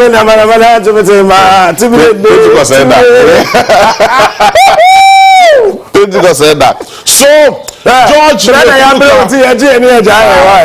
provisional results coming in from Takwa Israel. Provisional results. When you certified results. Let me pay provisional certified. George Mekuduka 25,215 votes. 25,000. 25215. Our car be another number. UE 2521.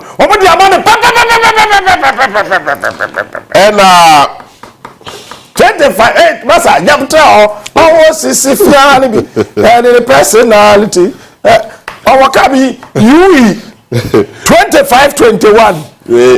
So for now when the kwaji comedian no so for no hear the deep as a comedian member ada as the way your mouth comedian pan na udi ye no the way also that's yes we no live I said the way results they could also udi hu there be the kind no man na me born UE 2521 what the amount Isa Salifu 33,000 aspirants tickets of the NDC. And 33,100. Personality.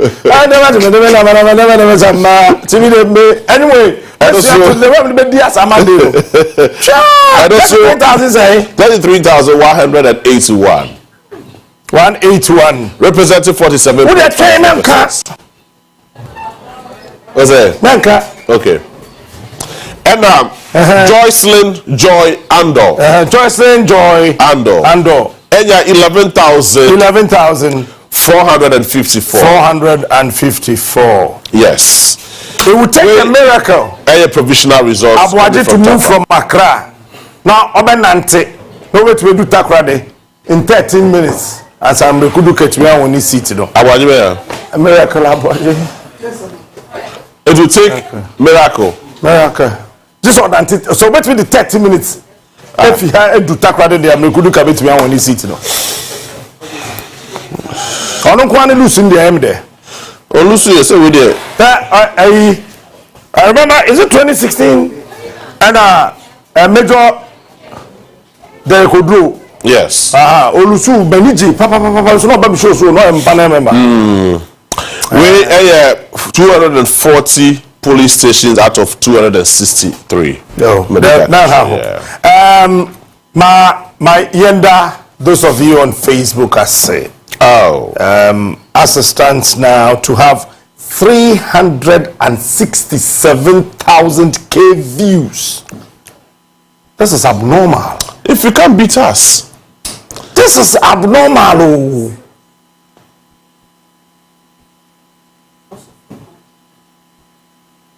Nah, Ghana, we can't say thank you enough. Me who a single TV or radio show ekoswa comment and control Facebook 28,200 that. We have 28.2K.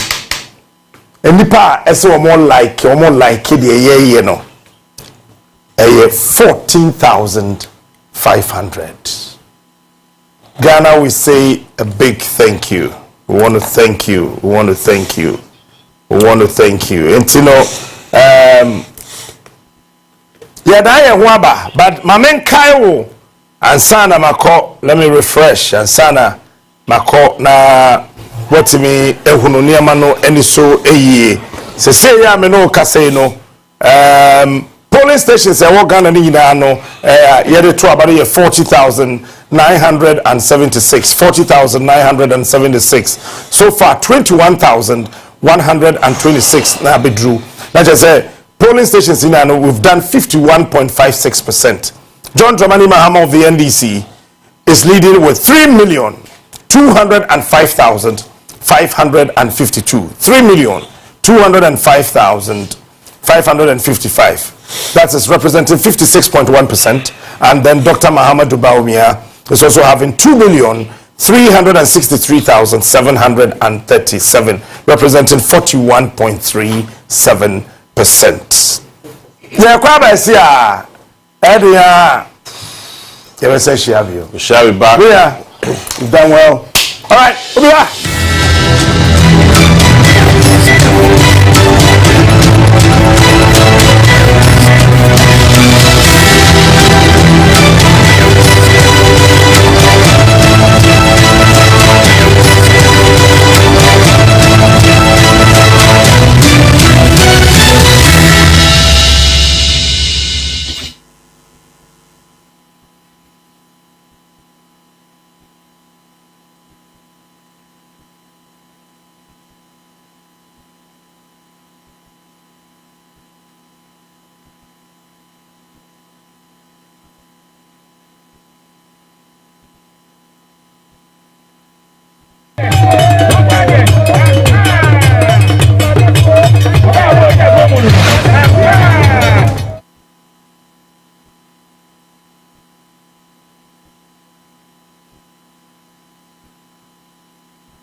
Because I don't have the AC, say Yami Abami free mufia, or being country or my way see any reforms. I do we see free Nanyame Abam, no be a trap, not be bidding including in Kuluya. We being country electoral commission say, young fleece are the Sheba Kono, and to me, and Fambra, the papa, because say we 2020 hold on nyoman kakranka kra 2024 de e yachen 2020 de no timi mi gidi say senkakranka kra asumbe to me ba me declare election ni wi a obi nkan je electoral commission say we na reform for on declaration of results from polling centers na me de me ya e wo de koso we mu na nye ibi presidential one kra be bank kan no say constituency what de na so big kita ballot box ewo awoshi no the cop methods as on down wo awoshi mpatemo baby o say me the 4 hours me new year another man asem no no hwe bibi ebi na bi a na yeta ka say obi ni moral right say obekasa dia fa obi ho na say obi bi obetumi aka bi yes na because make any na ya na be yes na betumi aka say oye independent decision be na matake it yes no na mra on jumedi ahodo odi nyina ho ye nim say political parties bia no yes na mra kire say answer by political parties are yan yes e beji wato mu no as a constituency bia winya office region bia winya office ayemre da ho say wutumi no ho a wutumi na political party. But as we speak, your political parties, apart from NDC and NPP, almost all the other political parties account will be all the time with these offices. Regional offices there, it will be 16. Every constituency qualify. Say yes, never be near Buso. na political party emra se so no yes na se political party ni for ye adwuma na still na no yes recognize that political party as a political party ni adwuma na so yes na kasa wo kwa na se won tumi ani so it's a better na me bi a wo tumi aka no ya bi 100% na ma make be nka ho ene sen empo emano ewon hyehyɛ bebree a political parties ni so ebi ni kwan kra mo fa so mu musika emana hyehyɛ sɛ kwan kra political parties ni na mu musika no sɛ brand bia no omode ho report ebre electoral commission sɛ afi bia no omosaye account na electoral commission sɛ be electoral commission say okay party we musika odi say kile election musika odi election ha na free na nipa say no de buy nipa na dwuma bi a woyi ni musika wo nyina ni party musika wo nyina ni saa hyehyɛ we na wo honom no ho for enema ni party tru edikan say be hu say your political parties no sika mo de adwuma no se bi enye green ne kata se sika se bi enye wudi enye sika free krono anase wudi mo de ye se bonne bi ene fi ho free ba atosu bi se bi hu se bi se your electoral party no so se bi o kan na mo party no so ampa ojira na so how bit me adwuma se party nti ebasa mo ade boa ne se party no ekɔwe ne election a boa me hu se ebi en pabon ni bie ni ota party na chi a obefa oman ede na oman aye nyope ni o kasa yi emse jama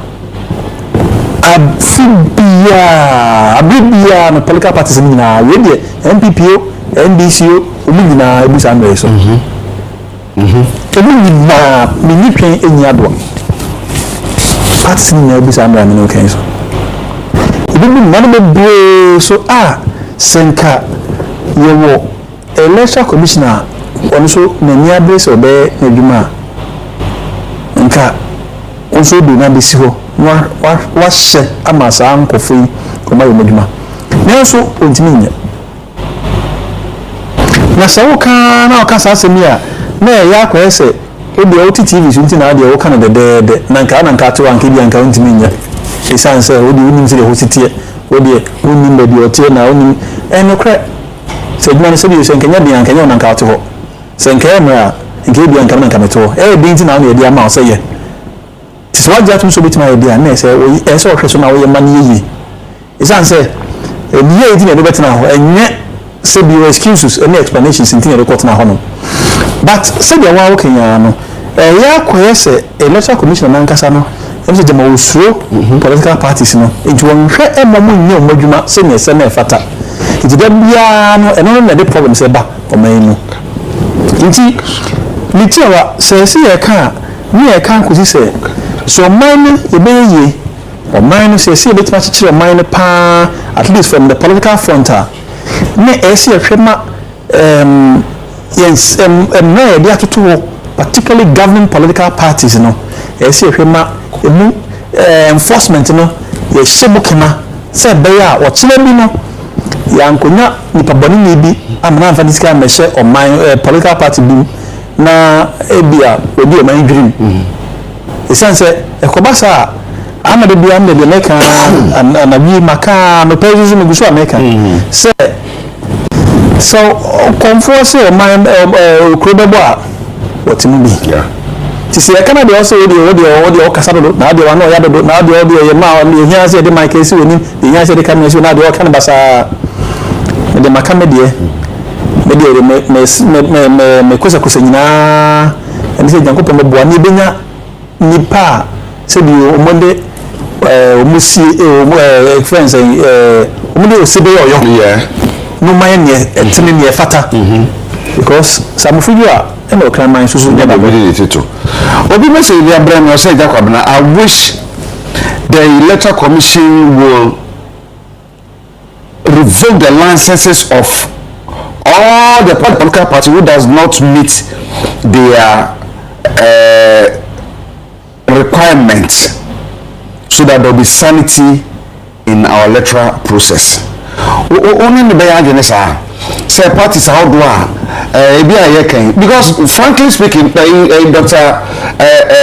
You can say or say but Ankara can say or say party be or any being corona or say that then I'm also I mean we to be in election that actually when you say a brasso say do baby yeah there NDC NPP and you cry say and the parties I don't know so many of you so can be a strong third force there if take we now you na if you go go chain na you say you no na and I say one can come over better strong third force on be meet this requirement now no more to be say na be man no to me carry with kakra o man no you say nyi I dey in you know, you have 2 party states. Correct. Multi-party. America, they are Democrats and Republicans. And also, we no more 5. I feel we were count. I feel we are 10, 20. I feel we are. I'm the all one say. The biawo sha say feel na say yeduma. The requirement na yi si o say odibu mensi no. And also he na man yeduma. So requirement ni say auto party ye ABCD eno na wo say o man hwe na yisi e ma eye adwuma third force wo mo kan bom kra na o mo kan bom a de mi hu ni say we na say de na Dr. Ankara kai no NDC ABP e hyenchen ba bi na o twetwe o mo e me ye 1 2 o ma kan mo bom awie kra no leadership wonti e ma de na gu wo che yesu ban ba ko as Ghanaians obi a person a leader so bi obey adwuma bo ade ne be yin da bi ene me ani ma do me na was a party me ye chairman my chairman their party ningu in most cases o mo come ho bo ma creativity sram na egu na me bisa question no but me gina won say nti great alliance ya movement for change for yi nyame ya abdomni yeti nkoma 2028 be hu ana our alliance no kwere adwuma because it's a Sarah money ade Abu Sakara no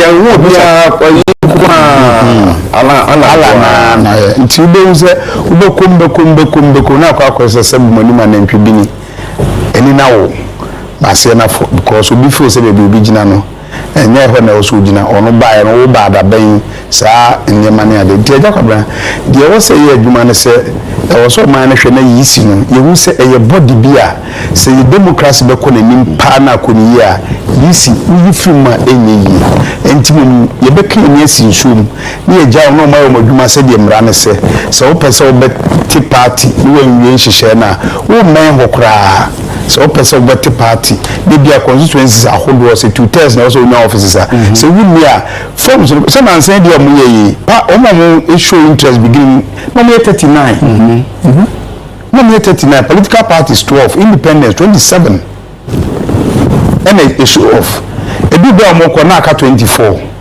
ebi ko fa forms so mo ntuna submit en county ade ebi zu ko fa forms so mo ko ye no anyi amfa momo enti nkanga class na ebi akofa forms 39 na ebi afima na ba be ka 13 if the sa na be case ni dia ye ko enim no yisi wadu enim ko ba because utubi jana na so obi a o feel no by nkoye se bi a ondo ni kama fonti then where I am making on dia on ni MPP bi alternative ni NDC bi alternative ndi say easy na fruma easy man what that's what can I make ba PS for day so because this na kasa PS for this na kasa kra no e bi be ni niam a ode ba say parties ni na so fan fele mo en ko mo ya fum so o mo errors this na kasa mo errors it's why error na dia ba mi so my error na mo dia ba wa o se me error one of course the question was maybe some question the question about question it's no one the man we are from so and I'm so with the amre my from so ma o say me the amre don there which dey no so e dey me asin chain it's the fair play and them they hear me say I mean the credibility of the you know say the pen you bet you nyan say and me di kan no me can say Yesi chairman ankasa de maame de wabon pa so yesi na nyon nko a so te wase do ka no enso una unitri no dise bibia anko ya wona ebe so se saa so na se koyo so a wo ne eba enti eno de yesi ogitum na ye twaso na me de me ka kosi ni se ansa na obetimi mpempi no betime ka se bi obi nya na ade yi no enkoba se nsoso watoto wakwam enema de enema toto na kwam se ne ese na efata yes se only one na o betime esa na o betime so enya tumi se bi the moral authority no aka che wonko se ono so nya ne de yi wo nya obi yi ono so obi nya ne de yi ekoba ne sa enye yi na so sense na yama otumi se obetimi se bi obetimi disqualify obi obetimi pam obi obetimi enyamenti no to e bia na ya akwa ese ase tumi kakra amrade ama yinti na ye gu amanfo hu fi ni ese amanfo enti mitiewa media ni se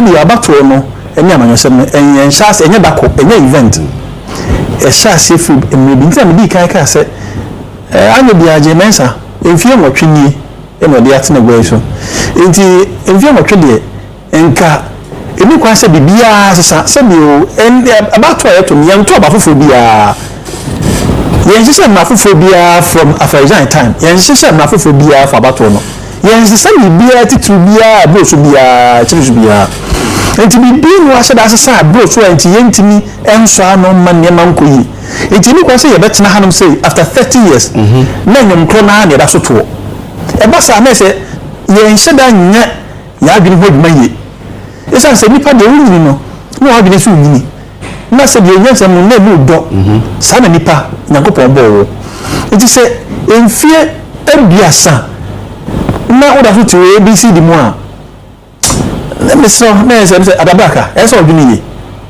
eso selu sempabo na eso kwa na eso ko mbabo na eso yakọ mai enye mbabo na eso yakọ eso sache enyim na eso sesa nyim ni etimi ebini se enti fie sebio enfie biasa yakoto aba 92 ene de betima aja atum se eja friends en ababa sa se enti bibia betima si if 96 betima dia che se because 96 no was the most competitive election because 92 so the person dey tell 92 the main final count because man go one way and but 96 dey in fact also be kapa and the first test of our electoral resolve in this country if we are no na about 2000 am say 2000 the next and after the next ya ji ni ankasa it what not to abam prensa let's say some people saying when to mention the beer film let's say still the problems of the past after 30 years after 7 elections 8 elections na the old ya na that ya Mr. me so say solution of deck cry and pass no deck in cry and get go pass the super versus adabraka and some do ha na ne kan no na ya den one we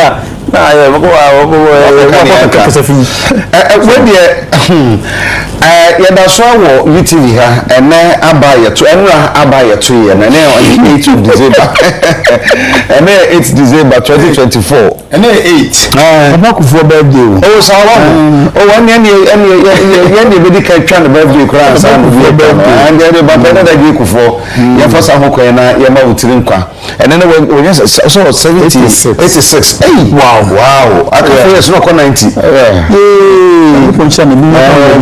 na nyini sa ma pada da je kufa no pai na machi wo ma ene yadwuma efo no yadwuma wuri anom ye wo se kwa me despite ni nua ne sofre support ne fada ne Kennedy ne Roger ne yenu na ya ma ntiri nkwa kwantinti ne bisa da ma wo se sa go hwe UTV so you any first person because I think your friends them say don't go abo nti you dey go be an party na ho afra yen so anti tell you akra we dem kedu ni kan because I kedu akwada sa nti ye wan tin kwapa na ena nyime na opani bako esane message otubo jankosi Ebrihine.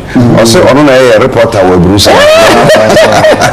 Mama, right. Yes, Mess Senka, you don't know YouTube in Penfoco, Aben a year, if I was in Tama Central. So, Muslim in ABC Honum. Sabia inquires a sensation in Bessemeka and Nisi Minimum. It's really actually. Vision power also as an Muslim. Penny for you, senior journalist. Okay. You said I could tell quite the Tama Central, so I said, okay, and see your numbers for a and see Quabafuri, a woman, Squabra, Marche.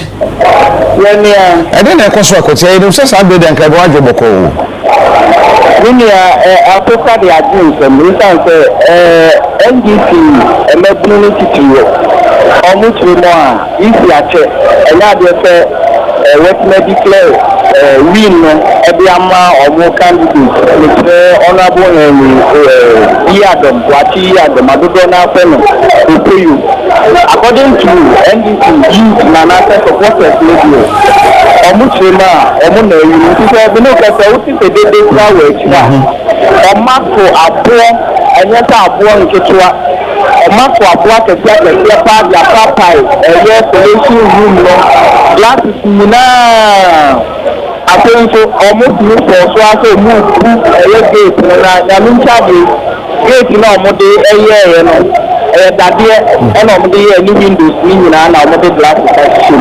Or my papa, I think so much to or not, or mine, I eat in the end, declare I'm on the end, and then not just on the bed. Ombepinama yana yewo collection center ilu ano yebepie edia police running some engineering there omo for reinforcement asogafo lema no ababetu anu mo ayi omo hwe na no so kra no enya sem keto akra enya sem keto a tear gas na mu omtutu tear gas de be yan ka be pamo omo kakra ezo still enya de se omo etia akwatia ha no ayete gebe pa Eklewani and talk at it. If you know, so almost a coalition now, I want to come with figures in the woman. There, one, a Bruno Abanom to two and poor, I can get a papa glass. The Bata no much at home, no much at home. And one no muscle, said the Bay, I mean, can say, a Muslim cash orange, or master at home, and now they say, or more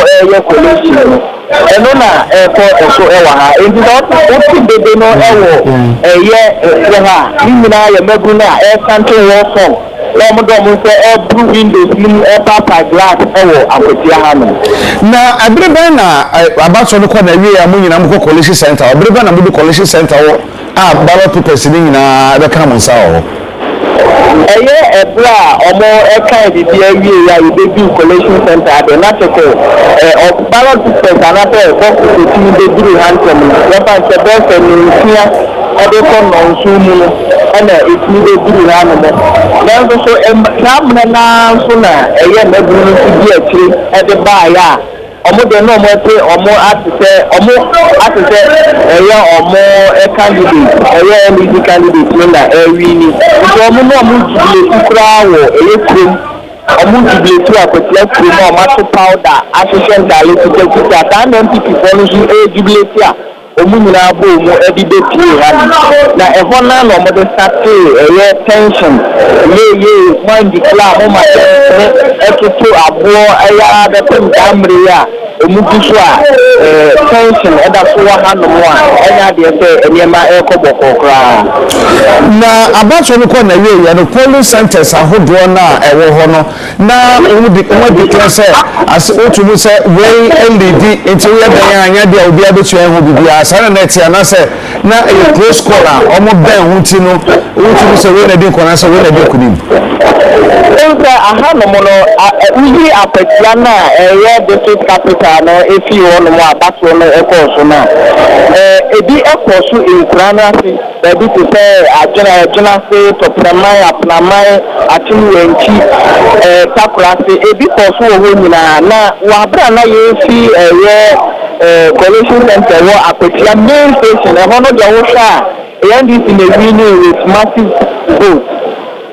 Ọmụ na ehwidi kan nanso na saa nkwaye ase amakin kan no enye ade efe na ọmụ vote no ayẹ de aba beka ho nti wo timi nka sɛ NDC na wini anaasɛ NPP na wini chance na ticket ni nyina emba embo ano ɛno na isi no eba ha no manka ọmụ twɛn sɛ ada coalition ada polling centers ni nyina ɛdi ọmụ result ɛbɛba na afọ ọmụ abɛkeka abom wɔ coalition center ha no ɛna akɔfa saa nsɛm no nyina aba ɛbere bɛn ɛna saa nkurase deɛ no baeɛ ɛne ɛbɔ no nso a na ɔmo saa sɛ isi no ɛde ballot boxes no efiri various centers no ɛɛba no nyinaa no na ɔmo nso eti akyire a ɔmo ɛde baeɛ ɛti ballot ne nyinaa ma meduru na ɛsɛ dɛ mɛtuma aka sɛ ne nyinaa aba abɛdi aha na mpɛsɛ no sɛ ne nyinaa bɛduru berɛ na ada ne ma nso aha na mpɛsɛ sɛ ne nyinaa bɛduru abere pɔte bɛ na ne nyinaa bɛduruyɛ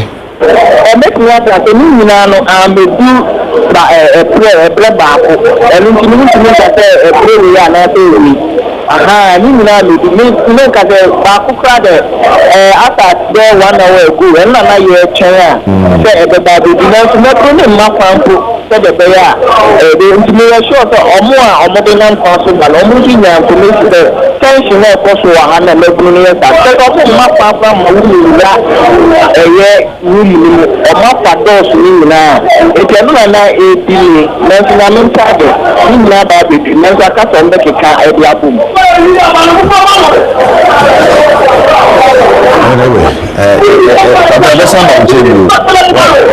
ɛnti wowɔ dɛm wɔ anaasɛ wɔ abɔnten ɛdɛm na mewɔ na wote sɛ ɛmabunu no ɛwɔ windo no mu a ɔmo ɛtiɛtiɛ mu ɔhwɛ abɛka sɛ ogyina me nkyɛn na ɔkasa nanso yɛyɛ wɔ room bia a ɛyɛ collection center no room different koraa na ɔmo gyina ɛtitira a ɔmo ɛkyante wɔ sɔmsaa ɛyɛ kɔda yɛbɛda ase yɛbɛsa ba wokyɛ bio obi ani aso a na ɔma yɛate wo nka wae yo fo hu yɛbɛbɔ wo ho ban so ɛho hia paa kwabaafori ne ɛte ne nka fii akwatia no mebisa sɛ bi sɛ wo sɛ ɛsɛ ɛtuo mu osu ɛna so obi di bɔne anadwo bɔne die wei ɛmmerɛ ɛti ankadeɛ wei sɛ nka gyidie bi wɔ hɔ a sɛ nka ankanadwo koraa yɛato awiadeɛ asa obi ankɔ fi ɔkya ne abɛhenkan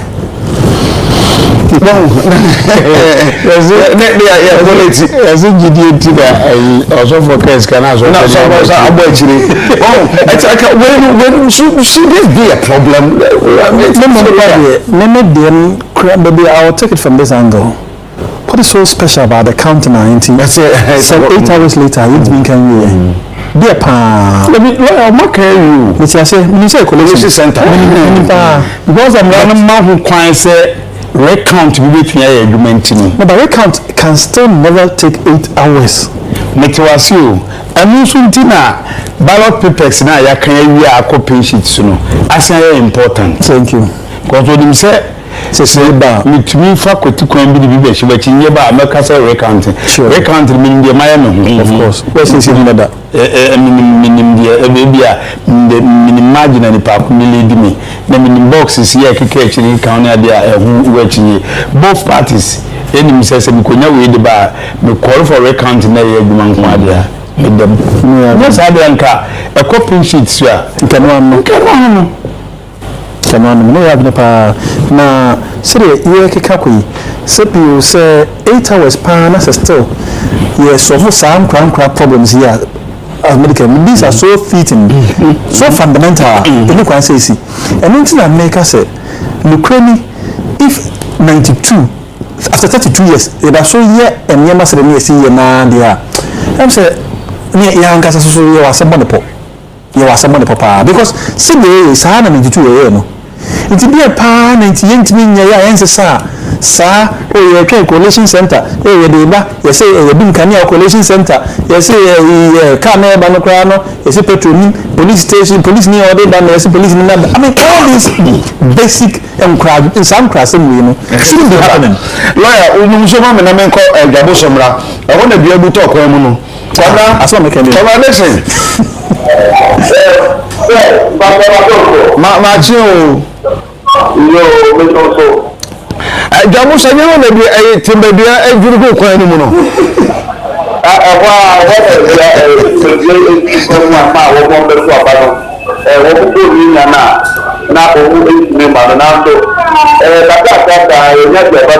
is oh, I see. And tell me, I know if you come on. This machine here, I find the fire, no fire now. Well, I know we find the book for na se de era wo mo be so aba kontifu na ma ata no no na ka ni do mo kem e kan se be pre no na aka na konti when quite concern e ma ka se ba no o bi na pe na e ya kontifu no mo be so aba no e ba be so ni ta na e ya be ni okay yo na se den na eko yo se ko be da mo so wa ni se e ba wa tin no fa afu isi abato on so nja bo so ba bi ba ko a amafo ni wo pa amafo a describe that concept no Dr. Ampabele honorable Kwabena account say that concept is a complex with China, the crash of the Titan. Now ya fu abana yama business media ya bubu bia they say ya ba coalition center say electoral committee no obeke kan no ma bo na fei getting every day wedding community. Now so this is that brain. And now the aya here, your college, you can say all of us is free electoral areas I hold on. And now maybe you now scattered. This time quiet no way wahano. Everybody and Kuno Africa, Hilly, a Bunsu Panta, Ajimadi, Domi, you now will wait. And only say how so that time said that yet. Nti abambofo no ene wo mo de abana ya to ne ba no omo brepa nti me ka say die ibusu a omo busu twe de ba special vote na me ka say o mata asia omo ekinkan na po person no ko ni no ene so kakra e fa za busu kuro no ema ndi se ti sa fo no ni se da bi omo be ni ka fo ti sa chi mo ni mu twi ndi afanyaba na ya da probeze duba kun tani na se NSC bi se my office ku afun koko omo so ba ye no omo so be kenya omo so sitafo so omo so police no omo so get in kind and omo so be twi mo ni e de nya tem so ko certificate na e kan omo sitafo so omo so get in kind and this is what police get in kind omo so police get in kind see e ka say the whether for coalition in wa all of us no do na aba aye hwe ni se electoral committee any business any party akani na no omo agents ni omo executive ya bi say na yakeka bo ni se asumasi anase obenten na edi ko ni ka say so candidate ni omo play Dr. Ampabele honorable Kwabena candidate nya de ye wo mu ya nti ni de bi sa me a gabo so abato no nya de le tina kabo on da so ti ana so be ti nya ba ko anami I need to make a come ni gira me duru ya na se abedu na bra na mabre ni na me bi so na me ka no ni se ha de e da de ye ko kwani e kwani no so ye ti e ma ba ba ko ballot na ba no ni na pa ko ye mu so twetwe ugla baby aye front border na no Africa hili buishi ene de ke kan ho so ya di magi gome ene de ke kan ni na gugu esi nemu nko na ben san kwanta bulzai after Antobia o de ni de abambofo na boama isi officials let me jaba bebi nemu di aka wa tiri no ene na omugusu a omo tun abambofo no bompenifo no ma twi aba na fi the coalition no asase ewo jabo so ti ka say the jabo so de se the man for police o mo results aba ni bi na dia yetini asase a ye police results na provisional results no net say o hwe net say na bi a which make say difference a do di nkudim no ebe etwa ne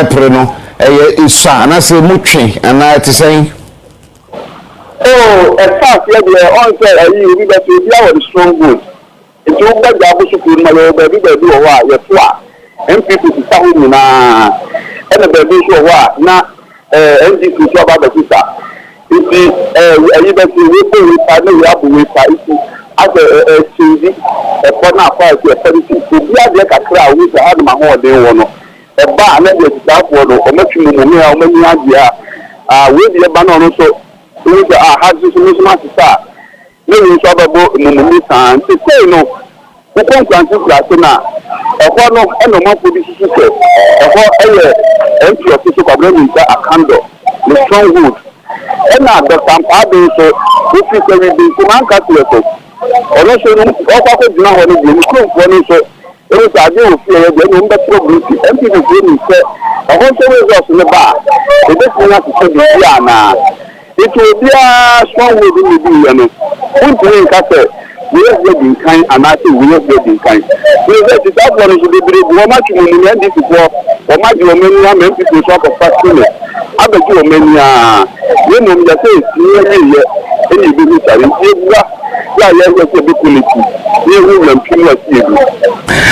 ɔba mi da ase yɛsɔ wɔ ha yɛsɔ bibi ani ɛbɛba hɔ bibi so na wɔn ma ɛtɛ wɔn nka ɛbaako wɔn saa constituency wɔ bonsu nkwanta na we abefi bonsu nkwanta ba bedu dwabo so na yɛte nkran ha ya wo hyepa yi na asɛm nkwanta agimandiem wudu benchema sere ano nkateɛ so wɔn kwa de wɔn da main road na wudu benchema wo branch akwa agimandiem yɛ wɔn story bɛ 2-3 times wa kwani nyenyenyenyenye ti za agimandiem wo anokwa kyerɛ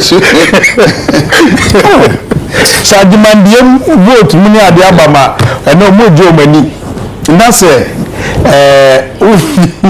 awo shikoma ye ko chasa ni o ta so chas ma na bo jela me da si bebe won film ejodo ase mi la won film vem de bebe o wala sha na ya film ya zo me da so papa ta ko so mu ya kan wie akosi san yan kan wie bebe na eko ayo wala nim depth da ma wala the film na ya ka ka ma asa mo ahade ni ya bi a men kane na ya no bote not to the ma bi one kan ni what ya yini ya population center ya le shade wo bitu wa kan ni na yehu da na be ya na bada the ma bi so no obiara jide oborin oye MPP jide we NDC jide we nti abo kroma NDC for we even NDC for the what the workers na speaker what no akwekuti oye coalition center in for how what jubilate that was there it's a time all they do over time there is change waba into they do over time was so come NDC for so it's there also one who there abano all come one duty the baby also will be one office in Nima also what jubilate for there what to be no also duka apa or tapa in Sayem. If the baby yamaro papa the best